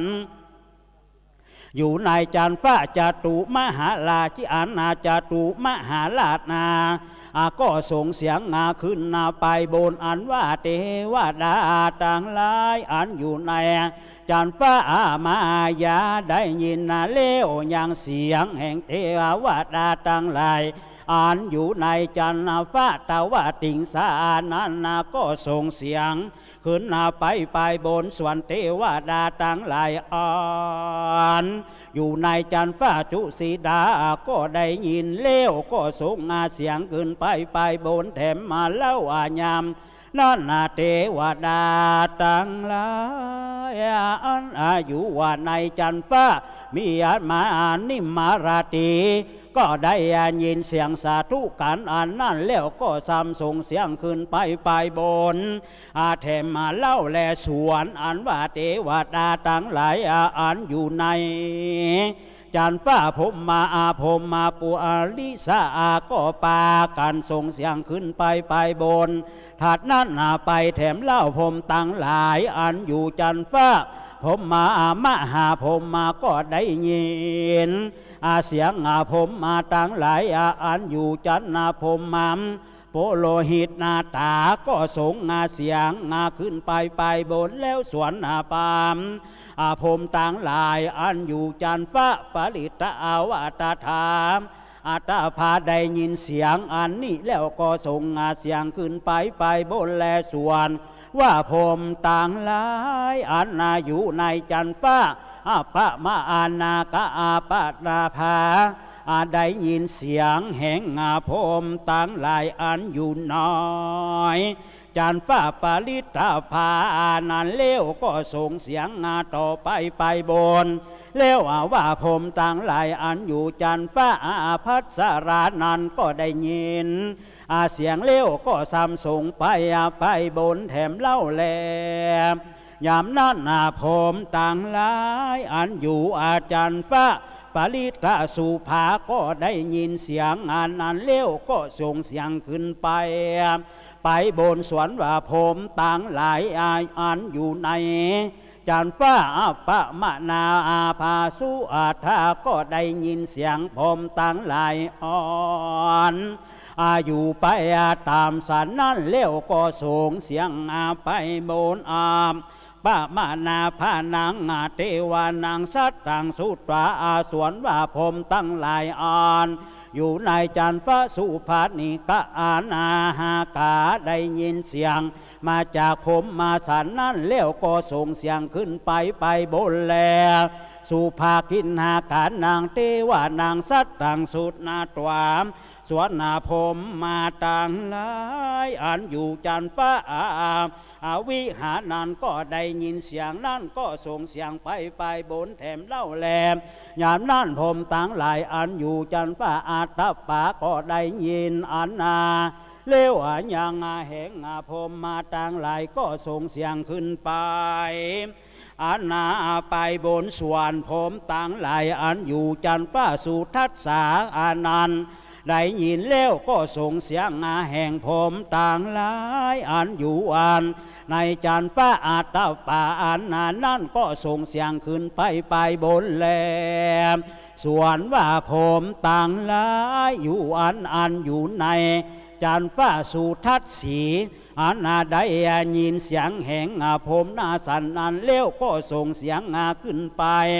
ปบนสุภากินหากานางเทวานางสุตวะปามาส่วนพามตั้งหลายอันอยู่จันทร์พระกินหากาอานิอากะทานั่นก็ส่งเสียงขึ้นไปบนด้วยกรรมว่าตัมมาจักกับปวัตนาสูตรอันนี้ฟ้าเสดยิ่งนักอันพระพุทธเจ้าต้นมีโลภาคะอันงามมหาเตสนาเหือเป็นไปนายป่าอิสิปาตานามิคาทายาอันมีจิมไกเวียงปาราณาสีก็มีแลธรรมจักกับปวัตนาสูตรอันนี้สมาก็ดีพมานาก็ดีเทวดาพมานาก็ดีปุกะละผู้ใดในโลกนี้บ่อาจจะหือเป็นไปได้แลสัทธาอาคาเนียงเสียงตาเทวดาผมมาตั้งหลายก็ร้องบอกเปล่าเตียนหือใดยินนั่นก็แผ่สลับขึ้นไปตั้งแต่แผ่นดินนี้ขึ้นไปทลับต่อเต้าถึงอากาศนิทกาผมมาโลกในขณะบัดเดียวพระมหูปตนาอามาเตด้วยปาการดังเก่ามานี่แหละนาสวนว่าหมื่นนาโลกจักรวาลตั้งมวลนี้สังกัมปิวันขึ้นไปแหละนาสัมปตินาตังงังต่างไปลุ่มมาไปบนสัมมาเวทีก็สนันหวั่นไหวหลอดจูกำจูไปก็มีแลสวนโอปาลัสมีลุ่งเลียงส่องแจงพาเสดลำเลิศกวางขวางหญิงนักหาพามานนาบอดใดล่วงข้ามมา นุภาวะแห่งเทวดาต่างหลายและผมต่างหลายก็ปรากฏเกิดในโลกงานนี้ด้วยอนุภาพภาวะแห่งพระพุทธเจ้าก็มีในกาลยามนั้นแลอาทะโคปะกาวาคุทานังอุทะเนสิในกาลนานพระพุทธเจ้าก็ได้เอามาอายังอุทานกาถาอันนี้พอดูกาลพลนาโตดูอาดูเตอานาลูอาเตอาเลวเลว่าอันนาใดชื่อว่าโกตัญญะเทนเจ้าด้วยปาการดังกล่าวมานี่แลนาหิด้วยมีแต่แลปาพุทธเจ้าตั้งหลายในอาการว่าใดทัดปัญญาสัพพัญญูตัญญาเลี้ยวเตียนย่อมเตสนาธรรมมาจากดวงอันนี้อาธรรมตั้งหลายเหตุนาดังอันนาเกอันอาปะอันนาโคตาอาเจ้าแห่งเราก็ทัตตปัญโยเป็นพระพุทธเจ้าสหัมปติมหาพรหมก็อาราธนาขอซึ่งพระพุทธเจ้าเพื่อเฮเตสนาธรรมในกาลนั้นพระพุทธเจ้าก็เทศนาธรรมธรรมจักกับปวัตตนาสูตรอ่านนี่อาแก่ปัญจวัคคีย์ห้าโตในป่าอิสิปาตนามิขันยะนอยป่านั้นในเดือน10 เพ็งอันเป็นวันเขาวาสาอันแลในเมื่อเลี้ยวธรรมจักกับปวัตตนาสูตรอันนี้ลัมมาปัญจวัคคีย์ตั้งห้าโตนั่นส่วนอัญญาโกฏัญญะเทนเจ้าก็ได้ถึงสุตปฏิภาละเมนนาสลมมาตั้งหลายอันมากนักประมาณใดว่า18 โกฏก็ได้ถึงมรรคละธรรมตั้งหลายเหตุใดฟังธรรมมาจากกับปวัตตนาสูตรอันนี้อันพระพุทธเจ้าหากเตสนาก่อนทำตั้งมวลประการดึงผู้ใดฟังใดสร้างธรรมดวงนี้ก็มีพระอานิสงส์อ่อนกว้างขวางมากหนักหนาก็มีด้วยประการดังกล่าวมานี่แหละนะธรรมจักกับปวัตตนาสุตตังเนเทตังขิญญา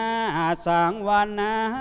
นาวิเศษจะห้องเหตุยังธรรมจักกับปวัตตนาสูตรก็บังคมสมเลสาดีอันธรรมยังสาธุกรังคารมเสสาธุสาธุสาธุเอาแล้วตีกองต่อไปก็เกณฑ์ประเคนกันเตดเนอกรรมการประเคนกันเตดก็ว่าศรัทธาคนเท่าที่เหลืออยู่นี่ก็ได้ไผก็ได้เอาลุกมาคนใดคนหนึ่งมาเกณฑ์แล้วก็ฮับปอนต่อไปก็จะได้เตรียมสถานที่สวดเบิกนะก็7 ตนนิมนต์ลำดับต่อไปเด้อสมณจัตตามรจัตตาได้เอาจ่ายฮับปอนเด้อจัดน้ำฮับปอนยะถาวะริวหาปุราปาลิปุเรนติสาคาลังเอวะเมวะอิโตทินังเปตนังอุปกัปปติอิชิตังปฏิตังตุมหังคิปะเมวะชมิชันตุสัพเพปุเรนตุสังกปาจันโทปนาราโสยถามณิโชติละโสยถาสัพพิติโยวิวัตสันตุสัพพะโลโกวินาศสันตุมาเตภวัตบันตารายโยสุขีทีคายุโกภวะอาภิวัตนาสีลิสะนิจังอุทาปัจจายโนจัตตารโอธรรมาวัฏันติอายุวันโนสุขังภาลังสาธุสาธุสาธุเอ้าขยมเนอะ ของหลวงพ่อดวงทิพย์อุตตมะธรรมโมเจ้าวาดวัดป่าซ่านนะเอาปู่ศาสตร์เจือศาสตร์ปู่ศาสตร์แล้วก็เอาสัพพโทนมาสัพพโทนที่เอากลางแต่เจ้าเอากุ่มมาโดยเอาสัพพโทนแวดมนต์เอากุ่มมาโดยกุ่มสัพพโทนเจือศาสตร์ก่อน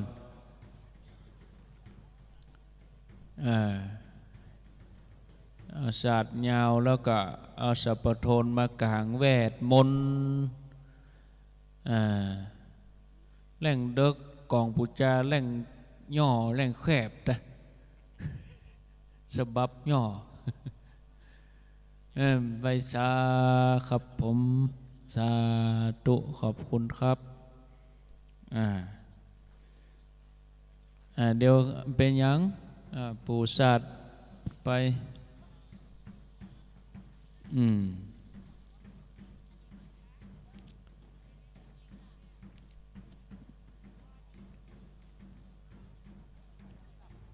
เอายาวไปปุ้น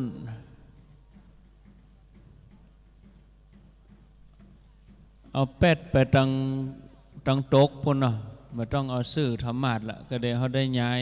สัพพโทนธรรมะนะเอาแวดมนต์มอกอันนะเอามอกหันนะไม่ต้องเอามาเกินนะ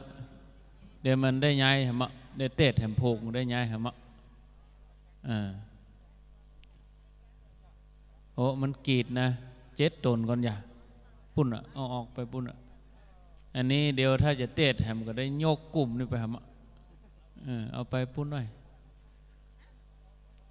เอาไปปุ่นนะปุ่นนะเอาตีนมันจนกันนะเอาว่าเปิ้นจะสวดแวดมนต์นะเปิ้นสวดเปิ้นเอาหน้าเข้ากันกะโมทนาเนอปาสีดาสัพพโทนเอาเนี่ยต้องถามเปิ้นก่อนตำหาเปิ้นสวดจะได้เปิ้นสวดตกวงกะก็ว่าสวดเลี้ยงหน้ากระดานกะต้องถามตำหาเปิ้นก่อนที่สีโสดาที่วัดสันสีนี่เปิ้นจะนั่งแวดมนต์นะไปถามเปิ้นก่อนกะนั่งแวดก็ต้องเอาสัพพโทนแวดมนต์เอาตีนสัพพโทนชายคานะจนกันมันได้ลักษณะแวดมนต์นะขันตั้งนั้นอยู่ตั้งกลางสัพพโทนแวดมนต์พัตตะเวินน่ะสัพพโทนแวดมนต์เปิ้นจะนั่งแวดมนต์หรอเปิ้นนั่งหันหน้าเข้าหากัน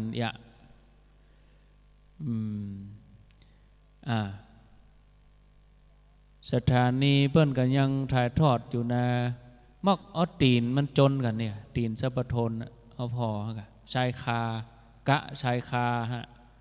ระยะชายคาวางมันวางสัพพโทนพอตีนสัพพโทนด้วยมันควิดขึ้นบนนั่นน่ะชายมันลุ่งลิ่งนะเอาก้นลงมาก่อนสีฟ้าเนี่ยก้นลงมาตีนชินมันวิดว่าอย่างใดก็บันแท่งใจเฮ้ยเขินท่านนะ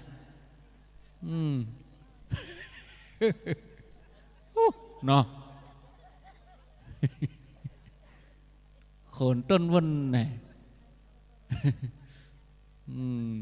อีกอะชายอิมหูเนาะอย่างเป็นชายเพราะใจไม่ยิงเหรอกันชายเนาะเป็นอย่างมันอย่างใดนี่มันกลนเปลี่ยนนั้นใหม่ก็ได้หรอเอาดีๆนะมันนะ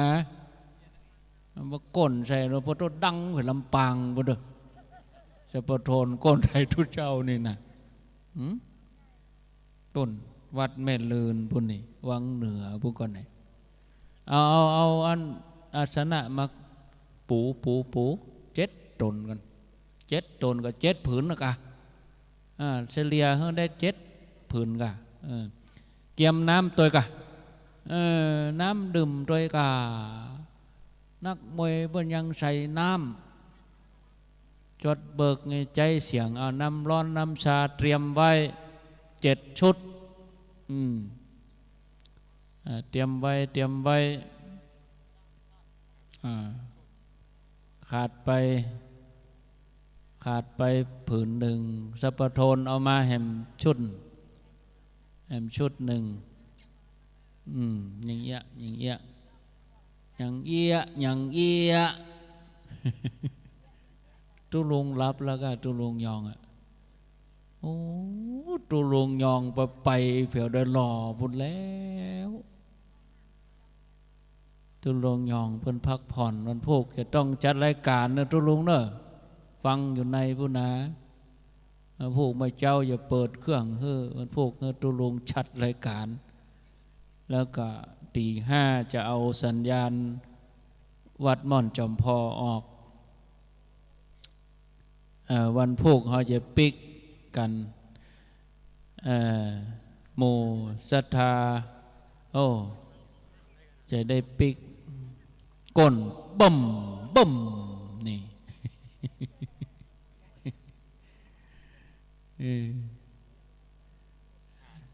ฐานมันตีนน้ำคู่มันมนนั้นกำไว้เป็นยังเปลี่ยนนั้นใหม่กะเนี่ยแต่เจ้าก็ก้นใส่ตู้เจ้าละกำละอีกวะ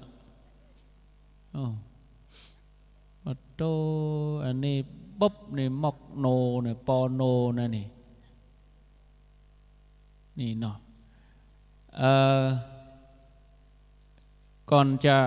สวดเบิกจัดสถานที่กำเดียวนี้วันพุธเนอะกรรมการเนอะวันพุธรับทราบข้อมูลนี้ว่าวันพุธนี้นะหรือเอาสายศีลออกเนอะวันพุธเนี่ยได้ที่บนนี่นะแล้วก็เอาฝ่ายลุงนี่นะฝ่าย7 สีเนี่ยเตออกเอาขึ้นกำอันเอากันไดกายแล้วก็เตฝ่ายลงแล้วก็ชัดนั้นเอาคว่ำเนอะเพราะว่าเขาตอกมีในหั่นแล้วก็ชัดตัวนี้นี่มันตันพวกต้องจีหูก็มาอันนี้น้ำขังอยู่ในหั่นได้ปีเดียวได้ขี้เมี่ยงกินหมดวันพวกเนอะ3 อย่างนะช่วยกันตักช่วยกันบอกวันพวกขึ้นเอาได้แสสินถ้าเอาออกนี่มันจะดำอยู่หั่นเอาออกสักเตือนะ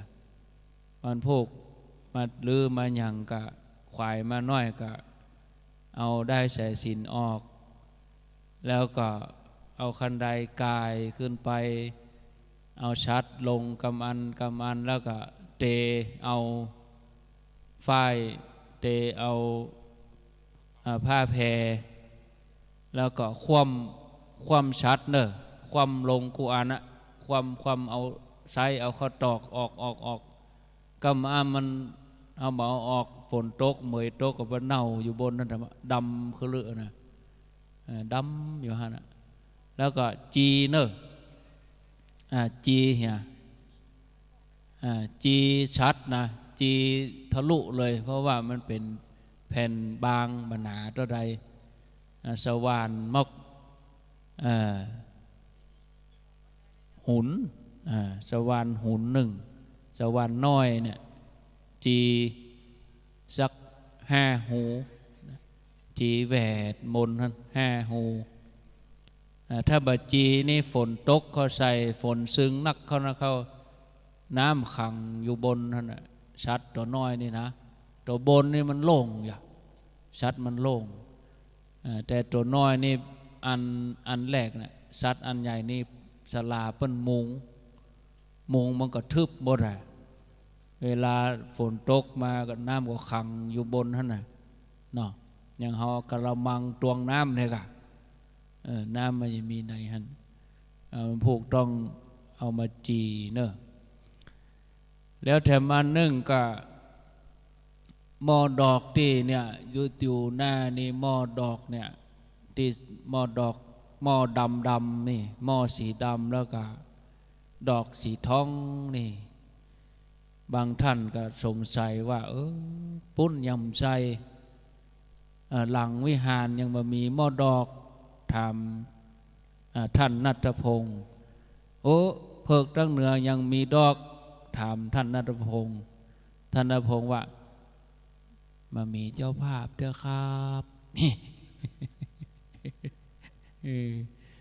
ใครจะเป็นเจ้าภาพเนอะศรัทธาเดี๋ยวนี้หม้อดอกนี่มีอยู่4 หม้อนี่เอาตั้งไว้ไม่ได้นะยังมีไผฮับเด้อนะชัดนี่มีคนฮับหมดแล้วอันไหนมึนไปแต่หม้อดอกนี่แปลงตะใดถามท่านณัฐพงศ์ท่านตะหือมอกกาลดไปได้หล่อตะอันน่ะตะใดก็ถามท่านเนอะ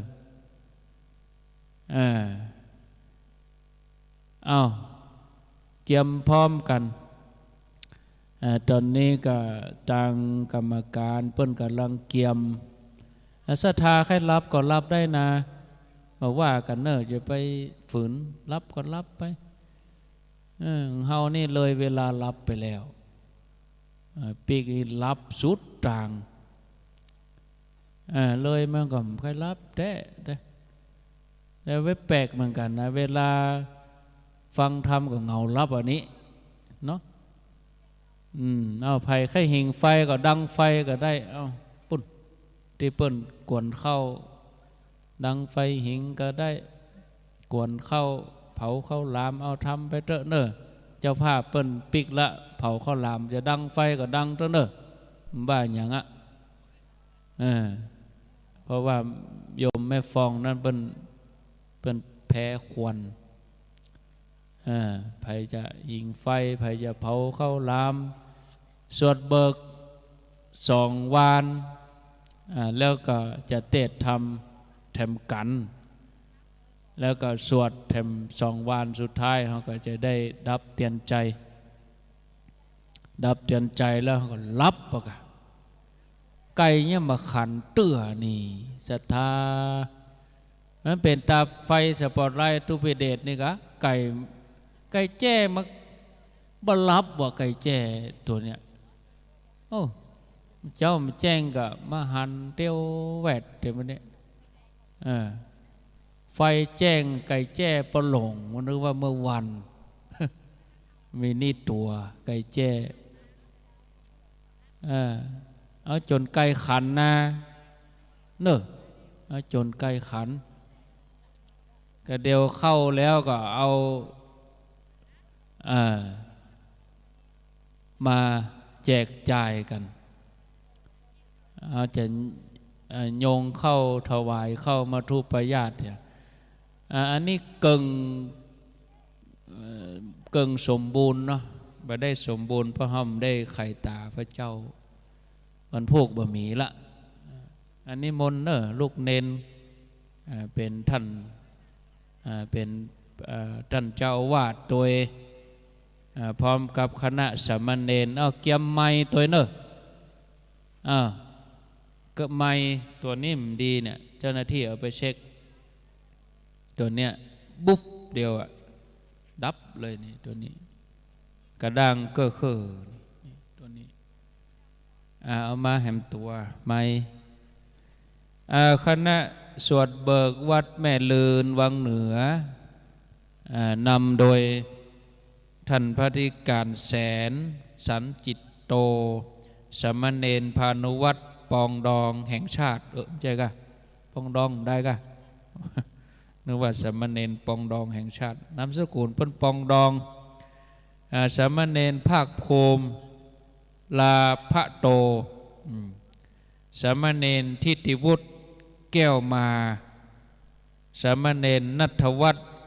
กลิ่นมาลาเนาะเป็นว่าสามเณรกลิ่นดอกมาลาแปลว่าดอกไม้สามเณรชิดสนุพงษ์เสียงกึกนี่กะโอ้เสียงกึกก้องโลนี่อ๋อเดี๋ยวจะฟังกันมาฟังเสียงกึกก้องนี่กันมาสามเณรณัฐพลภาคเพียรเนี่ยโอ้นามสกุลมีความหมายหมดแก้วมากินมาลาเสียงกึกภาคเพียรอีโลเขาท่าดีอ้าวเรียบร้อยแล้วยังขาดพ่องเกณฑ์ขันตั้งบาทนำมนจุดเตียนเอาเตียนเล่มนั้นน่ะเหมาะน่ะ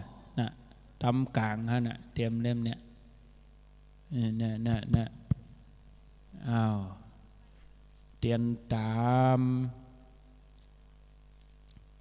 เอาอย่างมาห้องเสียพานนี่เนี่ยพานเนี่ยท่านนัดเอาไม้ไปเฮือปุ่นกะนี่มีแล้วลูกเอาพานนี่เตียนอ้าวนิมนต์ครับ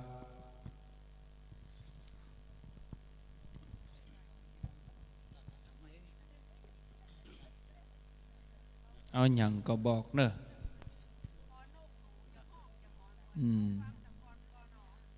นี่มีเตื้อมีรอบสองเดี๋ยวนี้เอานกเกาออกก่อนนกเกาออกแล้วก็เดียวไก่ก้อยขัน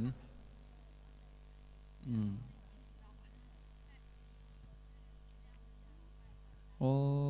เน้นแค่รับก็ลูกรับเดียวตายังมาตอมแตบตาผมตึงลีอย่างเงี้ยครับมันแป้ไฟเน้นแป้ไฟบัลลัมมีเนอะสวดเปิกคณะเนนนี่นะศรัทธาเนนเขาเฮียนหนังสือหนังหาก็อาจารย์ท่านเพิ่นก็สนับสนุนให้เนนได้ภาคเพียรเฮียนสวดเบิกสวดเบิกวัดแม่ลืนวังเหนือนี่วังเหนือลำปางหนา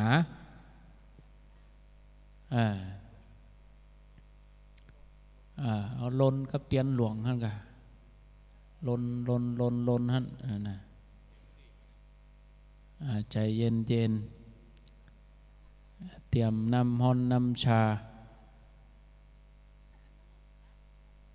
สวดเบิกนี่โอ้เน้นกินฝืดเหมือนกันนะเน้นเนาะโอ้ยอย่างเอาน้ำแข็งมาฮื้ออย่าง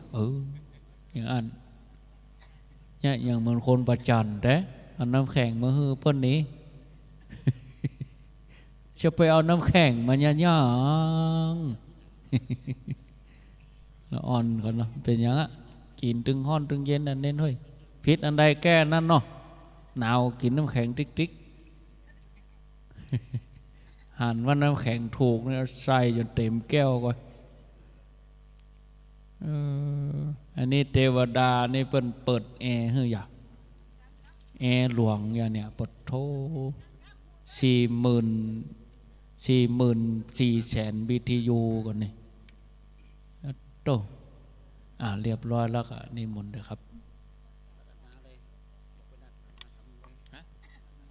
รัตนธรรมเอาพระนานรัตนธรรมพระนาน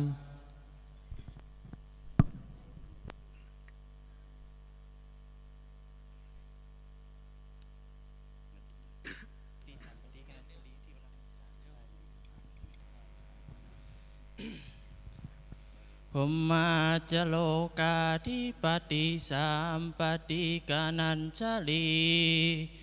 อันทิวรังยะจทะสันตถะปราสาติกาเทเสตุธรรมังอนุกัมปิมังปะสังลัตถนังกะโลมา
ชิเม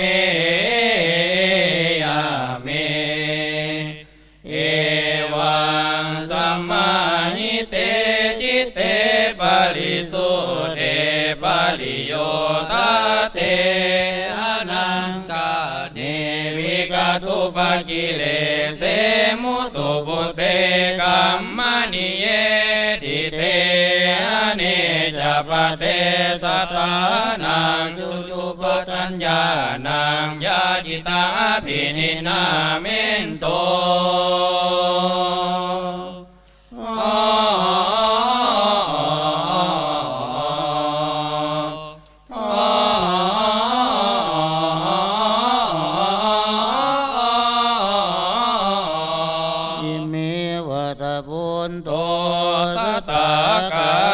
สุจาริเตนะสัมมนกตาวจีสุจาริเตนะสัมมนกตามโนสุจาริเตนะสัมมนกตาอริยานังอุปวาตกามิชาดิริกามิชาดิริกามสมาทานาเตกายสัพเพตามลัมมานาพยังทุกขติงวินิปตังนิลิยังอุปปันนาติ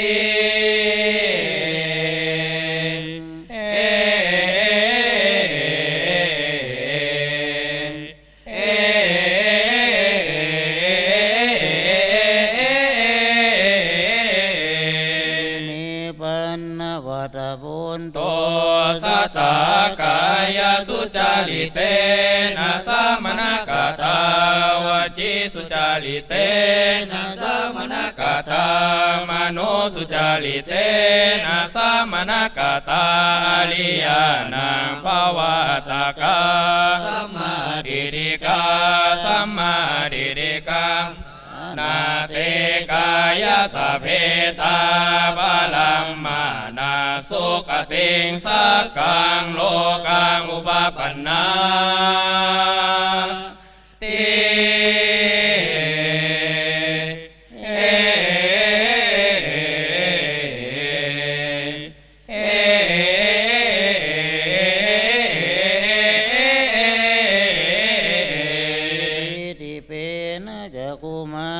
สุเทนะอติกันตามนุสเกนะสเสปสิตัวปัจจมาเนอุปัจจมาเนหิเนปฏิเตสุวันเนทุขวันเนสุขเตทุกเตยะถากัมมุปเกสเตปัจจาริตัวสาเยวลาติมาชิเมยาเมเอวังสัมมาหิเตจิตเตปริสุเทปริโยตเตอนังกาเนวิกตุปกิเลเสมุตุปุเตกัมมานิเยหิเตอเนจปเตอาสวานังขยัญญานังยาจิตาภินินาเมนโต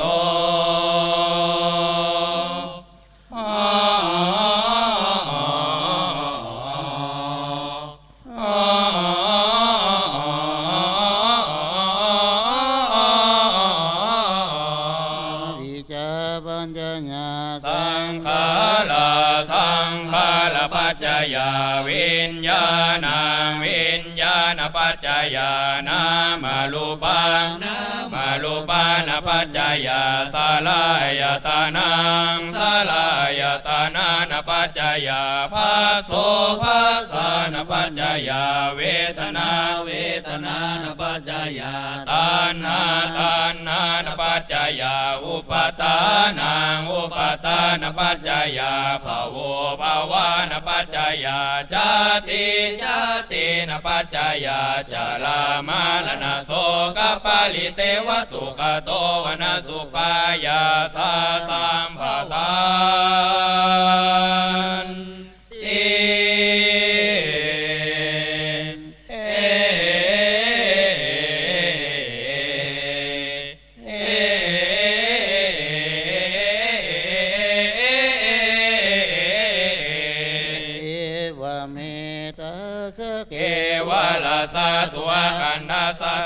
ตโยโหนติอวิจจายตเว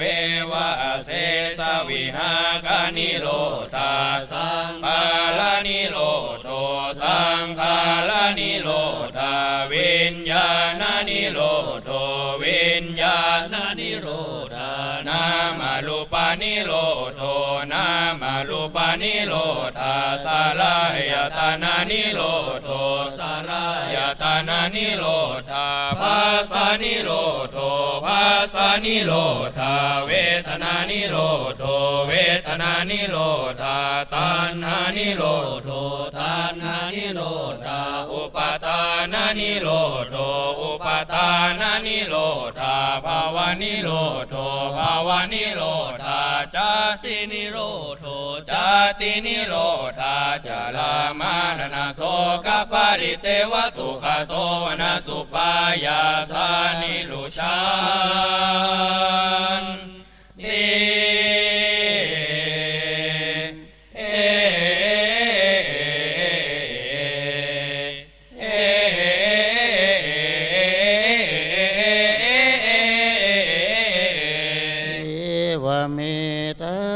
เกวราสาตุอากันดาสานิโรโทโหนติสัพเพวตาพุนโตสังขาราอนิจจาสัพเพสังขาราทุกขาสัพเพสังขาราอนันตา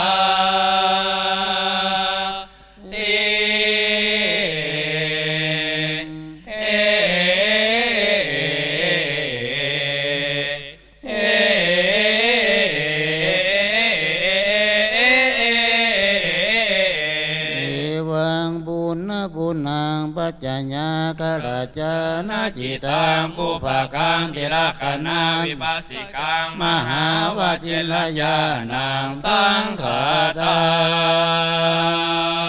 งวิปัสสนัญญาณังอุปาเตตัวอนุโลมัญญาณังปัตตัวตัตนันตาลังโกตาปุญญาณังตัตนันตาลังสักกายทิฏฐิวิสิสาธิรปัตตาปรมาสัสเจตกาดังโสตามติมากัญญาณังตัตนันตาลังปัจจเวคานานัญญาณังเตนะมากัญญาเนนะจาอิตังตุขังอายังตุขังสมุทัยโยอายังตุขังนิโรธโธอายังตุขังนิโรธกามินิปฏิปทาติ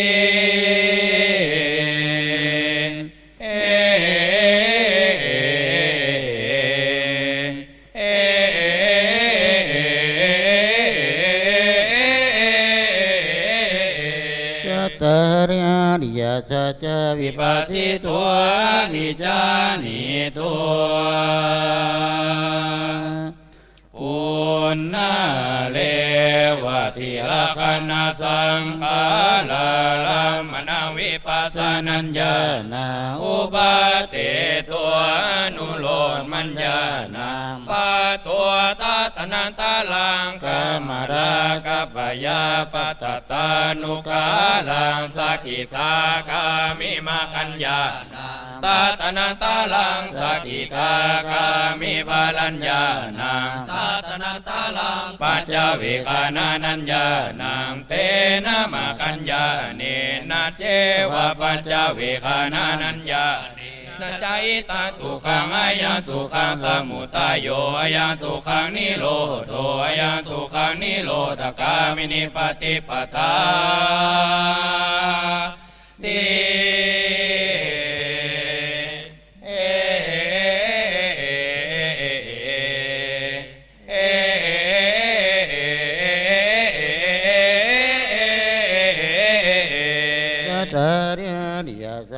วิปัสสิตัววิจานิตัวปุณณเลวติราคณาสังขาราลัมมณวิปัสสนัญญาณังอุปาเตตัวอนุโลมัญญาณังปัตตัวตัตนันตาลังโวทานัญญาณังตัตนันตาลังอนาวเสสกัมมาลา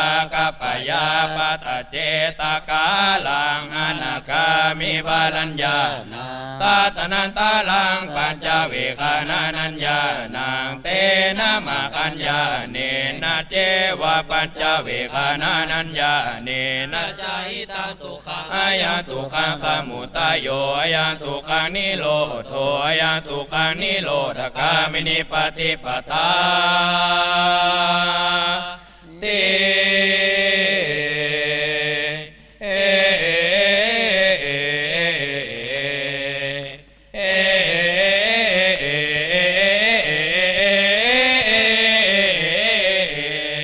ตาริยาตาตาวิปัสสิตัววิจานิตัวอุณนาเล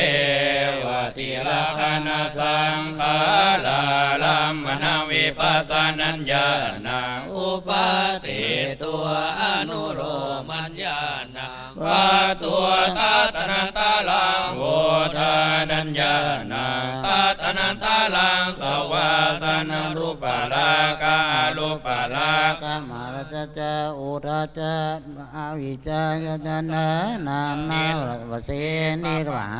นาการังสัพพัญญูตัญญานังปัตตานังอรหันตามะกัญญานังตาตนันตาลังอรหันตาภาลัญญานังตาตนันตาลังสัพพัญญูตัญญานังสังขาตัง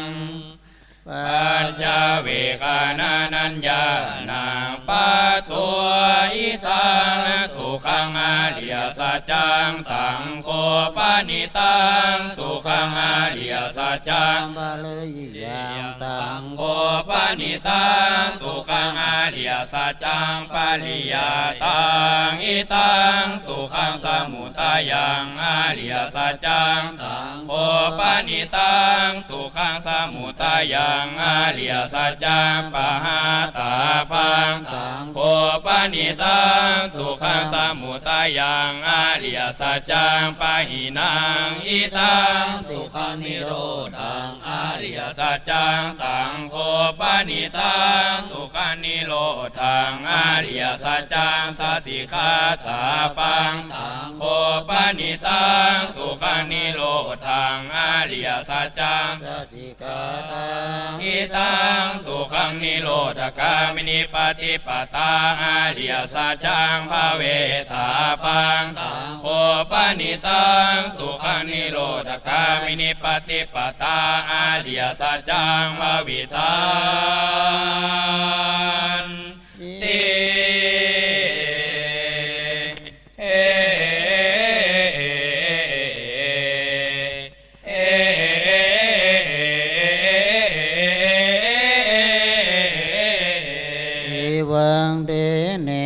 ติวาริวเตนะตัวสัสกาเดสุวิสุเดยะตาพุทธัญญานังตาสานังสังขาเตนะมะกัญญาเนนะเจวะปัจจเวคานานัญญาเนนะจัจจตังยะสัจจวิปัสสิตัววิจานิตัว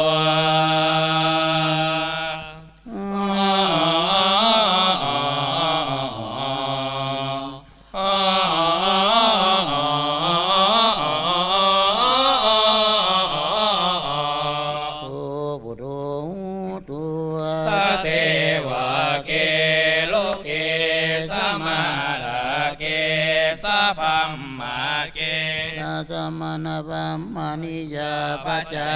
ยะจเทวะอนุสายะอนุตาลังสัมมาสัมโพธิงอภิสัมพุทโธปัจจยาสิ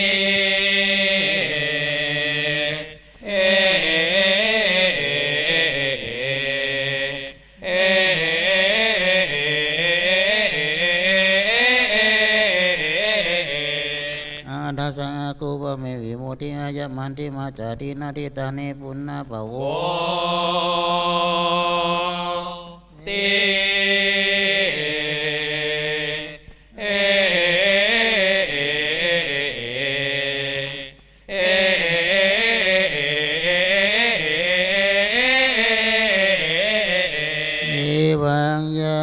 ตาเจ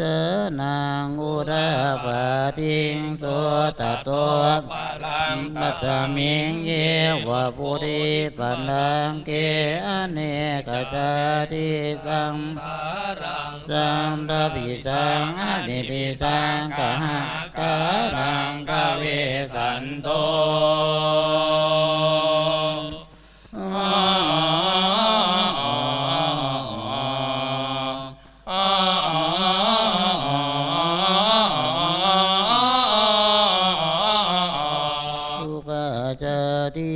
ปุณณาปุณนังกะหากาลากติโย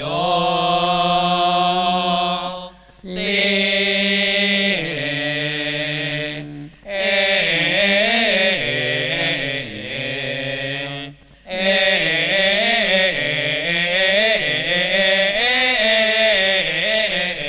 ปุณณาเก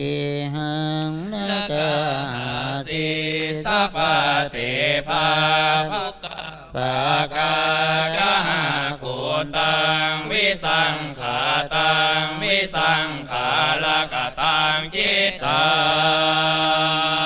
งตานานังกายมัจฉิกาติ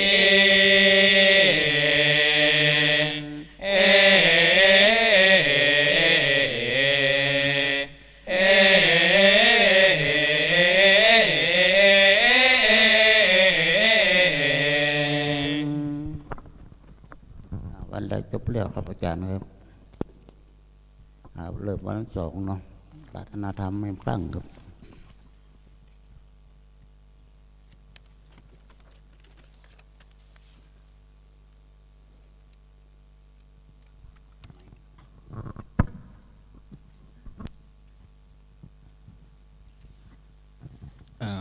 จบไป2 วันเห็น2เนาะหลวงพ่อเนาะเดี๋ยวจบติงวันครับจบไปวันอยู่ครับเครือแฮม3กะครับโทษเอาให้มันขึ้นถึงยอดเนาะรัตนธรรมปะนั้นโอ้กำลังมาเก่งอยู่นี้ศรัทธามีนายเหียนานเอารัตนธรรมนะเพ่รัตนธรรม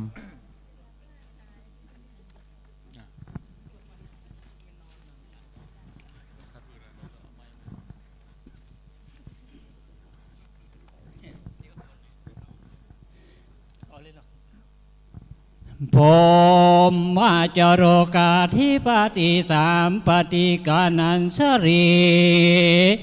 อันทิวรังอายาจทะสันตระปราสขะสาติกาเทเสตุธรรมังอนุกรรมปิมังภาษาลาทานังกะโลมา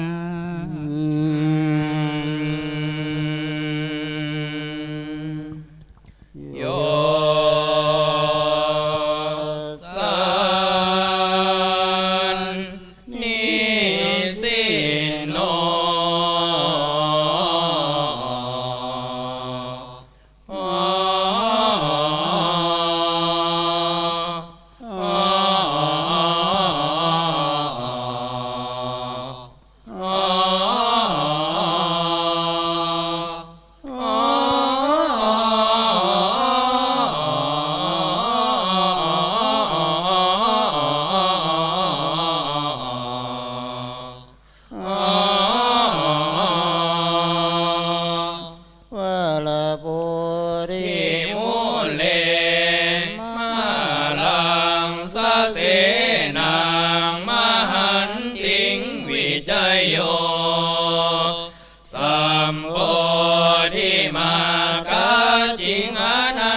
โพ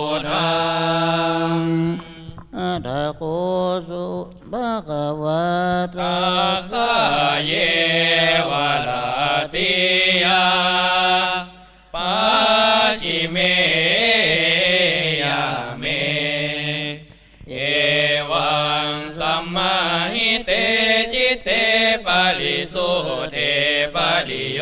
ตาเตอนังกาเนวิกตุปกิเลเสมุตุบุเตกัมมณิเย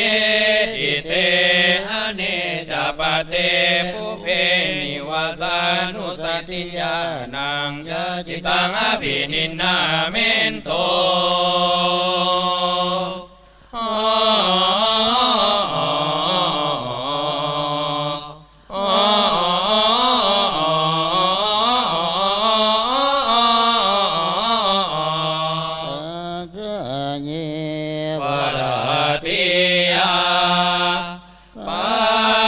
เมยาเมโสหังอมุตาสิ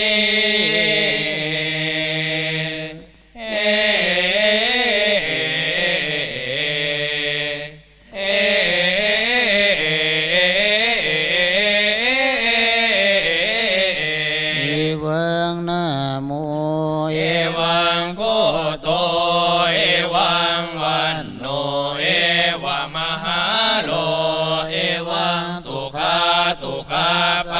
สังเวติเอวามายุปริยันโตโสตโตอมุตโตอุปปาติโตสิ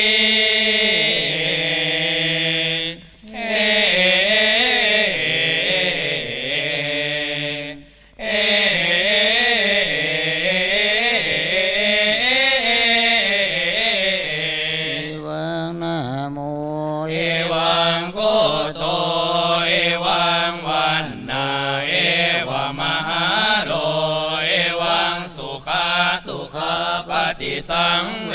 ติเอวามายุปริยันโตโสตโตจุโต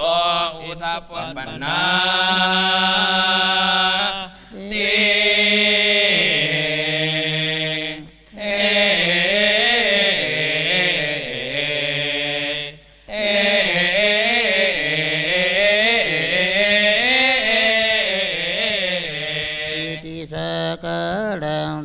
เตสังเอกจาติกังอเนกวิตัมปุเพนิวาสังอนุสาลิตัวตาสาเยวราติยาปัสสิเมยาเมเอวังสัมมาหิเตจิตเตปาลิโสเทปาลิโยตาเตอนังกาเนวิกตุปกิเลเสมุตุบุเตกัมมณิเยดิเต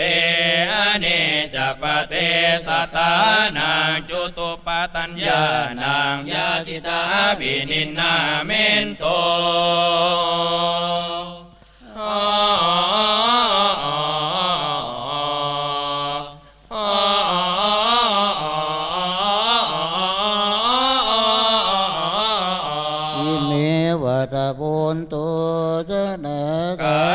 สุจาริเต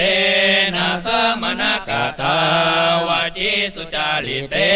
นะสมณกตามโนสุจาริเตนะสมณกตาอริยานาอุปวาตกามิจาริริกามิจาริริกามาสมาตานาเตกายสะเปตาบาลัมอาปยังทุกขติวินิปตังนิริยังอุปปันนาติ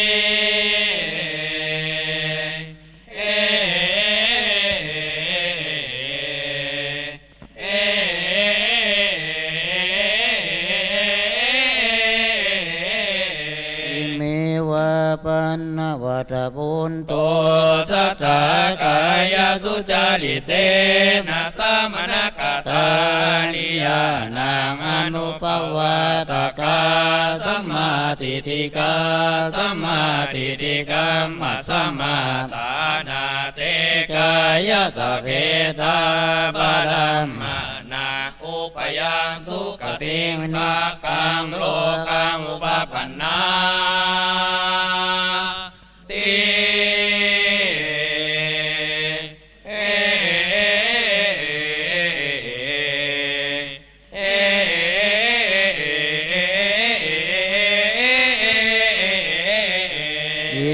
ติเปนะจักขุมาวิสุเทนะอธิกันตามนุสเกนะสเตปจิตววัจมาเนอุปจมาเนหิเนปฏิเตสุวันเนทุขวันเนสุขเตทุขเตยะถากรรมุปเกสเตปัจจาริตุ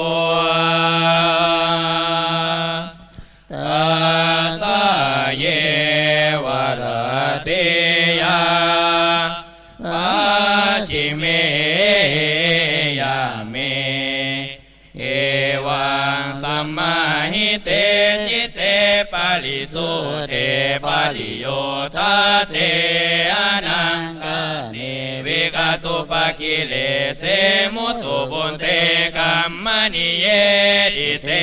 อเนจปะเตอาสวานังขายัญญานังยะติตังอภินินนาเมนโต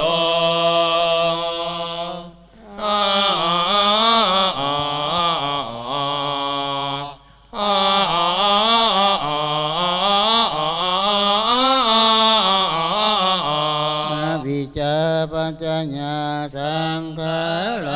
สังขารปัจจยาวิญญาณังวิญญาณปัจจยานามารูปังนามารูปานปัจจยาสาลายตานังสาลายตานานปัจจยาภาโสภาสานปัจจยาเวทนาเวทนานปัจจยาตานาตานานปัจจยาอุปาทานังอุปาทานปัจจยาภโวภาวานปัจจยาจาติจาตินปัจจยาจาลามาลนาโสลิเตวตุกโตวนาสุปายาสาสัมภวานติ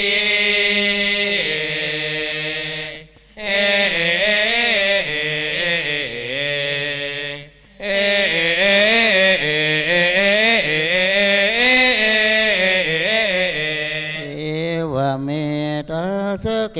วราสตุอากันดาสะสมุตโยโหนเตอวิจายตเว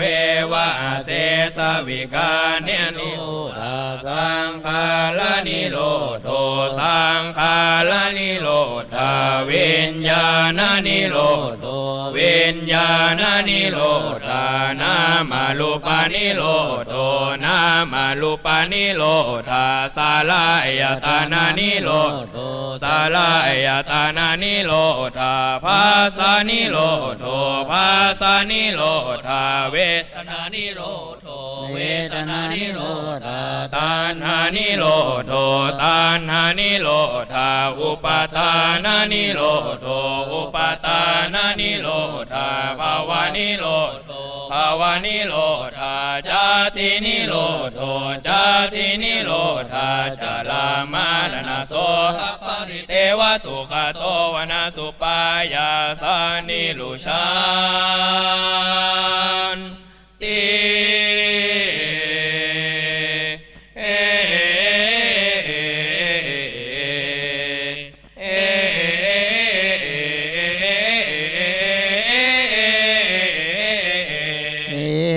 เม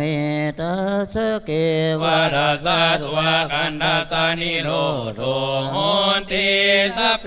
วัตโพนโตสังขาราอนิจจาสเปสังขาราทุกขาสเปสังขาราอนันตาติ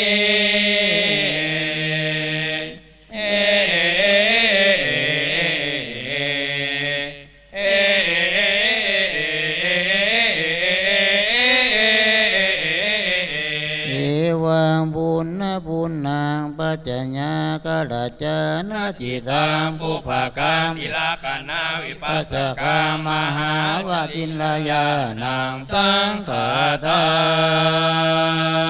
ง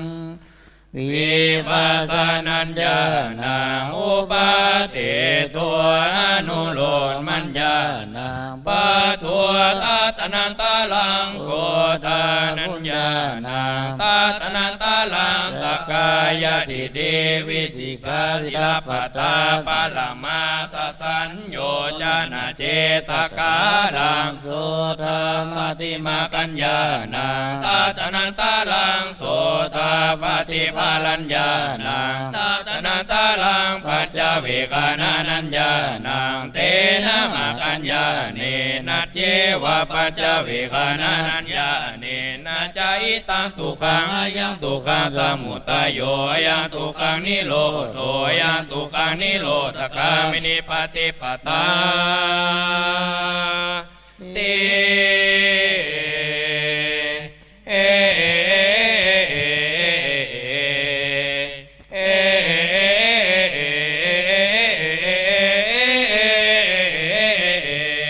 ตาริยริยาจัจจาวิปัสสิตัวมิจานิตัวปุณนาเลวติราคณาสังขาราลัมมนังวิปัสสนัญญาณังอุปาทิตัวอนุโลมมัญญาณังปัตตัวตัตนันตาลังกัมมาลากปยาปัตตานุกาลังสกิทากามิมาทัญญาณังตัตนันตาลังสกิทากามิบาลัญญาณังตัตนันตาลังปัจจเวกานานัญญาณังเตนะมะกัญญาเนนะเจวะปัจจเวกานานัญญาเนนะจาอิตังทุกขังอายังทุกขังสมุทัยโยอายังทุกขังนิโรธโตอายังทุกขังนิโรธกามินิปฏิปตาติ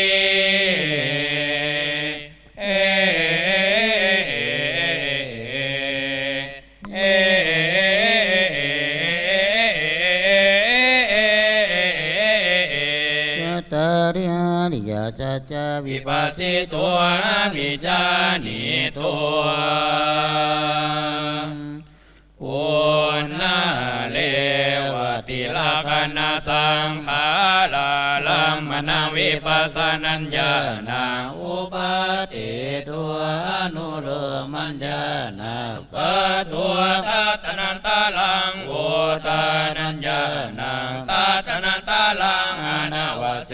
สกามาลากปยาปัสสเจตกาลังอนาคามิมากัญญาณังตัตนันตาลังอนาคามิบาลัญญาณังตัตนันตาลังปัจจเวกานานัญญาณังเตนะมะกัญญาเนนะเจวะปัจจเวกานานัญญาเนนะจาอิตังทุกขังอายังทุกขังสมุทัยโยอายังทุกขังนิโรธโตอายังทุกขังนิโรธกามินิปฏิปตาติ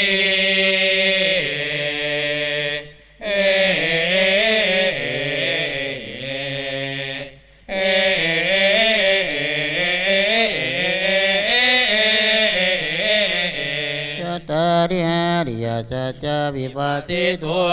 มิจานิตัว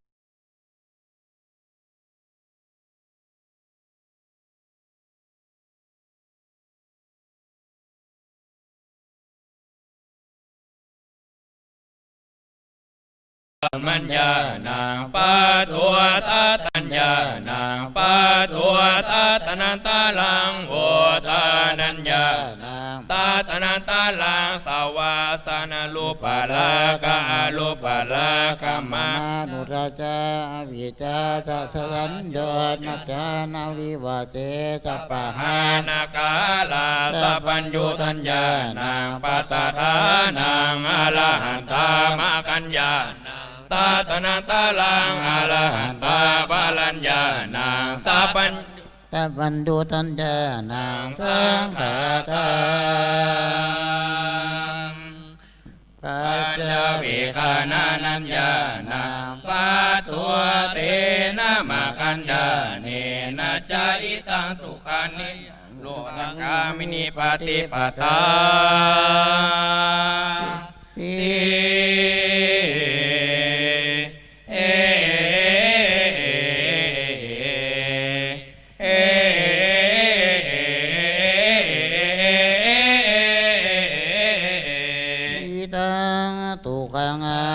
สัจจังปณิตังทุกขังอริยสัจจังปริยาตังอิตังทุกขังสมุทัยยังอริยสัจจังตังโคปณิตังทุกขังสมุทัยยังอริยสัจจังปหาตาปังตังโคปณิตังทุกขังสมุทัยยังอริยสัจจังปหินังอิตังทุกขานิโรธังอริยสัจจังตังโคปณิตังทุกขานิโรธังอริยสัจจังสัสสิกาตาปังตังโคปณิตังทุกขานิโรธังอริยสัจจังสัสสิกาตังอิตังทุกขานิโรธกามินิปฏิปทาอริยสัจจังตังโคปณิตังทุกขานิโรธกามิปฏิปทาอริยสัจจังภเว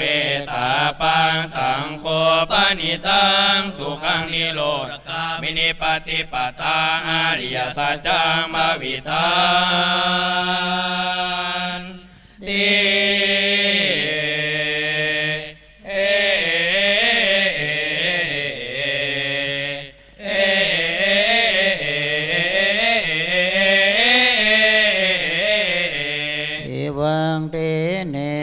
ติวริวเตนะตัวตัสสะกะเรนะวิโสเรนะยะตาภูตังยะนาตัสสะนังสังขาเตนะมะกัญญาเนนะเจวะปัจจเวคานานัญญาเนนะจัจจตาริยสัจจวิปัสสิตัวมิจานิตัว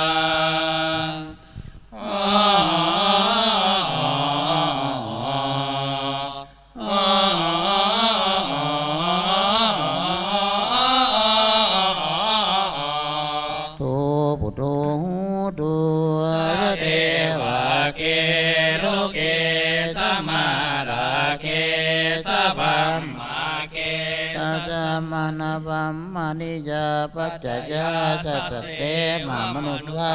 นามยุตาลังสัมมาสัมโพธิอภิสัมโพธปัญจยาสี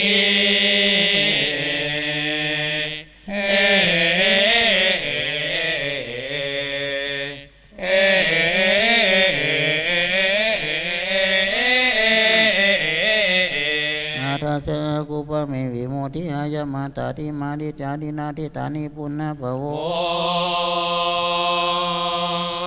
ติ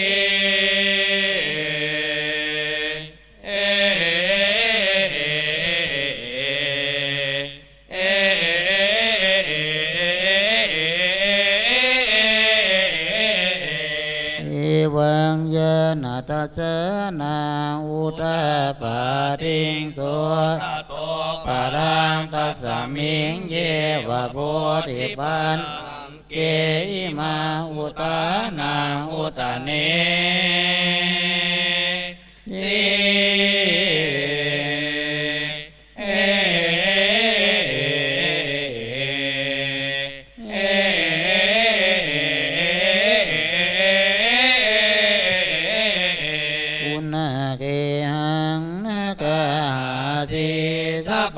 เทวาสุขภาคากาภูตังวิสังขาตังวิสังขาลกตังจิตตังตานานังขยมัจจกาติ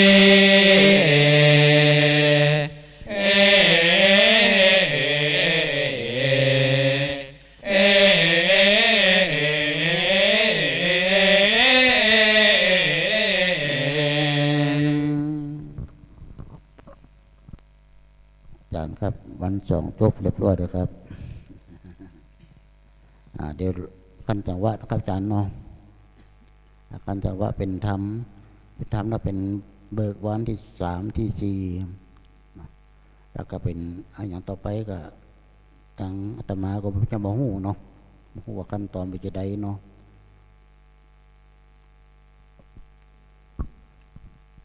พักผ่อนครับเนาะ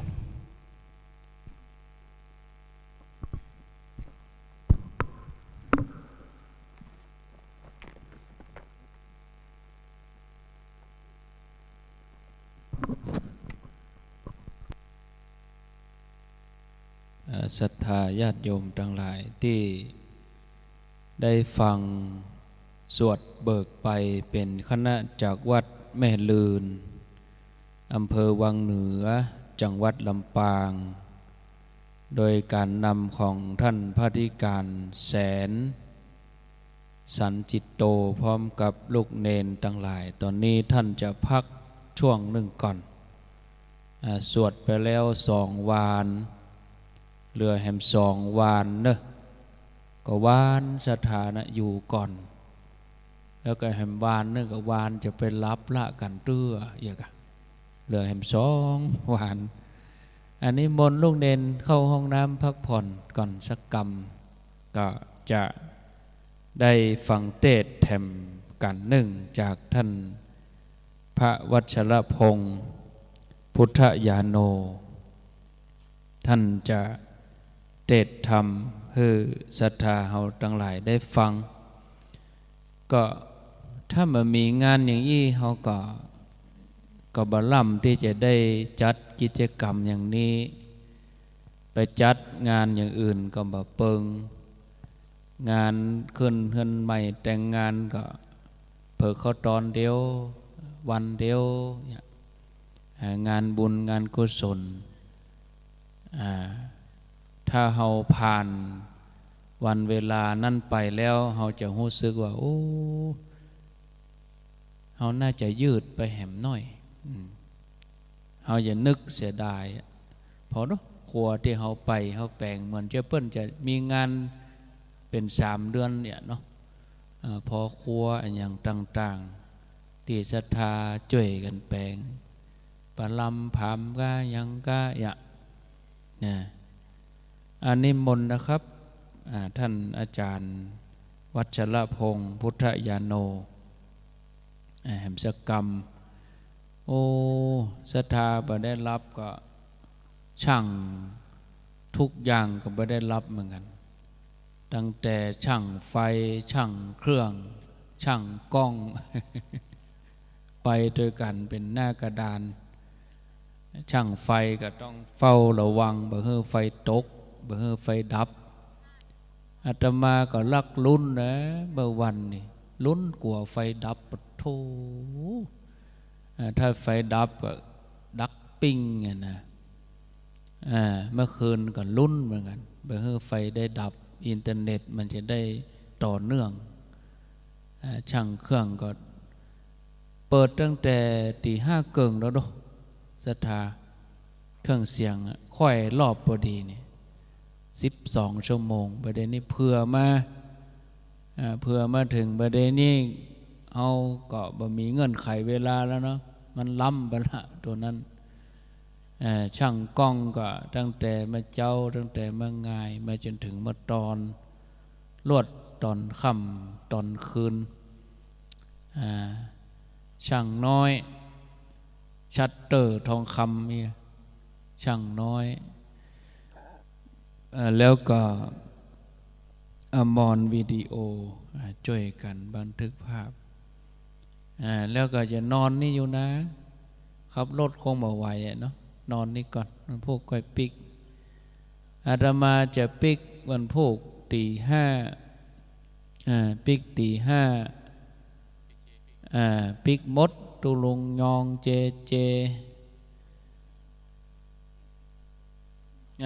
เอาสวดเบิกจบไปเลยว่ะเอาท่านเพิ่นเข้าห้องน้ำกันตกลงกันเองเนาะถึงองค์เทศมีปัญหาก็ลูกลำปางมาเหมือนกันโอ้ก็เดี๋ยวว่าจะปิกด้วยกัน ตกลงกันแล้วสมานฉันท์กันแล้ว ลำปางเหมือนกันอู้กันได้เดี๋ยวนี้ไปอู้จากันละเพื่อนจะเอาสวดเบิกให้จบไปเลยวะไหนกันไหนเพื่อนว่านะให้มันจบไปเลยเดี๋ยวนี้พักก่อนก็วันโภคจะปิกตี 5เพราะวันโภคในการมีนัดศรัทธาพัฒนาไปเหี่ยววันโภคเกี่ยมแปลงตูแปลงเต้นเข้ากำไปเหี่ยววันที่ 1 ถึงวันที่ 6แล้วก็วันที่28นั่นก็อันไปตอดผ้าป่าที่โรงเรียนสมเด็จย่าแม่แจ่มวันที่29ก็เปิดป้ายวัดพรหมมงคลตะล้อตีโดยหล่อวันที่29คณะสวดเบิกเนนนี่อดหนาวด้วยนี่ไก่ลำปางนี่เน็ตแต่ก็เดียวไก่จะออกแล้วไก่จะขันแล้วเกียมไปเนอะปีกมันนะการเกียมเดี๋ยวไก่จะขันไก่ลำปางนี่อดหนาวเปิ้นสวดดีสถานเต็มสูตรเลยเต็มสูตรบ่ลดบ่ละบ่เว้นสักวักเลยเต็มสูตรเลยนี่บ่มีลัดบ่มีย่อเลยนี่เต็มตีเลยนี่เนาะพร้อมแล้วป้อนานอาราธนาป้อนานว่าอัดเทพบัดได้กาผมจะไปรับอัดเทพอาราธนาเนี่ยนะกองได้เวลากับปรมมาจะโลกานี่สดบ่เอามาว่าสด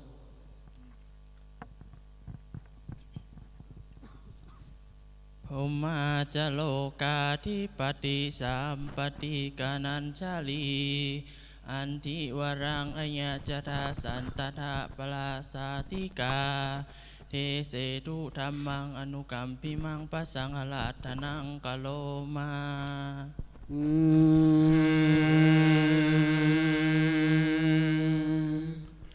โย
กิเล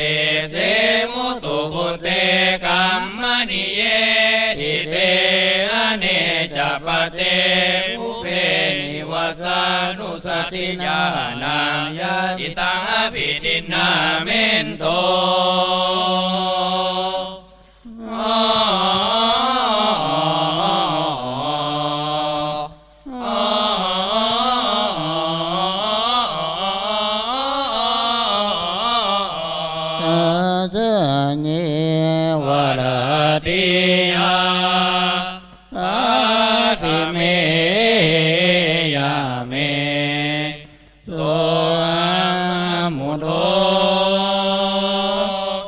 สิ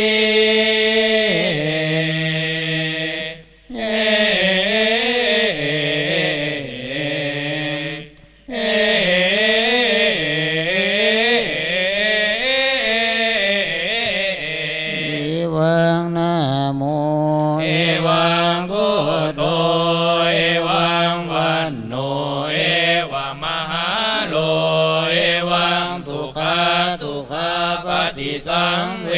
ทิเอวมายุปลิยันโตโสตโตปุตโตอมุตตาอุตตาปาติกาโลสิ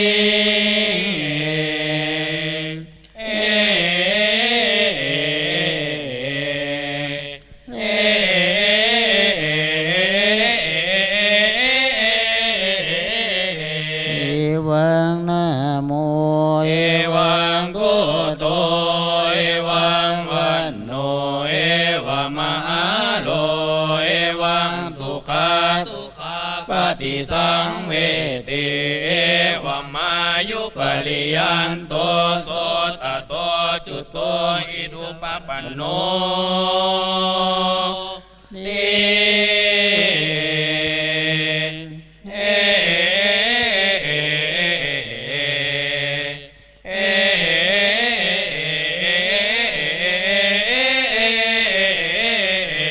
ติสกะแลงสะอุเทสังเอกาสะตันติกังอนิกาวิหิตังผู้เพนิวาสังอนุสาริตุสะเยวะลาติยาปะเทเมยาเมเอวังสัมมาหิเตหิเตปะริโสเตปะริโยตเตอนังกาเนวิกาตุปะกิเลเสมุตุปุเตกัมมณิเยติเตอเนจปะเทสัตตานังจุปัตตานังยาติตาวินินาเมนโต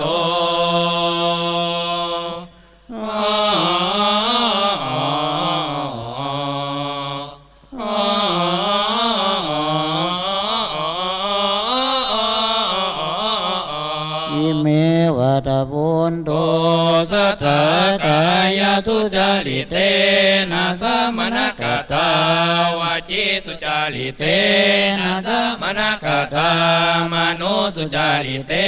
นะสัมมนกตาอริยนาอุปวาตกามิชาติริกา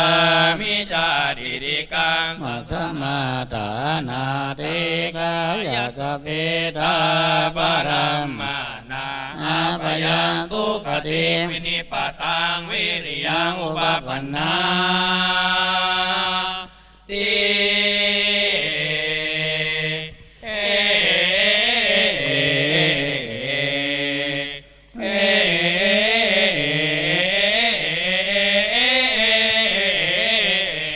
เมวะปันนวัตปุนโตสัตตะกายสุจาริเตนะสัมมนกตาวาจิสุจาริเตนะสัมมนกตามโนสุจาริเตนะสัมมนกตาอริยานังอนุภวาตกาสัมมาทิฏฐิกาสัมมาทิฏฐิกาสัมมาตานาเตกายสเปตาปรัมมานาสุขเตงสักกังโลกังอุปปันนาติ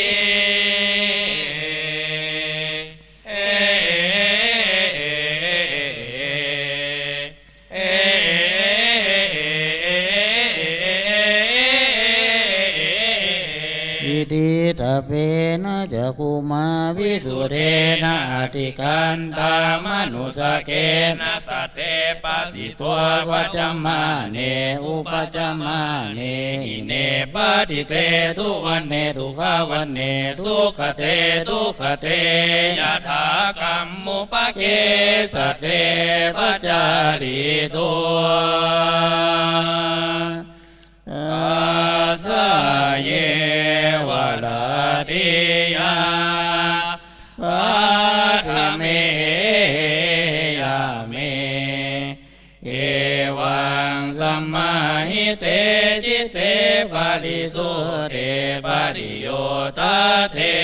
อนังกะเนวิกตุปะ กิเลสมุตุปุเตกัมมณิเยติเตอเนจปเตสัตตานังจุตุปัฏฐัญญานังยาจิตังวินินนาเมนโต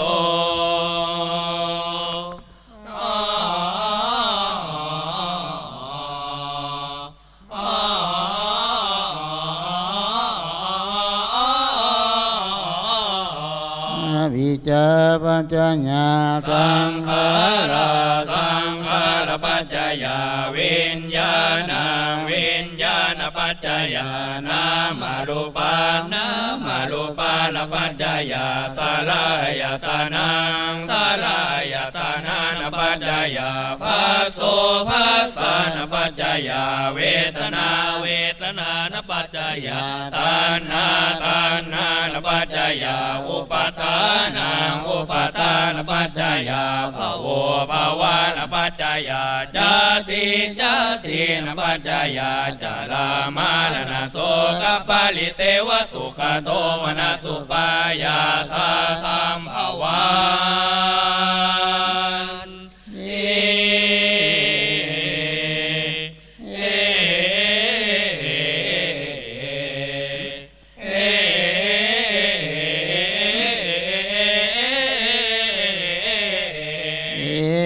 เมตัสเกวะรัสสะตุอากันดัสสะสมุทัยโยโหติอวิจายตะเววะเสสะวิลากานิโรธาสังขารนิโรโธสังขารนิโรธาวิญญาณนิโรโธวิญญาณนิโรธานามารูปานิโรโธ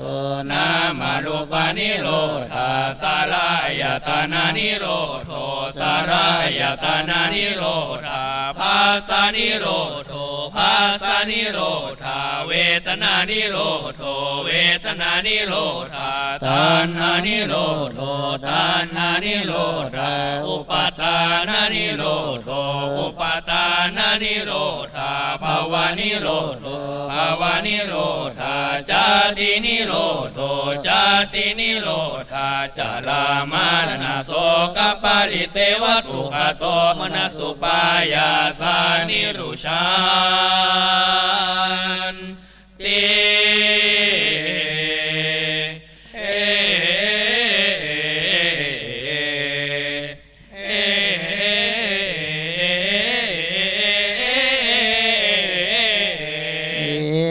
เมตสเกวะรัสสะตุอานันดัสสะนิโรโธโหนติสเปวัตโพนโตสังขารานิจจาสเพสังขาราทุกขาสเพสังขาราอนันตา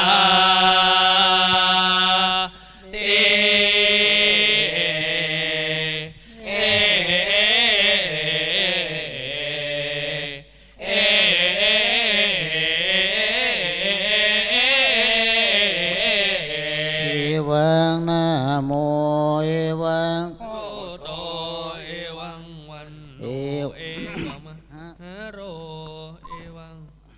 เอวังปุณณปุณณังปัจจยากาลจานาจิตังอุปกรรมนิลักขณาวิปัสสกรรมมหาวจิลยานังสังขาตังวิปัสสนัญญาณังอุปาติตัวอนุโลมมัญญาณังปะตัวตาตนังตาลังโกตานัญญาณังตาตนังตาลังสกายทิฏฐิวิสิสาสิลปตาปาลมาสสังโยจนะเจตกาลังโสตาปฏิมาคัญญาณังตาตนังตาลังโสตาปฏิมาลัญญานังตาตนันตาลังปัญจวิคานานัญญานังเตนะมาคัญญาเนนะเจวะปัญจวิคานานัญญาเนนะจาอิตังทุกขังอายังทุกขังสมุทัยโยอายังทุกขังนิโรโธอายังทุกขังนิโรธกามินิปฏิปตา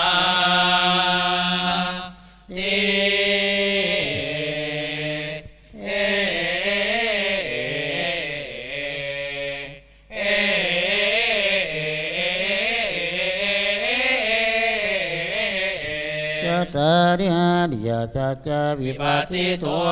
นิจจานิตัวปุณณเลวติลักขณสังขาราลัมมณวิปัสสนัญญาณาอุปาทิตัวอนุโลมมัญญาณาปัตตัวตัตนันตาลังโวตานัญญาณาตัตนันตาลังอนาวเสสกามาราคัปปยาปตตานุการังสักกิตากามิมารัญญาณาตัตนันตาลังสักกิตากามิมารัญญาณาตัตนันตาลังปัจจเวคานานัญญาณังเตนะมตัญญาเนนะเจวะปัจจเวคานานัญญาเนนะจาอิตังทุกขังอายังทุกขังสมุทัยโยอายังทุกขังนิโรธโตอายังทุกขังนิโรธกามินิปฏิปตา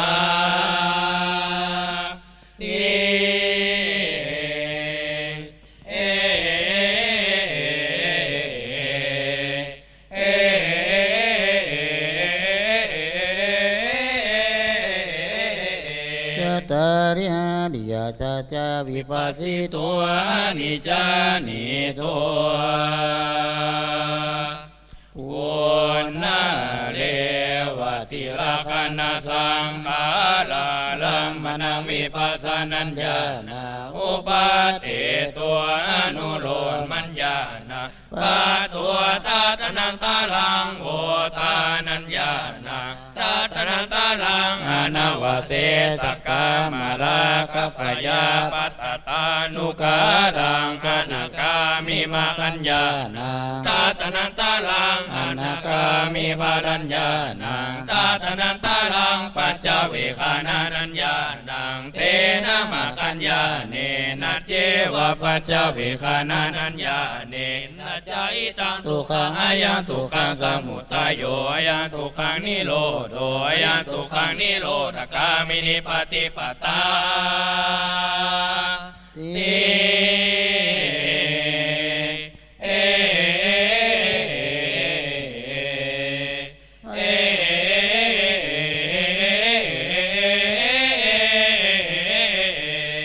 ตาริหาริยสัจจวิปัสสิ ตัวนิจจานิตัวปุณณเลวติลักขณสังขาราลัมมณวิปัสสนัญญาณาอุปาทิตัวอนุโลมมัญญาณังปัตตัวตัตนันตาลังโวทานัญญาณาตัตนันตาลังสวาชนะรูปลากามนาพุทธัสสะอวิชชา สัญโย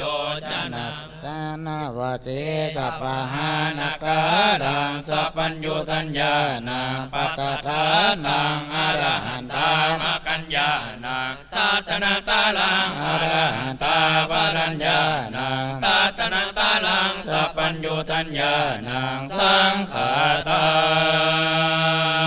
งอิทังทุกขังอริยสัจจังตังโคปนิทังทุกขังอริยสัจจังปริยยังตังโคปนิทังทุกขังอริยสัจจังปริยตังอิทังทุกขังสมุทัยยังอริยสัจจังตังโคปนิทังทุกขังสมุทัยยังอริยสัจจังปหาตาปังตังโคปนิตังทุกขังสมุทัยยังอริยสัจจังปะหินังอิตังทุกขานิโรธังอริยสัจจังตังโคปนิตังทุกขานิโรธังอริยสัจจังสัสสิกาตามังตังโคปนิตังทุกขังนิโรธังอริยสัจจังสัสสิตาตังอิตังทุกขังนิโรธกามินิปฏิปตาอริยสัจจังตังโคปนิตังทุกขังนิโรธกามินิปฏิปตาอริยสัจจังภเวตาปังตังโคปนิตังทุกขังนิโรธกามินิปฏิปตาอริยสัจจังภวิตา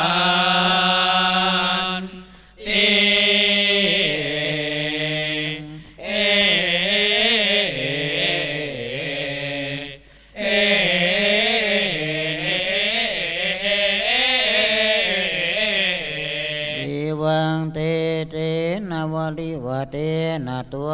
สกาเลนะวิสุเรนะจัตตาภูตังกัมตัสนังสังขาเตนะมากัญญาเนนะเจวะปัจจเวคานานัญญาเนนะจัจตาริยสัจจวิปัสสิตัวมิจานิ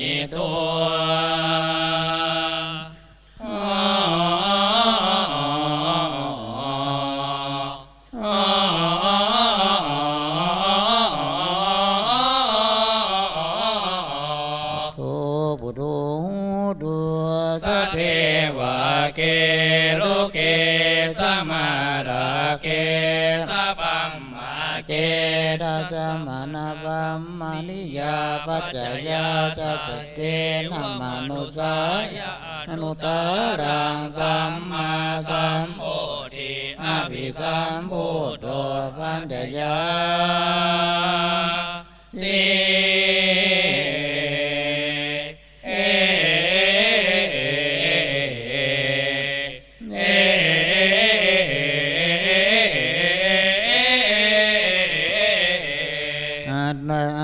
กุปเมวิโมทิอายมันติมาจารินาทิตานิปุณณภาโวติ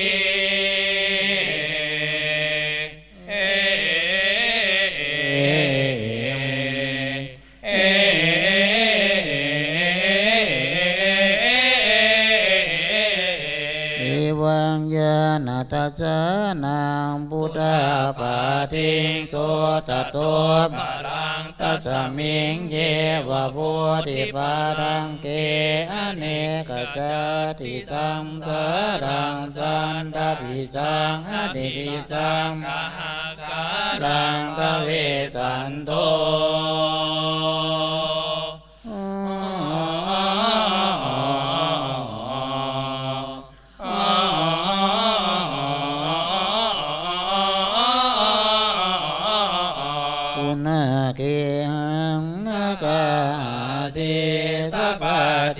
ปัสสุภะภะกากะหะกุตังวิสังขาตังวิสังขารกตังทิตังตานา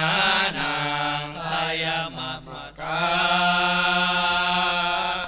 ติ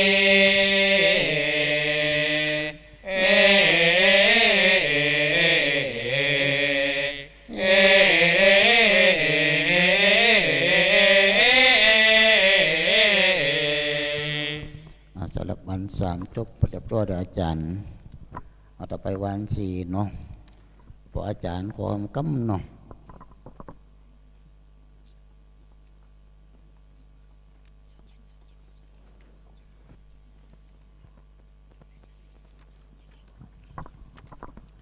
พัมมาจโลกาธิปติสัมปติกานัญชลี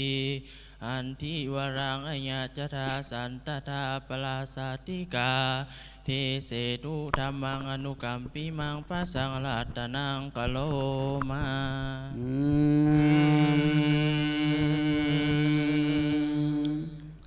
โย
คนาโมเลเอตบัลลังเกนะสิตันโต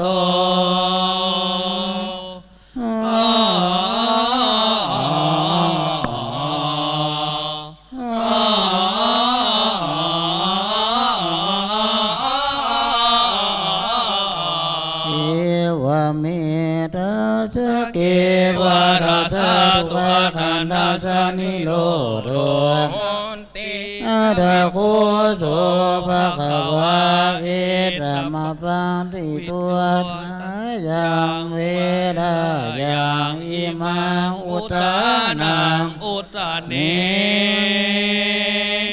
สิ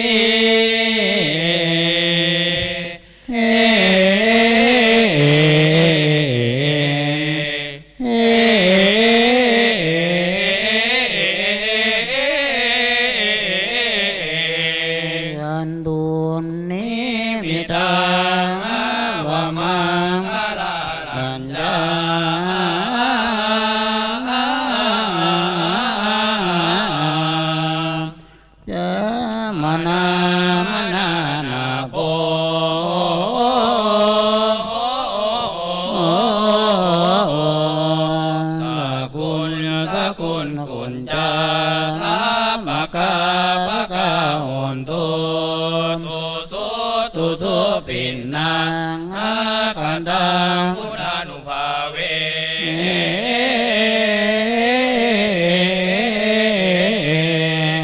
สาเม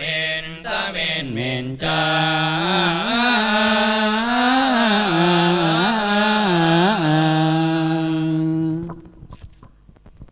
วันย่อเนาะอาจารย์เนาะอาจารย์ครับเรียบร้อยเนาะ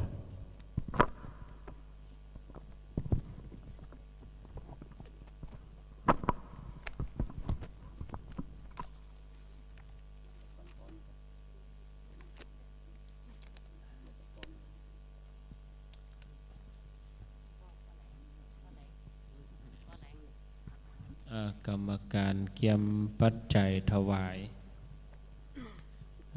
ายคณะสวดเบิกแล้วละพอดียังมีใกล้คันฮะ โอ้เน้นไม่ค่อยรับนู่นแหละเน้น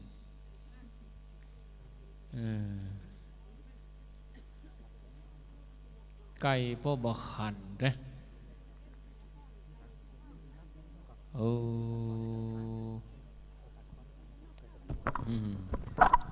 เกณฑ์เลยเกณฑ์ลวดเลยเนาะเกณฑ์ลวดเนื้อหลวงพ่อหันลวดเลยถวายหลวงพ่อลวดเลยเอาฮับปอนดูยะถาวะริวหาปุราปริปูรินติสังขรังเอวะเมวะอิโตทินังเปตันนังอุปกัมปติอิทิตังปฏิตังตุมังคิปะเมวะสมิจันตุสัพเพปุรินตุจังกปาจันโทปนะดาโตยะถามณีโสติดาโตยะถาสัพพิติโยวิวัชชันตุสัพพะโลกโควินาศสันตุมันเทววัตวันตรายโย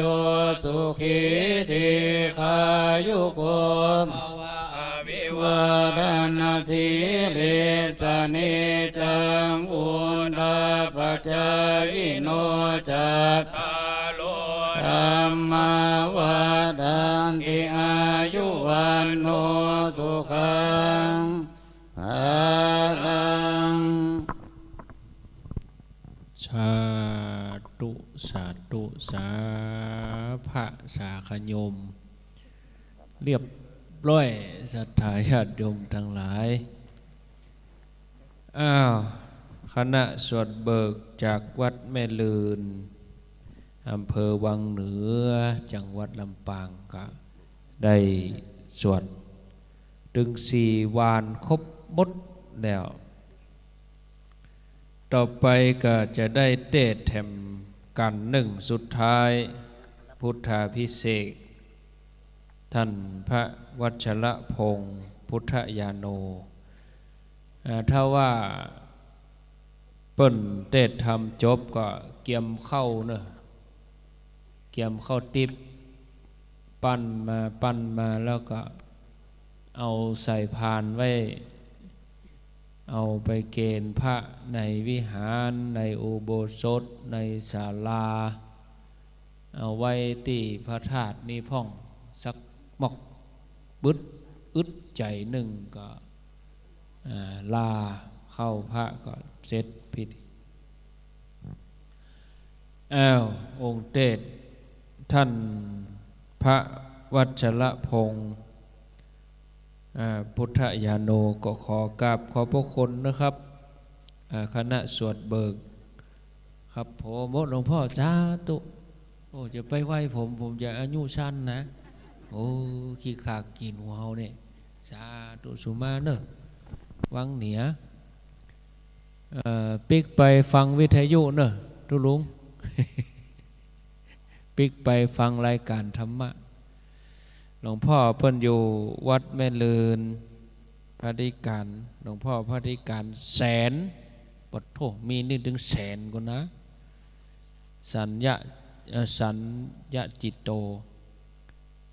วัดประจันนี่มี300,000ดกประจันนี่มี300,000นี่หลวงพ่อพระธิการแสนสันจิตโตเดินทางกลับโดยสวัสดิภาพนะครับโอกาสหน้าจะได้ไปสวดตังเชียงใหม่โดยรอพุ่นพ่องเนาะวังเหนือนี่นะองค์เทศไว้สาเนอครับนิมนต์ครับโอ้อันนี้ก็ลำปางเหมือนกันเนาะท่านอาจารย์วัชรพงศ์พุทธญาโนวังเหนือวัดตาหัวอีกตุ่งหัววัดตุ่งหัววังเหนือตุ่งหัววังเหนือเนออันนี้ถ่ายทอดวิทยุตัวเนอนี่นะออกที่วัดฝ่ายหินเอาจนจบพิธีพระหมู่เชียงใหม่หมู่ดังในเวียงเชียงใหม่ได้ยินหมดเขาก็บรรลับด้วยหมู่เฮาเหมือนกันนะเนี่ยเขาก็เป็นบรรลับด้วยเฮาเกียมเอาไม้เธอท่านตัวหนึ่งแล้วก็เธอก็อาราธนาธรรมเลยเอาไม้ตัวเกียมไว้2 อันนั่นนะอันนั้นถ้าทานมันอ่อนกับเปลี่ยนอันนั้นใส่ไปเลยอาราธนาธรรมพรหมาจโลกาธิปติสัมปติกนัญชลีอันทิวรังยะจราสันตถาปลาตาติกาเทเสตุธรรมังอนุกัมปิมังปัสสังลัตถนังกะโลมา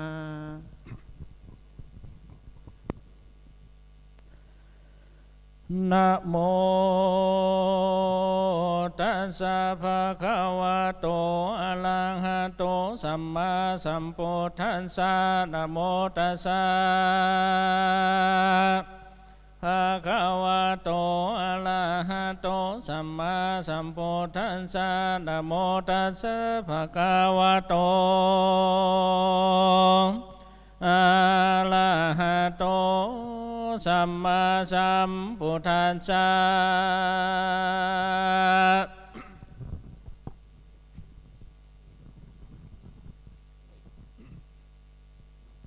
สา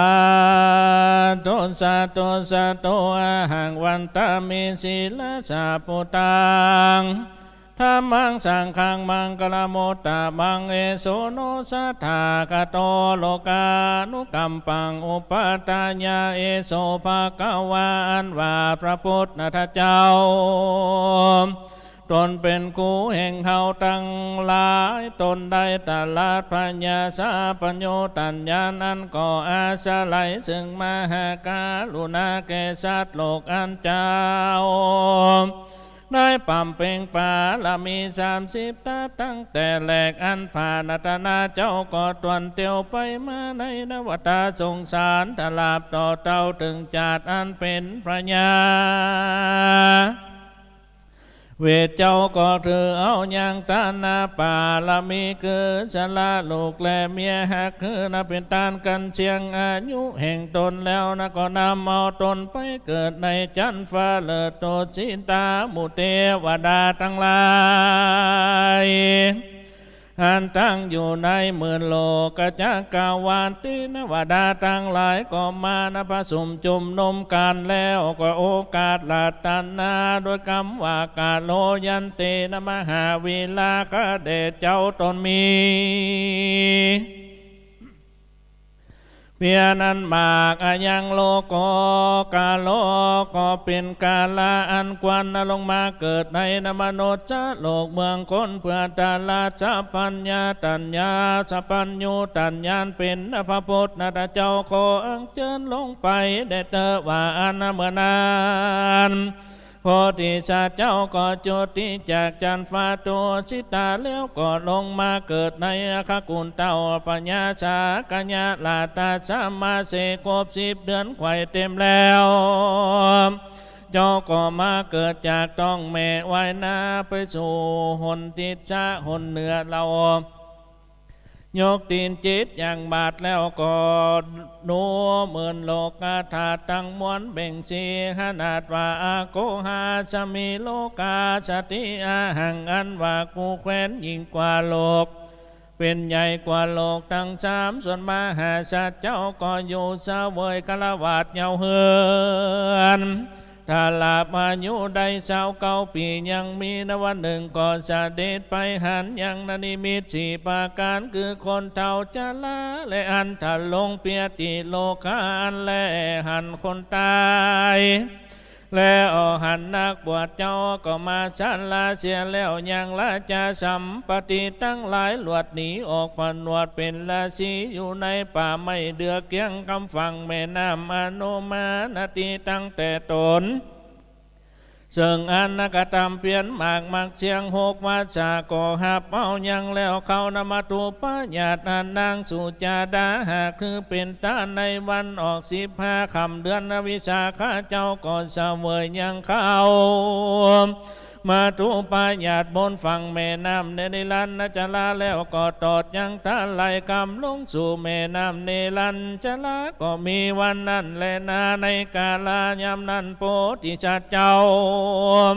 ก็หาเป้ายังคา8 กำมือจากพามในกาลาอันไกลคำแล้วก็เสด็จไปสู่เก่าไม้นสลีมหาโพธิ์อันเป็นใจญามังกาลาโดยอันนาหนทางอันเทวดาหากประดับไว้ดีนักเจ้าคงเอาข้า8 กำมือปุ่นแล้วนังอธิษฐานปาฏิญาณว่าอันว่าใจแห่งข้าก็จากพ้นจากอาสวะป่าปาธรรมทั้งหลายเพื่อพาธนาเอาภาวะเมื่อล้วนกูจากบ่อมั่งเสียยังปั่นหลังจากนางปบมาเองจึงเหนือแตนแก้วอันนี้บลูกไปในอันว่าเจ้าอธิษฐานสนีแล้วก็นั่งไหวนาเจ้าพอจึงตีสาหนวันออกในเมื่อปราญญาสุริยาอาทิตย์ตกต่ำคำหลับลงดอยไปแล้วเจ้าตนแก้วก็กรรมจันยำยีเสียแล้วยังกรรมแห่งเทวบุตรมารเต่านังปะปันแห่งเจิงตั้งแต่ชาติปานิทานไว้ฮือเจอมีนานเงยไปนาจะหน่อยโพธิสัตว์เจ้าคือเจ้าสิทธาก็กดแขวดกฎหมายหูยังอนาปนาชาติกรรมฐานอาหังอันว่ากู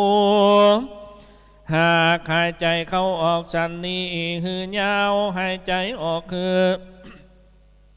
ยืนยาวหายใจเข้าคือสั้นหายใจออกคือสั้นบัดนี้โพธิสัตว์เจ้าแขวดกฎหมายหูอนาปนาชาติกรรมฐานว่ากูได้เสวยยังกายกระตุกและเจตสิกระตุกย้ำเมื่อหายใจเข้าก็เสวยกายกิกายกระตุกและเจตสิกระตุกย้ำเมื่อหายใจออกก็ได้ลำงับยังสังขารอันแต่งแปลงหายใจเข้าก็ลำงับแล้วยังสังขารอันแต่งแปลงตน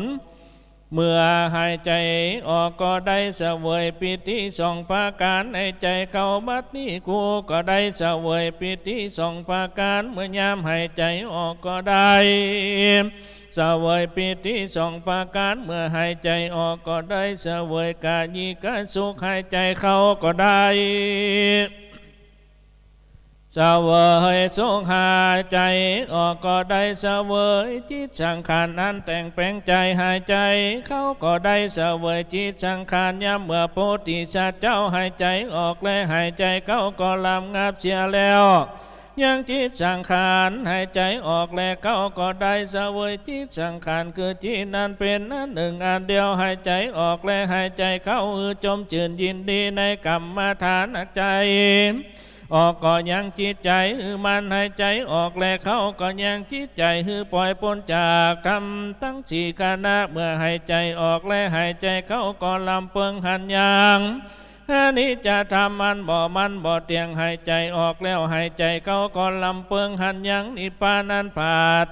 สาจากลากาปาสามีก็หายใจออกและหายใจเข้าก็ลำเพิงหันยังนิพพานดับทุกข์ในขณะเมื่อหายใจออกและเขาก็ลำเพิงหันยังของปฏิบัตินั้นสละทุกข์และหายใจออกอันแลโสโพธิสัตว์โตอันเจ้าสิทธากุมารก็พิจารณาดูแล้วยังอานาปนาสติกรรมฐานก็บังเกิดใจอันอ่อนสุกุมารยามนั้นเจ้าก็พาลมซึ่งเพียนเหือตั้งมวลมิใจเป็นอันหนึ่งอันเดียวแต่สิ่งเดียวจากกิเลสกามและวัตถุกรรมวิจิตจารสังงานอันกว่ากุศลธรรมทั้งหลายเจ้าก็ถึงโลกิญญาปัตมาจารดวงหัวเตียเป็นกับด้วยญาณวิตากญาณวิจารละได้ยังวิเวกสองคือญากายาวิเวกและจิตวิเวกและยังปิติสุขยามนั้นเจ้าก็ได้ถึงปัตมาจารดวงทวนสองลำงับเสียยังวิตากวิจารบังเกิดภาวะอันเป็นอันหนึ่งอันเดียวแห่งจิตอันหาวิตาวิจารบ่ได้จริงได้เป็นปิติสุขตนเจ้าก็ได้เสวยกายิกสุขและเจตสิกสุขด้วยสมาธิอันตั้งมันมีปัญญาเตือนเจริญประกอบด้วยอุเบกขาอันหาลากาบ่ได้ปิติญาด้วยปิติหาประการพระอริยเจ้าทั้งหลายจักบอกกล่าวยังตาติญาจารสุขดวงใสประกอบไปด้วยอุเบกขามีสติตั้งมั่นเตรียมยอมอยู่เป็นสุขสำราญตนเจ้าสิทธาก็ได้ถึงแล้วยังตาติญาจารดวงนั้นเจ้าก็บ่มปำเพ็งจตุชาชาและเหตุเสียและยังโลกิญญาสุขก็ดีโลกิญญาทุกข์ก็เมื่อก่อนก็ดีเหตุใดลำงับดับเสียยังโตมานาสติเวทนาโตมานาสะประกอบไปโดยอุเบกขาเวทนาหาทุกข์บ่ได้มีสติบริสุทธิ์อยู่ในก็มีวันนั้นแลนะโพธิสัตว์ส่วนนั้นว่าเจ้าสิทธามีใจตั้งมันบริสุทธิ์ข่าวพองใสงามภาษาจากกิเลสทั้งหลายได้1,500อันมีอุปกิเลสหากาศไปแล้วจึงบังเกิดใจอ้วนอ่อนตั้งอยู่ในกุศลกรรมบ่ไหววันในโลกธรรมตั้ง8อภินินาเมนโตเจ้าก็ได้น้อมยังใจไปโดยปุเพนิวาสญาณอันละนึกกู้ยังจัดหลังโดยประกาศดังนี้ปัทามายาเมในกาหางขึ้นเจ้าก็ปรากฏหมายห้วยโดยดังนี้โอปาตาปาอันว่าเกิดในภาวะอันมิจือว่านิวังโคตโตโคดังนี้มีวันนาขาวดังขาวดำดังนี้มีอาการกินดังนี้ปฏิสังเวทีก็ได้เสวยยังสุขและทุกข์ดังนี้มีเตียโสดอายุประมาณเท่านี้โสหังอันว่าผู้นั้นกันตายจากจัดอันนั้นก็ได้มาเกิดจัดนี้แถมเหล่าขวดและวันนาดังนี้มีอาหารการกินดังนี้ก็ได้เสวยยังสุขและทุกข์สันนิมิติโสด อายุประมาณเท่านี้อันว่ากลัวผู้นั้นกันตายจากภาวะอันนั้นอโนสาลิตัวละนึกถึงหูแล้วยังปูปจัดหลังอันมีหลายจัดอันเป็นกับโดยอาการอันมีแต่อันเป็นกับโดยโอเตสำแดงงานเกิดมาเป็นตวนต้นทลาบถึงในจานนี้แลยำนั้นเจ้าสิทธามีใจนิ่มเตียงมันมีใจบริสุทธิ์เขาผ่องใสงามมีอุปกิเลสากาศไปแล้วโมโปโมตุพุเตเมืองเกิดใจอ้วนอ่อนตั้งอยู่ในกุศลกรรมอเนยะจาปะโตบ่หวั่นไหวในโลกธรรม8ประการเจ้าก็น้อมใจไปด้วยจตุปัฏฐญาณคือว่าปัญญาอันหูจักโยติปฏิสันติแห่งชาติทั้งหลายในมัชฌิมายามในกลางคืนนั้นและตัดสมิงคานีในขณะยามนั้นเจ้าสิทธาก็เล็งหันและยังสัตว์ทั้งหลายด้วยจักขุญาณตติปอันคามผลวิสัยแห่งคนและเทวดาทั้งหลายอันประกอบประการดังนี้พ้นต่อดูแลเปื่อนทั้งหลายเจ้าเฮาอันว่าฝูงนี้ประกอบไปโดยมโนทุจริตอันกะนิ่งให้ด้วยใจกระทำผิดโดยตนประกอบโดยวาจีทุจริตกระทำลายโดยปากประกอบโดยมโนทุจริตอันกะนิ่งให้ด้วยใจอุปาวาตากามักติเตียนยังอริยเจ้าทั้งหลายโดยมัชฌิมามานมิจฉาทิฏฐิเป็นพิษนั้นว่าคนและเทวดาทั้งหลายพวกนั้นการมั่งปัญจขันธ์ตั้งห้าก็ได้ไปเกิดนรกเสวยตกอยู่ในอบายทั้ง4ประการหนึ่งฝูงคนใดประกอบไปด้วยกายสุจริตวจีสุจริตมโนสุจริตบ่ได้ที่เตียนอริยเจ้าทั้งหลายแต่ว่าแต่กระทำกรรมดีอันคนทั้งหลายฝูงนั้นตายไปก็จักได้ไปเกิดได้จันฟ้าเลิศไปบนโพธิสัตว์เจ้ากำเนิดใหม่หูยังสัตว์ทั้งหลายฝูงอันตายเกิดฝูงถอยไล่และเป็นดีตายไปสู่ที่ดีและที่ให้ด้วยเหตุกรรมมันเขากระทำมานั่นจุงปาการสันนี้แล้วก็นั่งนิ่มตนบ่หวานไหวในโลกธรรม8มีจิตผ่องใสงามโดยญาณปัญญาแห่งตนในมัชฌิมาวายามกลางคืนนั่นก็มีแลทัดนั่นแถมเราเจ้าก็เข้า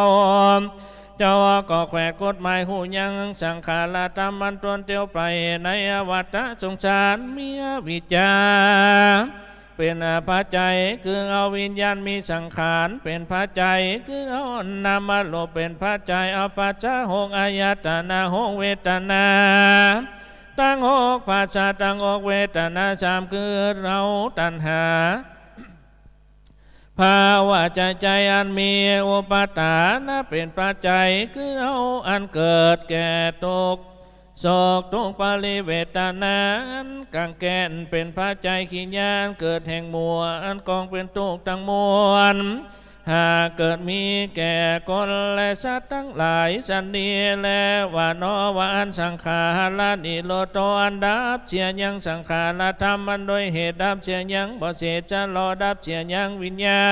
ณสังขารดับเสียยังสังขารธรรมนามาโลภและนิโรธดับเสียยังนามาโลภดับเสียยังวิญญาณดับอายตนะหกดับปัจจาหกเวทนาหกดับเวทนาและดับตัณหาดับภาวะดับอุปาทานจาตินิโรธอันดับจากนั้นเกิดมาดับเสียยังจะลาความแก่เท่าแก่ขี้ญาณดับเสียยังหมู่กองทุกทั้งมวลก็มีด้วยประการสันนิว่าอันโพธิสัตว์โตส่วนว่าเจ้าสิทธาเจ้าก็คือบังเกิดและยังไว้ปัจจานาญาณันใสผ่องคือมหาวาจิลปัญญาญาณอันพายไปดังแก้ววาจิลเปกติลักคณะอาญานังอันลำเพิงหันละคณะทั้ง3เป็นของบ่มันเป็นทุกข์เป็นของบ่ใจผ่องไผ่คนใดอันหูปัจจัยการเป็นก่อนน่าจะใจโดยประการสันนิและตา นางตาลังอันนั้นก็จักได้ถึงโกตาลาปุญญาณเจ้าก็ได้ถึงอนุโลมญาณแล้วก็ได้ถึงโสตปฏิมากัญญาณันตัดเจียยังปฏิทิตกาบตนวิจิกิจฉาอันหมดเสียงฉันลังสงสัยอันเมียวิจาจยตนาลูกคือว่าสังโยจนาหกตัวทัดนั้นเจ้าก็ได้ถึงโสตปฏิมากัญญาณปัจจเวกนาญาณลำเพิงหายังอริยาสัจธรรมทั้งสี่ด้วยโสตปฏิปัลญาณด้วยปัจจเวกนาญาณวันนี้อีตังทุกขังอันว่าตวนเตียวไปในวัฏสงสารจากอันเป็นตัวอันเป็นทำตัวให้เหือบังเกิดอย่างตุกอายังสังขารธรรมมวลว่าสังขารอันนี้เกิดนิพพานอันนี้อันดับทุกกองปฏิบัติอันนี้เป็นกองหือดับเสียอย่างตุกอาปิจญาณิตวาเจ้าหูยิ่งนักก็บังเกิดวิปัสสนาญาณนั้นใสส่งคือเอาหลักการนาญาณทั้งสามมันเป็นอารมณ์สิ่งเดียวทัดแต่นั้นเราก็จักได้ถึงอนุโลมญาณวัฏนาญาณนั้นใสส่งท่านนั้นก็ได้ถึงสาติกาตาอันตัดละกาลิงหันอริยสัจธรรมทั้งสี่โดยสากิตากามีมากาญาณดวงพระเสด็จโดยพระเจ้าเวกานาดวงนี้ตัง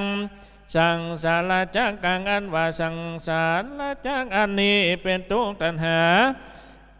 ทำตัวให้หือบังเกิดยังทุกสังขารธรรมมือดับเจียยังทุกอันว่ากองปฏิบัติอันนี้อันเป็นกองปฏิบัติมือดับกองทุกแต่แลเจ้ากอกแปดกฎหมายหูและบางเกิดปัสสนาญาณโดยอาณาถือว่าละกานาญาณทั้งสามและขาดสังขารธรรมอันเป็นอารมณ์ทัดแต่นั้นเจ้าก็ได้ถึงอนาคามีมากาญาณันว่าอาการนั้นทัดเสียยังกามลกาและพยาบาทนั้นก็ได้ถึงอนาคามีภาลญาณนันทัดแถมเหล่านั้นก็เจ้าก็ได้ถึงปัจจเวกนาญาณก็เล็งหันอริยสัจทั้งสี่อันว่าสังขารจักสังสารจักเป็นทุกข์ส่วนตัณหาทำตัวให้หือบังเกิดเป็นทุกข์อันว่าสังขารธรรมคือนิพพานอันดับทุกกองปฏิบัติอันนี้ก็เป็นกองอันดับเกิดละขณะญาณทั้งสามมันเป็นอารมณ์เมื่อไปล้วนมีสิ่งหนึ่งสิ่งเดียวทัดแต่นั้นเจ้าก็ได้ถึงยังอนุโลมญาณและอรหันตมรรคปลาญาณคือพญานขาวผ่องใสส่องใสงามตัดนั้นแถมเหล่าเจ้าก็ได้ถึงสัพพัญโยตัญญานั้นเป็นปัตมาแห่งพระญาสัพพัญโยตัญญาณเหตุละเสียแล้วบ่เสร็จชะลอทัดแต่นั้นเจ้าก็ได้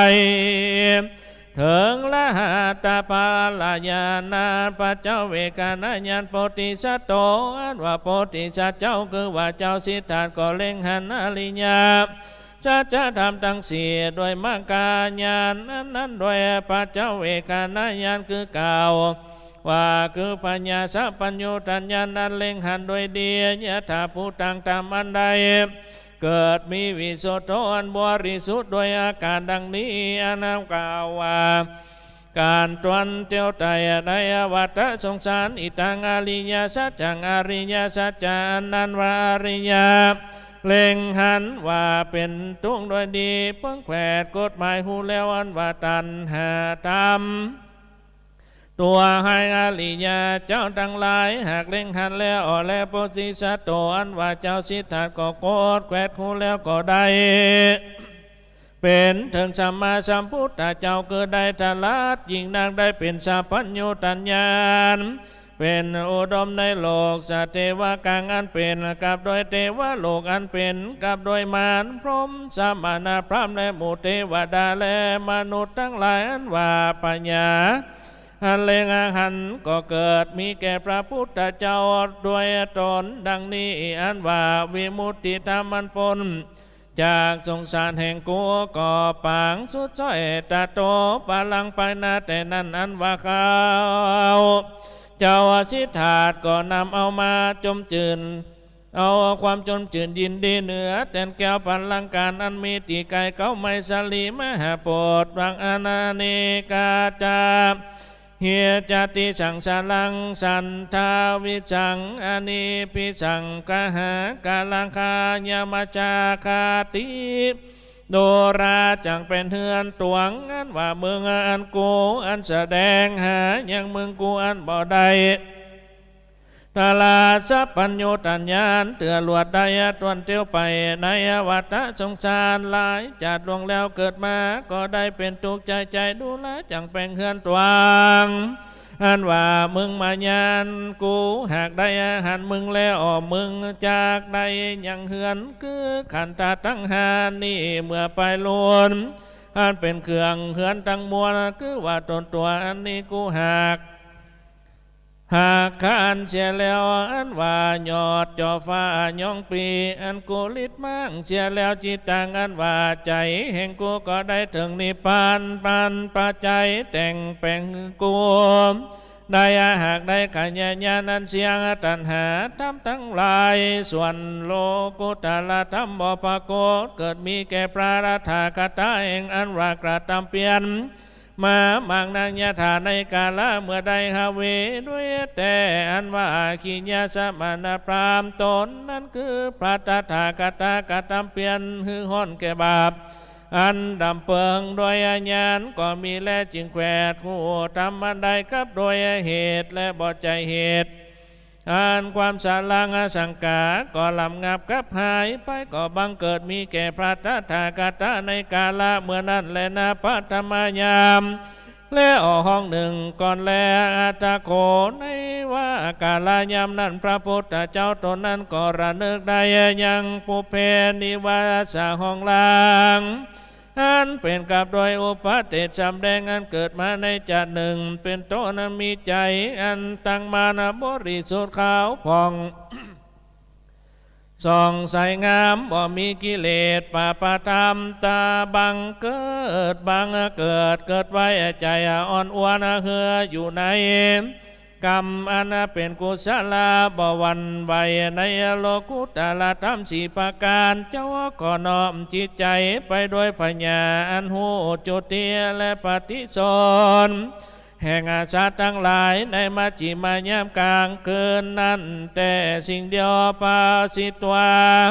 ก็เล็งหันอย่างชาติทั้งหลายด้วยตาทิพย์อันบริสุทธิ์นั้นข้ามหลวงวิสัยแห่งตาพระญาแห่งคนและเทวดาโดยประกอบดังนี้ปนโตโดราพามเปื่อนเจ้าเฮาอันว่าชาติทั้งหลายประกอบไปด้วยกรรมให้และกายทุจริตวจีทุจริตมโนทุจริตสัตว์พวกนี้การมั่งปัญจขันธ์ตั้งห้าตายไปนะก็ได้ไปเกิดในนรกเสวยทุกในอบายทั้งสี่ประการหนึ่งฟุ้งซ่านนั้นประกอบไปด้วยกายสุจริตวจีสุจริตมโนสุจริตกันว่ามั่งปัญจขันธ์ตั้งห้าก็ได้เกิดในโลสุคติอันเป็นตีไปแล้วพระพุทธเจ้าแค่ผู้แล้วยังสัตว์ทั้งหลายอันพังเกิดอันพังตายตัวถอยตัวยิงตัวพระเนตรมีวันณะอันงามมีวันณะอันพังให้ไปสู่ที่ให้ไปสู่ที่ดี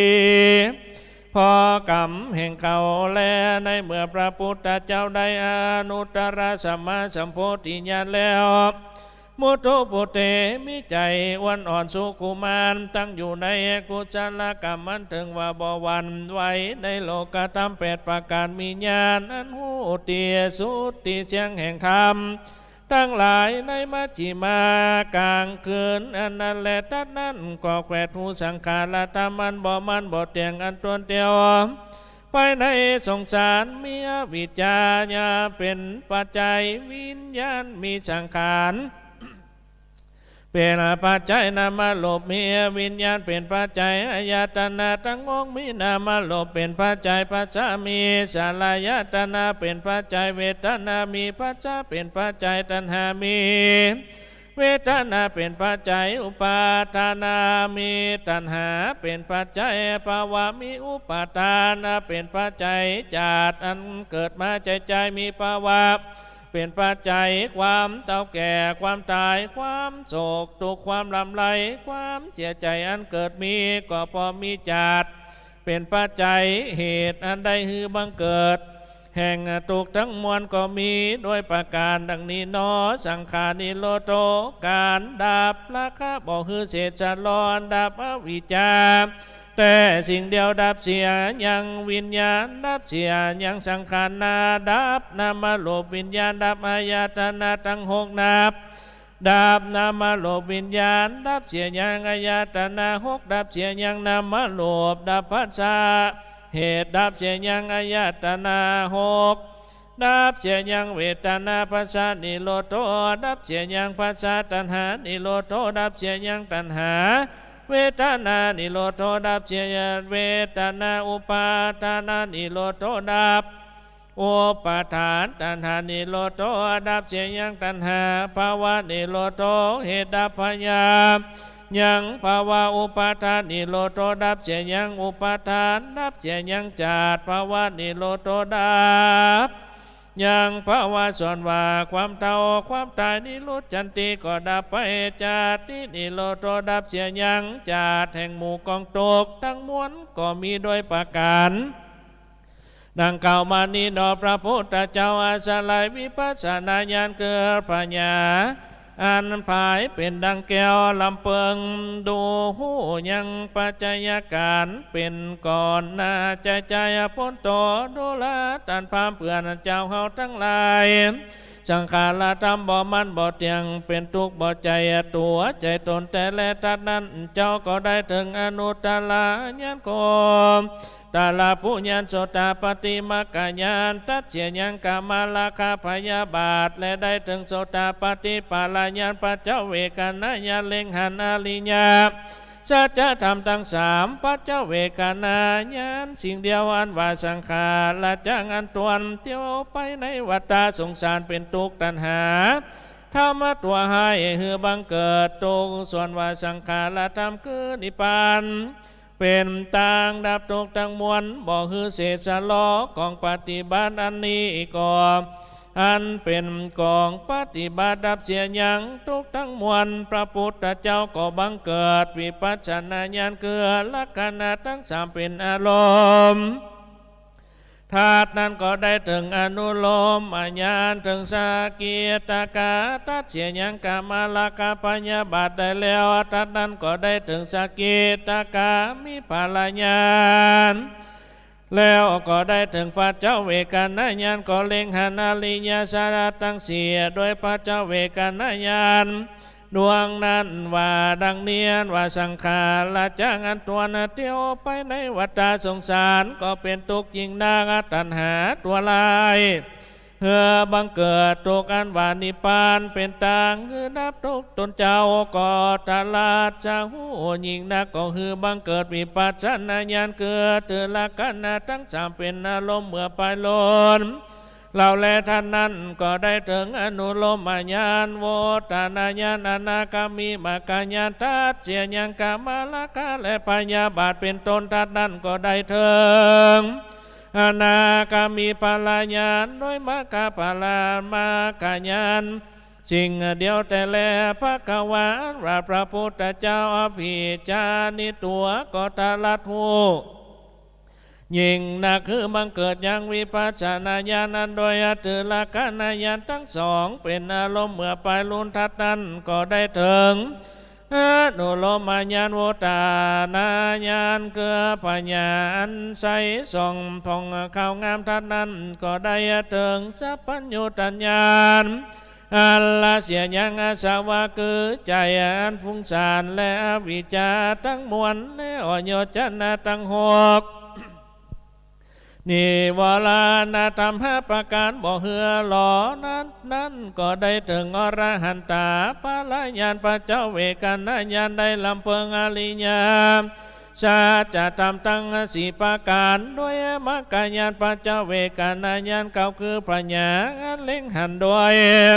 ประการสันใดตั้งสังขารางานการตวนเตียวไปในมาในวัฏสงสารเป็นตุกอนาลิยสัตนั้นเนียนมาริยาเจ้าหากแขวดกฎหมายหูตันหาตัวให้เป็นตุกอริยเจ้าเปิงละเสียขอปานามีแต่และตุกขาสัจจาเนียนาลิยเจ้า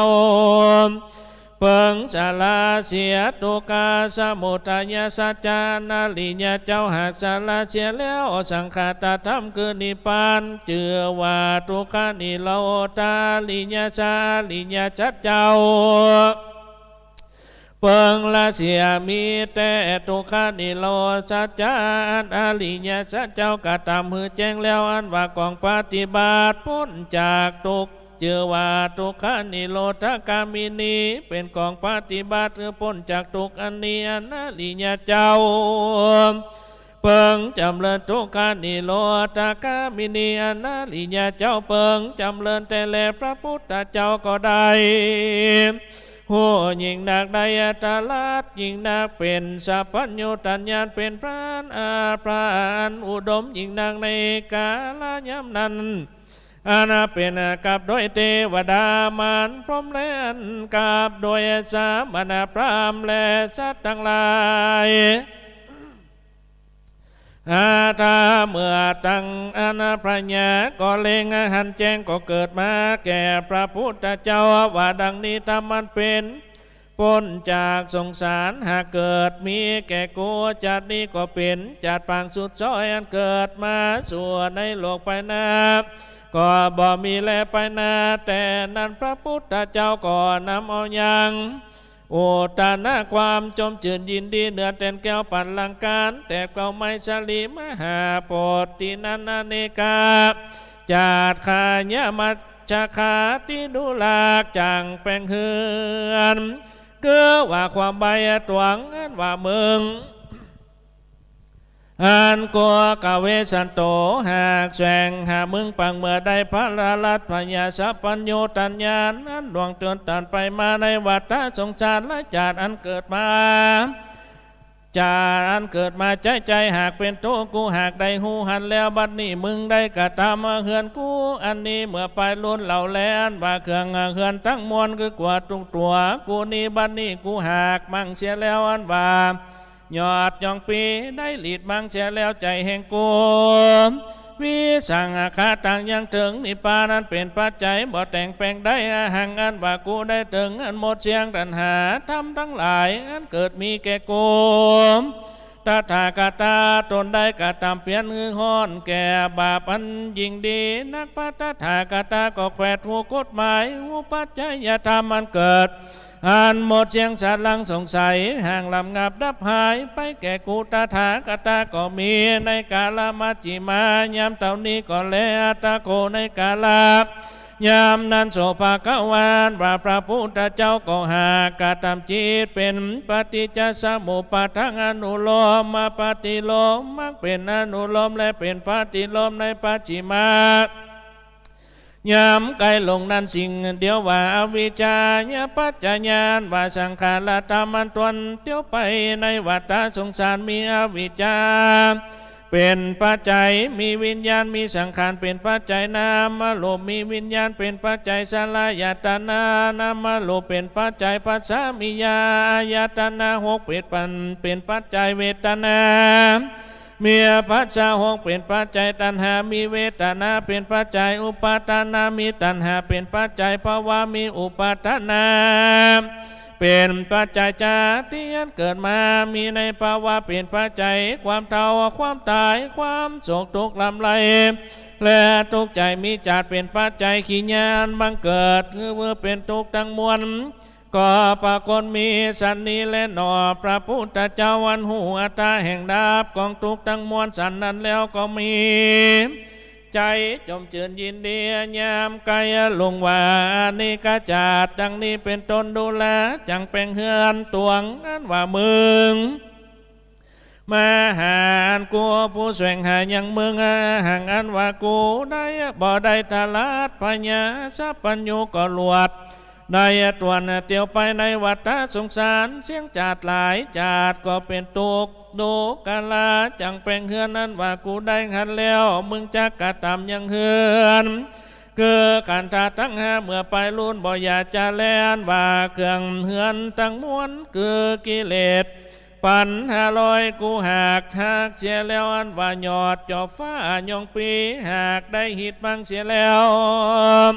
ใจกูก็ได้ถึงนิพพานั้นเป็นปัจจัยบ่แต่งแปลงได้ห่างอันว่ากูหากได้ถึงขยายานอันเสียงตัณหาทั้งหลายอันว่าโลกุตตรธรรมก็เกิดมีแก่กัวปัตถากตาตนกระทำเปลี่ยนห้อนแก่บาปมากกว่าลำเปิงดูญาณญาถาในกาละเมื่อโดยเดแต่กินาชาวกาเกือกัวปัตถากตากรรมจัดเสียแล้วยังหมู่คนเสนามาดูดจาด่าพระอาทิตย์กรรมจัดเสียยังกีฟ้าเมฆในอากาศกลางหาวก็เป็นราชมีลุงเรืองงามโดยประการดังนี้แลปัตถากตาก็ส่องใส่งามมีปลาบ่มีมาลามนทินป้ายดอกมาติดตนคือหาความสลังสังกาบ่ได้ปราบก็ได้ถึงฟังคำนายแห่งปิฎกาทั้งสามด้วยจอบธรรมส่วนป่าประกรรมป่าปธรรมันแน่นหนาบ่มีแก่ปัตถากตาจึงอยู่สุขสำราญในวิเวก6ประการโดยปิติยินดีมีธรรมหากได้ลำงับแล้วเล็งหันยังนิพพานฟังไปหน้าหากความเครื่องเกียรตินาบ่ได้พระก็สั่งล้อมมักชาสะนั้นเกิดมามีชีวิตนั้นผาศจากละกาอยู่เป็นสุขในโลกอาหังอันว่ากูจักไปสู่เวียงปลา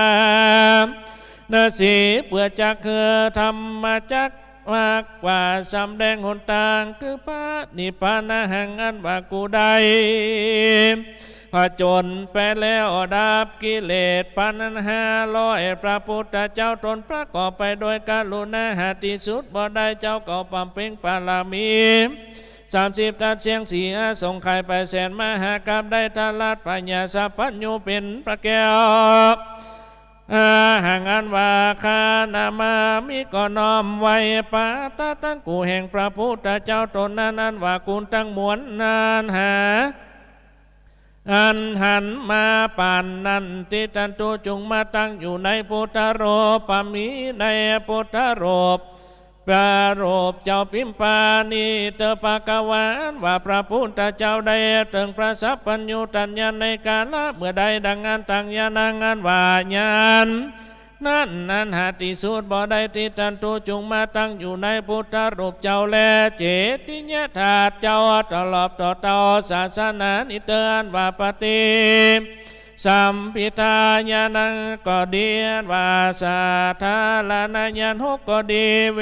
สารัชฌาญาณ4ก็ดีมรรคญาณ40ดวงอันมีวัตถุได้77ก็ดีอันว่าญาณทั้งมวลสามุหันติจุงมาตั้งอยู่ในพุทธรูปเจ้าและเจติญาถาเจ้านิเตอร์ว่าสมาธิก็ดีวิมุตติธรรมก็ดีแห่งพระพุทธเจ้าตนอนันตาหาที่สุดบ่ได้สัพเพเตหมู่กุลทั้งมวลฝูงนั้นติทันตุจุงมาตั้งอยู่ในพุทธรูปปิมปาเจ้าแลมหาเจติญาถาเจ้านิญาวาสาสนังทลาบเสียง5,000พระวัจจานิเตปะกวานว่าพระพุทธเจ้าตนตลาดจะรู้ทำตั้งมวลแตบก็ไม่สลิมหาปดสาตหัวตีในกาลเมื่อใดโสตมวนว่าโลกุตละธรรมนั้นจุงมาตั้งอยู่ในภูพุทธรูปเจ้าแลมหาเจติญาถาเจ้าดวงนี้ตลาบเสียง5,000พระวัจจานิเตปะกวานว่าพระพุทธเจ้าพุทโธได้ทาราปัญญาสัพพัญญูตัญญาเป็นพระเลียมยะถาในกาลเมื่อใดที่ปาฏิหาริย์อันสำแดงเพื่อตัดเสียยังกำลังสังกาแก่คนและเทวดาทั้งหลายที่ท่านโตจงมาตั้งอยู่ในพระพุทธรูปเจ้า และมหาเจติญาตเจ้าดวงนี้ในกาลถูกเมื่อเตอพระพุทธเจ้าตนใดอันเนลมินยังเจติญาลงหนึ่งเหือเป็นติสากาลาปูจาไว้สายคนในเทวดาทั้งหลายบนแต่นแก้วปัลลังการปืนเก้าไม่สลีมหาปอดกุณนั้นจุงมาตั้งอยู่ในโอตาลบเจ้าปิมป้าและมหาเจติญาเจ้าตาลาบเชียงหาปันพระวัจจานิเตอพระพุทธเจ้าบ่ได้ลาเสียยังคุณอันใดจังกามันตาชะแห่งงานการเตียวจงกรมขอคุณนั้นจุงมาตั้งอยู่ในเจติญาทัดเจ้านิตาลาบต่อเต้าอลอดทาปันวัจจาเดเตอภกวานว่าพระพุทธเจ้าอนุสริตัวนึกหูแล้วยังอภิธรรมเจตกัมปีในเฮือนแก้วเจตทวนโดยญาณอันใดอันเหนือตั้งญาณังญาณนั้นที่ท่านตุจุงมาตั้งอยู่ในพระพุทธรูปเจ้าและมหาเจติญาตัดเจ้าตลาบเชียงหาปันพระวัจจานิเตอภกวานว่าพระพุทธเจ้าได้แล้วยังกุณันใดนั้นแต่ก็ไม่อาจจะปาลานิโกฏ7 วันกุลแห่งพระพุทธเจ้าตนนั้นที่ท่านตุจุงมาตั้งอยู่ในพระพุทธรูปเจ้าในมหาเจติญาตัดเจ้าตลาบต่อเต้าเชียงหาปันพระวัจจาเตอกุณันใดพระพุทธเจ้าได้ปำเพ็งในสาลามุจจารินทวน7 วันตั้งกุณังก็ลาตนาจุงมาตั้งอยู่ในมหาเจติญาตัดเจ้าตลาบเชียงหาปันพระวัจจาเดเตอปุตโตอันว่าพระพุทธเจ้ากลับคืนมาสู่อาจาปาลานิโกฏแล้วบังเกิดใจไข่เตชนาธรรม84,000 พระธรรมขันธ์ธรรมนั้นทั้งมวลติท่านตุจุงมาตั้งอยู่ในโพธารูปเจ้าปิ่นปาและมหาเจติญาตัดเจ้าดวงนี้อิญญาวาศาสนังทาลาบเสียงหาปันพระวัจจาเดเตอมหาพร้อมมันเข้าไปอาราธนาพระพุทธเจ้าเตชะนาธรรมที่ท่านตุจุงมาตั้งอยู่ในพุทธรูปเจ้าและมหาเจติญาตัดเจ้าดวงนี้เดเตอทาลาบเสียงหาปันพระวัจจาเดเตอพระพุทธเจ้าเสด็จไปสู่เมืองปาลาณสีเตชะนาธรรมมาจากโดยญาณันใดขอญาณนั้นจุงมาตั้งอยู่ในพระพุทธรูปเจ้าและมหาเจติญาตัดเจ้าณสถานที่นี้แด่เตอภกวานว่าพระพุทธเจ้าอยู่วัดสาในมีคาทายาวันนึกแก่เฮือเจ้าญาติกุลบุตรบวชโดยญาณันใดขอญาณนั้นจุงตั้งอยู่ในพุทธรูปเจ้าและมหาเจติญาตัดเจ้าดวงนี้เตอภกวานอันว่าพระพุทธเจ้าเทศนาสอนยังปาริภาชกามีอุโรเวลากัสสปะเป็นต้นมีพี่น้องกับตั้งปาลิวานญาเนนะขอญาณนั้นจุงมาตั้งอยู่ในพุทธรูปเจ้าและมหาเจติญาตัดเจ้าทาลาภาปันวัจจาเตอภกวานว่าพระพุทธเจ้าเสด็จไปสู่เมืองกบิลพาสเพื่อสั่งสอนหมู่ญาติกาสำแดงยมกะปาฏิหาริย์สยองขึ้นไปสู่ประตูสาอากาศกังหาวเตียวจงกรมแก้วในอากาศอันแล้วโดยแก้วบริสุทธิ์วันนั้นโดยญาณอันใดขออาราธนาญาณอันนั้นที่ท่านตุจุงมาตั้งอยู่ในพระพุทธรูปเจ้าและมหาเจติญาตัดเจ้าดวงนี้ตาลาบเจียงหาปันวัจจาเดเตอมหาสาลีปุตรเทระมาถามพุทธจารีพระพุทธเจ้าจึงเตชะนาจาริญาปิตกาโดยญาณนั้นใดขอญาณนั้นจุงเข้ามาอยู่ในพระพุทธรูปเจ้าและมหาเจติญาตัดเจ้าดวงนี้เสียงหาปันวัจจาเดเตอโสภกวานว่าพระพุทธเจ้าตนประจนแผ่มารเสด็จลงมาจากอากาศนั่งอยู่เหนืออัศนาอันประเสริฐที่เก่าไม่ม่วงแล้วเตชะนาธรรมแก่พระญาสากัญญาลาดเผื่อเฮือเก่าทั้งหลายได้ไว้ตนโดยญาณอันใดอันหนึ่งอันนั้นขอจุงมาตั้งอยู่ในพระพุทธรูปเจ้าและมหาเจติญาตัดเจ้าดวงนี้โสภกวาพระพุทธเจ้าผาลบยังหาฝนโบกขอลาปัดก่อเตด สนายังมหาเวสสันตลาจัตกะในกาละนั้นดวงนั้นด้วยญาณนั้นใดนั้นหนึ่งขอญาณนั้นจงมาตั้งอยู่ในพระพุทธรูปเจ้าแลมเจติญะทัตเจ้าทลาภาปันวัจจาเนเตตาตาในกาละเมื่อนานพระพุทธเจ้าเสด็จไปสู่ในเมืองสาวัตถียังอยู่ป่าในเจตวันอารามพระตนมีกรุณาก็หาเป้ายังอารามแห่งในอนาถปิณฑิกาสาเตเสสีก็เทศนาธรรมโปรดคนทั้งหลายและเทวดาทั้งหลายโดยญาณันใดตั้งญาณังขอญาณนันติตันตุจุงมาตั้งอยู่ในพระพุทธรูปเจ้าและเจติญาทัตเจ้านิเตอพระพุทธเจ้าเทศนาธรรมเป็นหิตาเป็นคุณแก่สัตว์ทั้งหลายตั้งธรรมังขอธรรมทั้งหลายทั้งมวลฝูงนั้นจุงมาตั้งอยู่ในพระพุทธรูปเจ้าและมหาเจติญาทัตเจ้าทลาบเต้าหลอดทปันวัจจาเดเตอพุทโธพระพุทธเจ้ากระทำพุทธาวรกิจอันประเสริฐก็เทศนาธรรมอันประเสริฐด้วยอันบ่เสร็จจะหล่อพระก็ตั้งเอาไว้แล้วยังกุลบุตร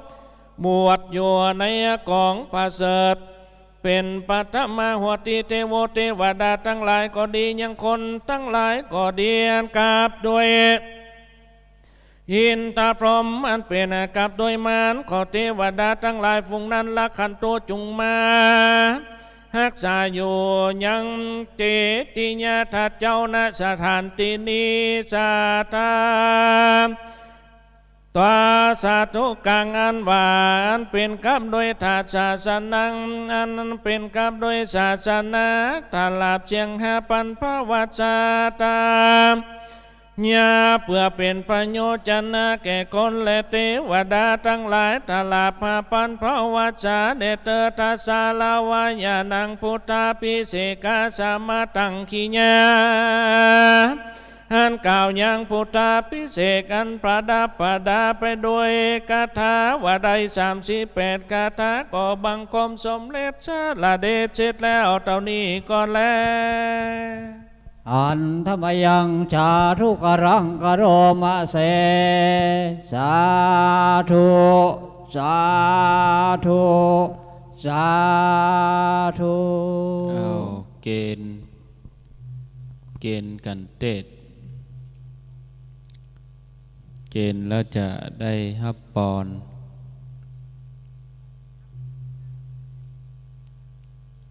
ไผมาเกณฑ์ลุกใกล้ๆนี่หม้อลุกเกณฑ์แล้วก็จะได้ฮับปอนเข้าแล้วก็เข้าหนึ่งสุกแล้วก็แจ่แล้วก็ว่าลืมแจ่เข้ากับโหฮับปอนเด้อสัทธาปอนเนอร์ยะถาวาริวหาปุราปริปุเรนติสากรังเอวะเมวะอิโตตินังเปตานังอุปกปติอิจิตังปฏิตังตุมหังคิปะเมวะสมิจตุสัพเพปุเรนตุสังกปาจันโทปนะระโสยถามณิโชติระโสยถาสพพิติโยวิวัชันตุสัพพะโรโควินาสตุมาเตภวัตวันตรายโยสุขีธิคายุโกภวะอภิวาทนาสีริสนิจังวุธาปจายโนจัตตารโอธรรมาวัฏันติอายุวันโนสุขังพลังภวะตุสัพพมังคลังรักขันตุสัพพเทวตาสัพพพุทธานุภาเวนะสัทธาโสธีภวันตุเตภวะตุสัพพมังคลังรักขันตุสัพพเทวตาสัพพธรรมานุภาเวนะสัทธาโสธีภวันตุเตภวะตุสัพพมังคลังรักขันตุสัพพเทวตาสัพพสังฆานุภาเวนะสัทธาโสธีภวันตุเตอุทิสตานังนิพพานังปรมังสุขังตุขยมที่ฮับพระคุณเจ้าคดนั่นออกมาเพิ่นจะลงอย่างใดนะเอาไม้มาเพศตัวเอาเกียมโยงเข้านั่งในห่มก็ได้นั่งนี่ก็ได้แบ่งเป็นถาดหนึ่งก็เอาไปในวิหารถาดหนึ่งก็เอาไปในโบสถ์ อันนั้นก็เอายองไว้บนถาดนี้ถาดนี้ก็มีพระถาดมาบรรจุพระบรรจุยังเข้าไปจะปิกเลยกะดูไปโอ้ยมันนอนนี่เฮียมาปิกไปกับหาดนั่นนี่มันฮับรับกล่อมปอรับอะเนาะทุกปีเพิ่นจะปิกอยู่จะปิกลำปางวังเหนือนี่สีไก่เนาะปิกลำปางสีไก่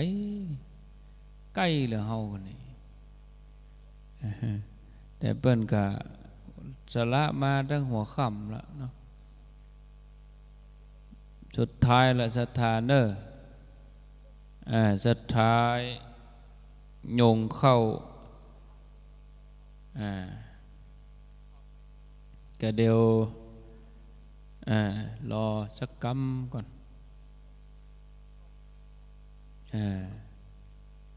เอามานั่งนี่ก็ได้ดู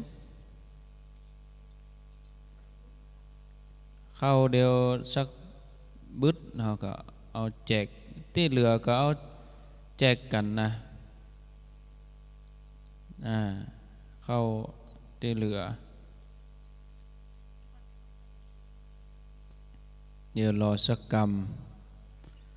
ก็เดียวก็ดีลูกดีห้องตู้ลุงยองลูกแล้วเนี่ยตีสองเกิง จะได้ห้องตู้ลุงยองจัดรายการ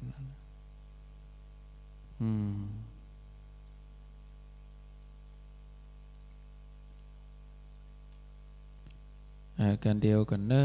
ศรัทธาใจเย็นเย็นกำลังเอาเข้ามาเข้าติบ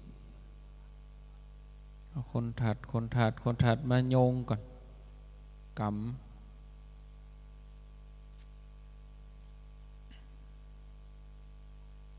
ดับเตียนเหี่ยก่อน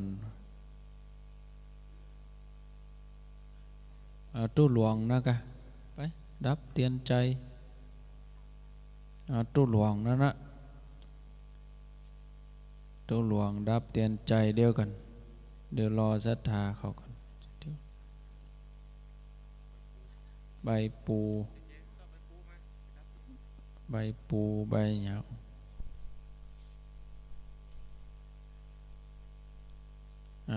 ศรัทธาเกี่ยมกัน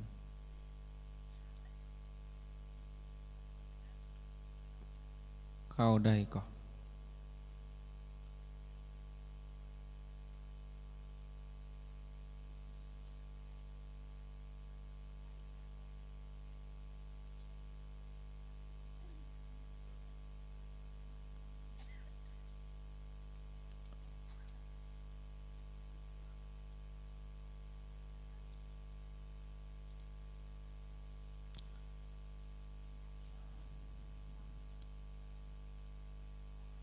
นัตถิเมสาลานังอัญญังพุทโธเมสาลานังวาลังเอเตนะสัจจาวะเชนะโหนตุเตจยามังกาลังนัตถิเมสาลานังอัญญังธัมโมเมสาลานังวาลังเอเตนะสัจจาวะเชนะโหนตุเตจยามังคาลังนัตถิเมสาลานังอัญญังสังโฆเมสาลานังวาลังเอเตนะสัจจวัชเชนะโหนตุเตจยะมังคารังขีนังปุรานังนาวังนาติสัมภาวังเวลตาจิตายติเกภวัสมิงเตขีนาพีชาอวิโลนาหิสันธานิพันติทีลายทายัมปะทิโปอิธัมปิสังเคลัตนังปะนิตังเอเตนะสัจจวัชเชนะโหนตุเตจยะมังคารังสัพพะโลกา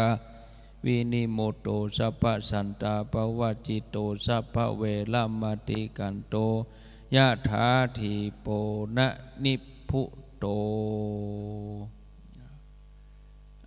โยงเข้าตู้หลวง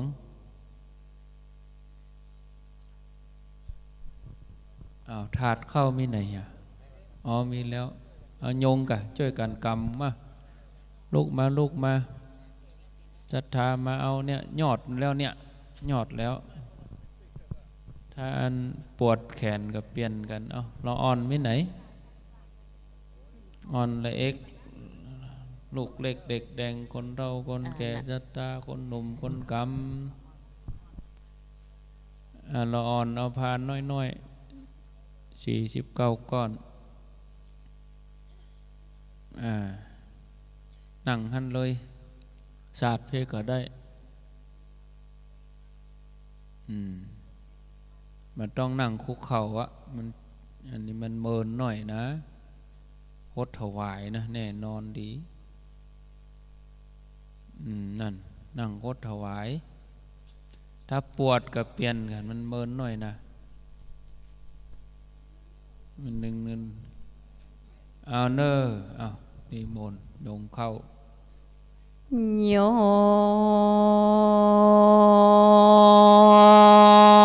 สันนิสินโนวาราปติโมเลมารังสาเสนังมหันติงวินจโยสัมโพธิมหาคาชิหานันตัญญโนโลกุตตโมตังปันนามหามิพุทธังตังปันนามหามิธัมมังตังปันนามหามิสังฆังตังปันนามหามิมหาเจติยังตังปันนามหามิมหาโพธิโรคังโสนันโตเตวาวาราชาสนาคาอินทาจะพรหมายามโลกวาปาลาตรณีจาโคตาสิริมาพิตานาวาสารคามตาทิปิตาปุภากาลาเตวาเฮโกนาปัญญาสาปินหิตานังสาภาพายัญชนะตานังสโหตกาตานังสาหาโทปาปุภาลาจาทิวาโทกาตานังวรัตนาเศษเหตาสัมมาตุมเหหิอนุโมทนาสาธุสาธุโหกาสาคาแด่พระสัมมาสัมพุทธเจ้าตนเป็นเก้าเป็นประธานปัมเปงโพธิญาณนับได้4 5ทรงไข่ไปแสนมหากาพจริงได้ทาราชพญาสัพพัญโยตัญญาเหนือแตนแก้วแตบเก่าไม่มหาโพธิโรคาในเดือนวิสาขเปงบ่ขาดแก้วใดผ่าแปดแล้วยังโมกิเลสมามีพระขันธสันดานพาก่อไปโดยมหาการุณาที่คุณเป็นอนันตาหาติโสดบ่ได้ในกาลาบ้านนี้ก็เป็นวันดีเป็นวันดีที่อันวิเศษเหตุว่าไม่มีสามนาศรัทธาและมูลศรัทธาจุตนจุองค์ก็บ่ละเสียงยังตำนองกองประเพณีแห่งพระอริยเจ้าตั้งหลายปวงอันเป็นแล้วเมื่อก่อนบ่หอนพรหายเสียจริงมีเอกาฉันทาสามาคีพรำเรียงพร้อมโดยการตกแต่งแปลงพร้อมน้อมนำมายังเข้าพิขาหารพยัญชนะตานและขาธานิยตานตั้งหลายไม่มีเข้ามาทั่วปายา49 โกธากเบื่อจากอังคาถวายปูจาและเฮตานวาสันนิเตดิลีขอองค์พระโมนีสัมมาสัมพุทธเจ้าจงมีธรรมเมตตาการุณาปฏิฆาหาหามเอายังเข้าตอกดอกไม้ลำเตียนและพิฆาหารตานแห่งภูคาตั้งหลายในกาลาบัดนี้ยามนี้แต่ดิลีด้วยเตจาบุญตานตางาลายฝงนี้ก็เหตุจงเกิดเป็นพระโม ปากาโตปานิสัยเป็นปัจจัยโจแก่ผู้ฆ่าตั้งหลายตั้งภาวะจัดนิทราบต่อตาเต้ารอดเวียงแก้วย้อนมหานิราปานนั้นจงจากมีตามดังผู้ฆ่าจากวางเวรเกณฑ์ตานตามโหดบาทกาถาบาลีวาสาตุสัตโตกาสามายังพันเตอิมหเนโกนาปัญญาสาปินธานีสาพยัญชนะนีนาลาสาสัมปันนานีสาโหทากานิสหาโตปาปุภาลาจาติวัตุกานิอนันตาติกุณาลังการปฏิมันทิตาสาตินังรัตนานังสัมมาสัมพุทธัสสะธรรมสสสังฆาสามหาจินาตโตปัตเจติยังมหาโพธิโรขังสักจังเตมาปุเจมาทุติยัมปีสาโตกัสสามายังพันเตอิมานิเอกุณาปัญญาสาปินทานีสาพยัญชนะนีนารัสสัมปันนานีสาโหทากานิสหาโทปาโบภาภาลาจติวัโทกานิอนันตติคุณนาลังการาปฏิมันทิตาสตินังรัตนานังสัมมาสัมพุทธัสสะธรรมสะสังฆาสามหาจินาตโตปัฏเจติยังมหาโพธิรุขังสากาจังเตมาปุเจมาตติยัมปิสาโตกัสสาพันเตมยังพันเตอิมานิเอกุณาปัญญาสาปินธานีสาพยัญชนะนีนาราสสัมปันนานีสโหตากานิสหาโทปาบุภาภาลาจาทิวัโทกานิอนันตาทิคุณาลังการาปฏิมันทิตาสาตินังรัตนานังสัมมาสัมพุทธัสสะธรรมสสังฆาสามหาจินาธาโตปัฏเจติยังมหาโพธิโรขังสักกจังเตมาปุเจมาวาปนามายังพันเตอิมานิเอกุณาปัญญาสาปินธานีสาพยัญชนะนีนารัสสัมปันนานีสโหตกานีสหาโทปาปุภาภาลาทิวัโทกานิอนันตาติคุณาลังการาปฏิมันทิตาสตินังรัตนานังสัมมาสัมพุทธัสสะธรรมสสังฆาสามหาจินาธาโตปัฏเจติยังมหาโพธิโรขังอัมหากังอนุกัมปังอุปาทายาติคารตังหาทายาหิตายาสุขายายาวานิพานายา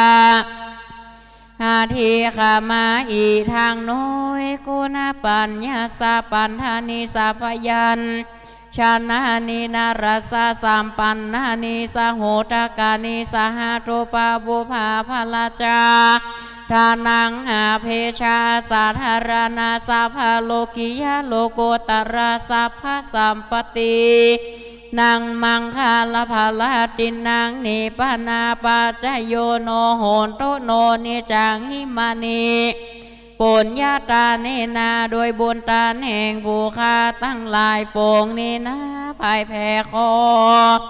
จงไปรอดแดนสุดไก่ไปรอดไปเถิงเตวะโบตนโยดโยดกับตัง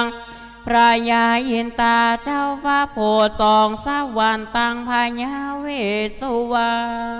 รณกับตังเต้าจตุโลปาลาตังสีเกพญาทาตาราธาโสสวัสดีพระญาวิรุณหากาทากีนาสรีองค์อาจพญาวิรุณปาคาราลาดลาจาพญาเวกุราอุตรทิสาภาพควายด้วยเตจาบนน้อยใหญ่พาลาผลขอจงไปรอเทวดา ทั่วตั้งกรมจะโตทิสาธาราบเงียงน้ำยาปาทาวิถึงตรณีเจอเต้าเลือโลกนางนาดน้อยโสดกามทางหลวงภริญาปวงทุลี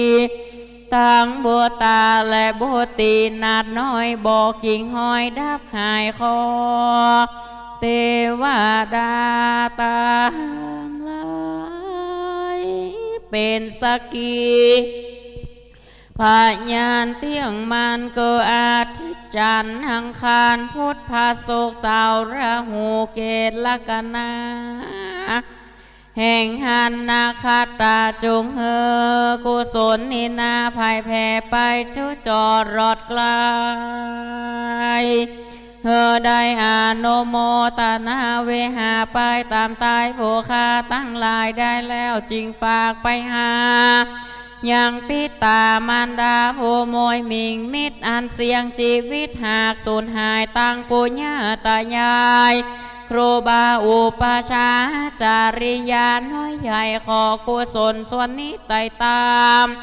ตันตังสามีกาภริยาลูกหลานข่าวพงพันฝูงอันตายไปอเนกอนันต์จงเฮอภาโกฏเกิดเป็นเครื่องติเตทันทีหลอนว่าตายไปเป็นเพศเป็นพีโตกรินารกใหญ่ขอกุศลนิพไวยไปรอดไปหาตังสาภาสัตตาน้อยมากขวากุศลยังนี้ไปโจจอดรอดไกลจงเฮอได้เถิงโศกเศร้าเวยผลเฮอได้พ้นทุกขสนจุภูเทวดาตั้งหลายจงพรำโหเมื่อหยาดน้ำหมายตานั้นจงจังมีเตียงแต่ดิลีบ่เต่าแต่นั้นผู้ฆ่าตั้งหลายก็กลัวเป็นโตโดยกายกรรมวจีกรรมมโนกรรมโหฆ่าตั้งหลายก็ได้คงควายหามาพรำพร้อมตกแต่งน้อมนำมายังโทปาโบภามาลาดวงดอกเข้าตอกดอกไม้ลำเตียนมาจำเนียนไว้ติไกสามโมขีทานเปื่อจากถวายปูจาขอสมมาน้อมขาบตามปาทาบาทกาทาวาจาโยโนปันเตอาจากามายาธาภาเลยาธาโมระเฮยาธากุสเลเยมายังโพธาธรรมสังฆาสังฆาเตโสรัตเนโสติเตวาปัจจุปันเนวาวิวายาทิวาระโหวากายเยนะวาวาจายาวามนาสาวาโสตินังสัพพังโตสังฆามันโตโนออกเกณฑ์พระธาตุนั่นก็เอาไปที่ในวิหารพ่องเอาไปศาลาใหม่พ่องเอาไปโบสถ์พ่องป้อใจเอาไปในโบสถ์แม่ยิงเอาไปในวิหารเอาไปศาลาหลังใหม่เอาวางบนแท่นท่านเลยเกณฑ์แต่เดี๋ยวเขาจะได้วันตาศรัทธาเอาเกณฑ์แล้วก็เข้าห่มเนาะเข้าห่มแล้วเดี๋ยวเขาจะวันตาเอายองบนแท่นท่านเลยนะเกณฑ์แล้วเอายองบนที่เหลือมีก็เข้าเอามาเลยเอามาแจกคนเท่านี้เลยช่วยกันนะมีในหม้อข้างโต๊ะเอามาแจกน้อยเอาไปปุ้นในวิหารปุ้นเอาเกณฑ์พระเจ้าในวิหารกราบเหีย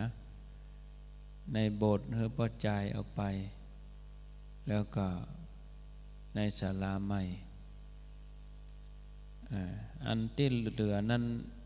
เอามาแจกกันทั้งเพเอาไว้ท่าน3-4 ถาดก็พอละนั่งศรัทธา มานั่งเก้าอี้เอาเข้านั่นแจกกันคนโง่คนโง่กินคือเชียงเด้อนี่นะเฮือนลูกเฮือนหลานเข้าติบน้ำติบนะกันเนี่ยเข้าติบน้ำติบนี่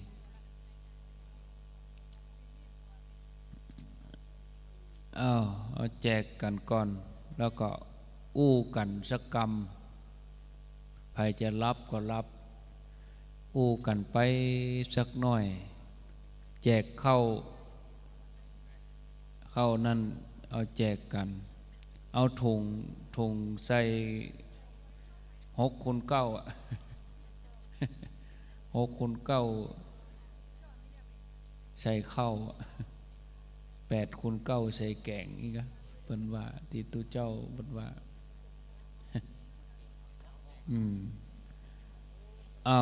าเข้าแจกกันแล้วก็ศรัทธานึกถึงสถานที่นี้ก่อนนั่นกับเป็นต้นไม้สลีเป็นต้นแบบปีนเป็นต้นมะม่วงภัยที่มาจัดมาแจงอันยังตั้งแต่เกียมตีเกียมหนอย่านึกภาพตัวนั้นจนฮอดวันนี้สุดท้ายพระธาตุเจดีย์สร้างสำเร็จลุล่วงไปด้วยดี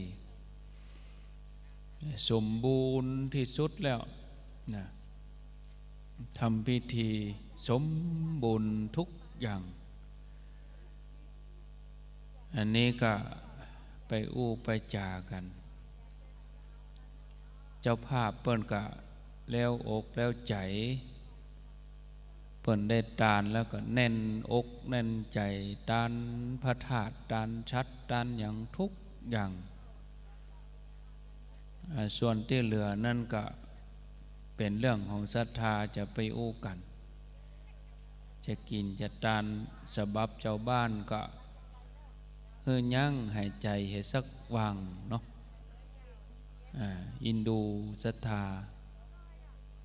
เก็บสตางค์ให้สักปีเนาะมาต้องเห่งต้องหีบ4นี่นะ3 ปีก็บ่มองเตื้อ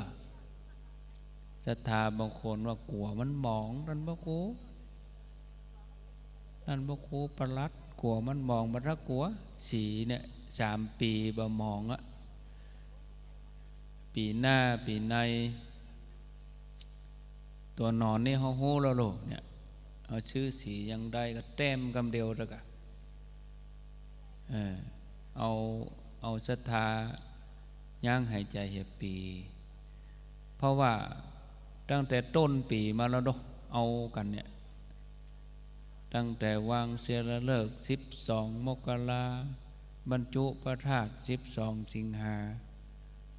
มาจนถึงฮอด27วันนี้27 พฤศจิกาเนาะ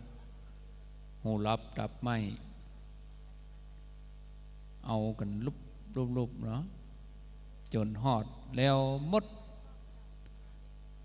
ถ้าเขาจะกินใหญ่ต้านหลวงก็ขอให้มันพร้อมดีๆเนอะศรัทธาพี่น้องเจ้าบ้านให้ได้หายใจสักว่างถ้าเขารีบร้อนไปมันจะไม่ได้อย่างฝั่งฟ้าวลำไปใจก็บ่ม่วนขอบอกล่วงหน้าไว้เมินสักปีศรัทธาเขาจะมีโอกาสเก็บสตุ้งสตังจะปล่อยดวงปล่อยอย่าง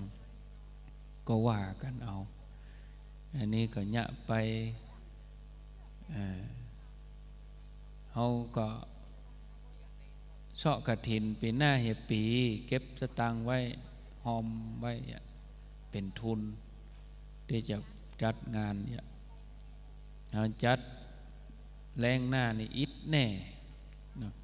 ลำบากมาได้ยังอิดลำบาก ท้องไปแข่งอย่างก็ไผ่ที่ไหนไผ่จะปล่อยยังได้ก็ปล่อยก็เอาพร้อมๆดีๆแห่ขวดตาลให้มันฟ้อนเข้ามาม่วนๆอันนี้เขาก็หู้อยู่ศรัทธาจ่ายกันตั้งแต่ต้นปีกลางปีปลายปีแล้วดูเอาแจกเข้าเชียงมดแล้วบ่แจกกันไปเดี๋ยวจะวันตาแล้วพ่องก็จะปิกพ่องก็จะนอนวันตาแล้วก็ลาเข้าเราก็จะได้นอนแล้วเดี๋ยวเขาจะห้องตุลุงลุกละ ตุลุงจะได้ลุกแล้วเนี่ยตี2 กึ่งตี3ตุลุงก็ปิดถ้าว่าจบนี่ก็ปิดเครื่องเสียงปิดถ่ายทอดได้เนอะเพราะว่าจะใจคอมปุ่นในห้องปุ่นจัดรายการจะเข้ารายการละไว้เห็นน้อยแล้วก็ตุลุงยองเปิ้นเข้าจนถึงตีห้าก็จะเข้ารายการเห็นน้อยก็หลวงพ่อพระครูปฏิภาณธรรมทินต่อตี5 ถึง 7 โมงเพื่ออ่านก็กำลังว่าถึงวัดแล้วก็7 โมงเกิง8 โมงมอนปิกเลยก็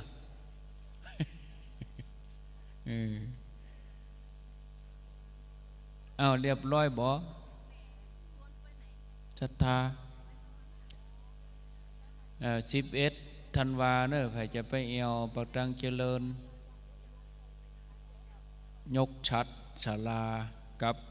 สวดอิติปิโสปีนี้เป็นปีที่12ช่างน้อยก็ปิกตะกะใบเนาะปิกใบแน่ระยะต่างหิวช่วงใกล้แจ้งเนี่ยมันจังหลับนะจังใครลับโอ้โชคดีโอ้พอมาฉันมาเข็ดพอมาเมล่าโอ้เดือนพอจะตกแล้วก็สถาโอ้เดือนตกตะวันออกอ้าวโชคดีอยู่ดีมีสุขว่าเล่นบ่ได้ ปักตังเจริญปีนั้นยังมีก็กำนันคนเดียว ตอนสมโพธิพระธาตุจุดเตียนกับกำนันเกณฑ์กับกำนันอย่าพุทโธมีกำนันคนเดียวเรียบร้อยวันตาโนวันตาหลวงวันตาพระธาตุแล้วก็จะได้ลาพระลาเข้าปิกบ้านปิกจองเด้อศรัทธาวันโภคนี้เนอะกรรมการนะถ้าว่าวันโภคมา9 โมง 10 โมงก็เอาคันไดกายขึ้นไปเอายอดชัดลงเนอะเอายอดชัดลงแล้วก็เตเอาไฟขาวไฟแดงไฟแพรนี่ออกหมดแล้วก็เอาชัดนั้นถอกลงถอกเพราะว่ามีข้าวตอกตัวมี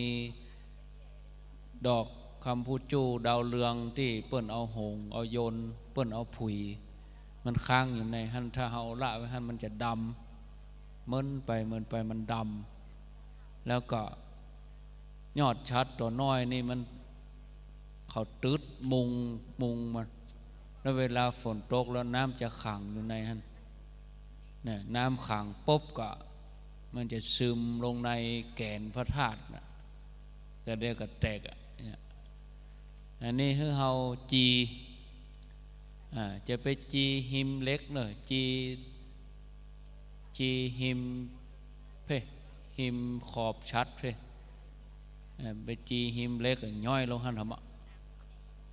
มันป้องเล็กแกนมันห่มป้องมันแล้วก็จีสัก5 หูสว่านจีให้มันผิวฝนตกมาน้ำหัวลงไปเลย ได้ใส่ศีลนี่ก็ร้อน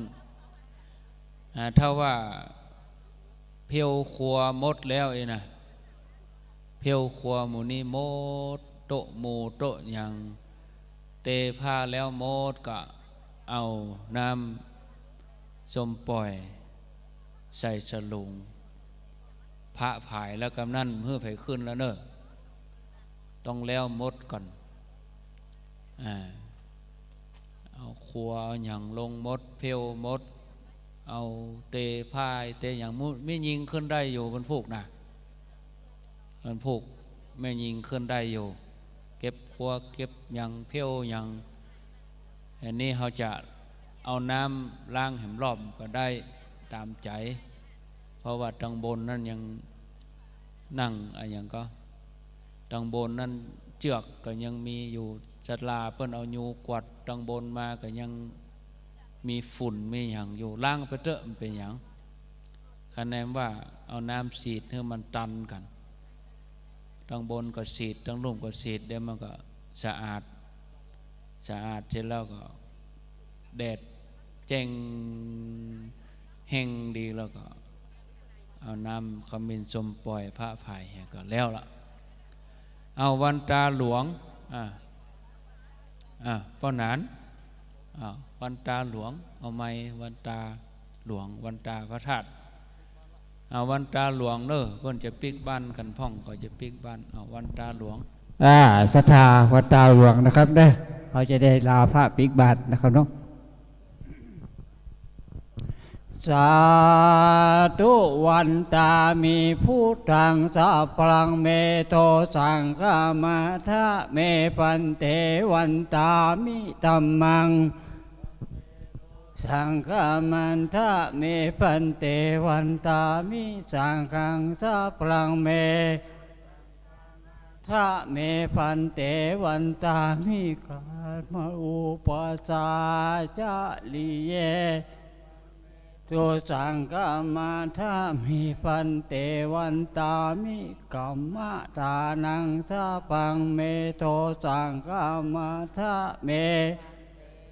ตามิอาลามิพัทธะสีมะยังสัพพังเมโตสังฆมาทาเมปันเตวันตามิเจติยังสัพพังตาเนสุปาทิเตสาลิลาธาตุมหาพุทธโลปังสัทธาพระโลเกเทวะโลเปปัมมะโลเปสัมภูริเปรังการิเปสาลิลาธาตุโยเกสาธาตุโยระอันตาเจติยังกันทะกุติจาตุราสิติสาเสธรรมกันเทสเพสังปารติติยังอังวันตามิสัพพะโสวันตามิพันเตสัพพังอาปาระทางคามาทะเบพันเตมยากะตังสามินานุโมติตาพังสามินากะตังหังทาราพังสาธุสาธุอนุโมทามิราพระสงฆ์เด้อนันทาทานิมายังพันเตอาปุสามาเผากิจามายังเผาการณิยายะสัทธานิตุมเหกาลมัญญาทะตันทั้งหลายจงไปประกอบการงานตามกาลสมควรเหมาะสมของทุกท่านเตออายุวันโนสุขังปะลังสาธุพันเตกลับบ้านได้ที่นอนรออยู่กลับบ้านได้คณะสัทธาวัดบ้านเฮาเน้อวันพุธไปเดินนะครับเน้อตอนเจ้ามาทำบุญใส่บาตรตักบาตรกันก่อนนะครับเน้อวันพุธเมเจ้านะครับเนาะวันนี้ก็เป็นเมเจ้าเลยนะครับเนาะ2 โมงเกินนะครับใส่บาตรทวนเจ้านะครับเน้อ ครับตรงนี้ก็ขอขอบคุณไปยังคณะจัตหามารับว่ามีพี่น้อง นักศิลป์นักบุญทุกคนทุกท่านตัวนะครับเด้อนะครับ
ขอต้อนรับเข้าสู่รายการที่ซุปตาจะต้องมาแกงกันเองนะครับวันนี้ซุปตาทั้ง3คนรับรองว่าจะต้องมีคน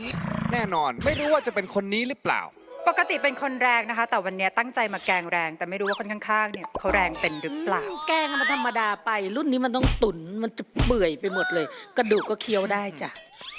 วันนี้นะครับตัวแม่2คนนะครับระวังโดนแกงนะครับเพราะวันนี้ผมมาเพื่อแกงและแกงเท่านั้น เพราะชื่อผมแกงส้มครับ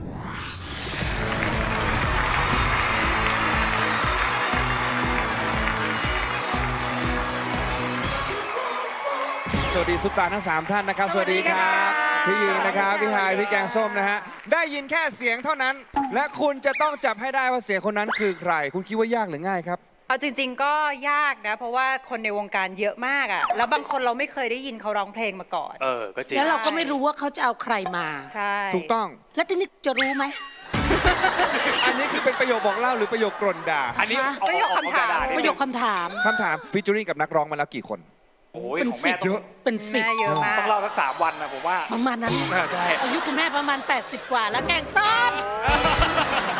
ประมาณ10กว่าคนน่ะอย่างแกงส้มไม่เยอะมากไม่เยอะมากส่วนใหญ่จะเป็นเพลงร้องเดี่ยวมากกว่าและถ้าเป็นคนที่เคยร้องเพลงฟีเจอริ่งกันแล้วได้ยินเสียงจับได้เลยไหมคิดว่าน่าจะได้แน่ใจนะไม่พลาดทีมงานได้แจ้งพวกคุณหรือยังครับว่าวันนี้ถ้าทายถูกได้ค่าตัวถ้าทายผิดไม่ได้ค่าตัวนะครับโอ้ยเรามาเพื่อศักดิ์ศรีอยู่แล้วจริงเหรอพี่ถ้าทายถูกก็ไม่ต้องค่าตัวนะเดี๋ยวไปขายปลานินต่อดีกันลูกหยอกเล่นหยอกเล่นไม่เป็นไรแม่หยอกแบบนี้แม่ใจไม่ดีช่วงนี้ร้อนเงินจริงวันนี้มาเพื่อแก้ความขายหน้าของเพื่อนสนิทคนหนึ่งทำไมครับ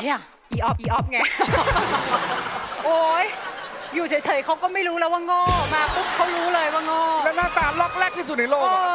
ตาต้องใส่มาเพื่อทำให้เห็นว่าออฟมีเพื่อนที่ฉลาดอยู่นะ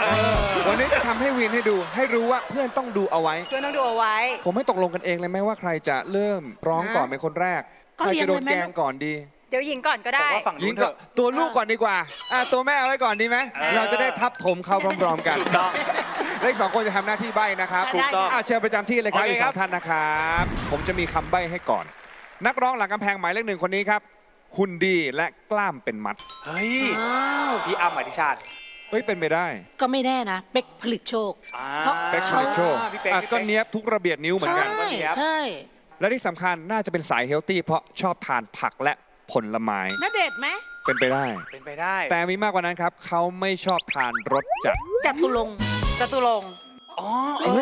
ไม่แน่เฮ้ยไม่อ้วนมากเฮ้ยเขาบึกหุ่นดีก็ไม่ได้ดูข่าวสายแฟชั่นรอเล็กใครอ่ะเฮ้ยเอาข้างล่างเนี่ยพี่มัมชอบใส่รองเท้าหนีบนี่ไม่ใช่เฮ้ยอันนี้ใครอ่ะพี่ต้นไม่ใช่ผมหล่อกว่าเยอะด้วยผมว่าตลกแน่เลยอ่ะตลกอ่ะเฮ้ยพี่ลงเปล่าผมว่าพี่ลงนี่แหละพี่ลงแน่ๆเลยอ่ะส่วนเวลาว่างของเขาชอบเข้าวัดครับชอบปฏิบัติธรรมเป็นสายธรรมะโตโน่ป่ะที่ชอบทำโตโน่พาคินพี่โตโน่อยู่ในวงการมานานแล้วครับทำมาหมดทุกอย่างผมเห็นด้วยกับแม่และอาจจะเป็นพี่ลงก็ได้อะแถวโพธารามใส่หมวกแบบเนี้ยร้านครัวลุงลงขายลอตเตอรี่ด้วยเห็นปะล่ะหรือว่าพี่หม่ำวะพี่ไฮงวดนี้2-3มาแน่แม่2-3มาแม่แล้ววันนี้เขาฝากมาบอกหญิงนะครับว่าทายให้ถูกว่าเขาคือใครถ้าทายผิดเขาจะขอหอมแก้ม1 ทีเฮ้ย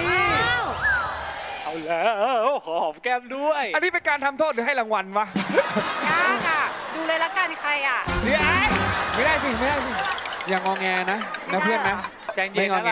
ฟังเสียงละกันเดี๋ยวลองฟังเสียงดูแล้วทายให้ถูกนะครับเพลงที่จะใช้ร้องฟีเจอริ่งคือเพลงอะไรครับหญิงคิดแต่ไม่ถึงค่ะคิดแต่ไม่ถึงจากชิลลี่เบิร์ดนะครับในเวอร์ชั่นของหญิงรัฐาและนักร้องหลังกำแพงหมายเลข1ครับถ้าพร้อมแล้วเชิญเลย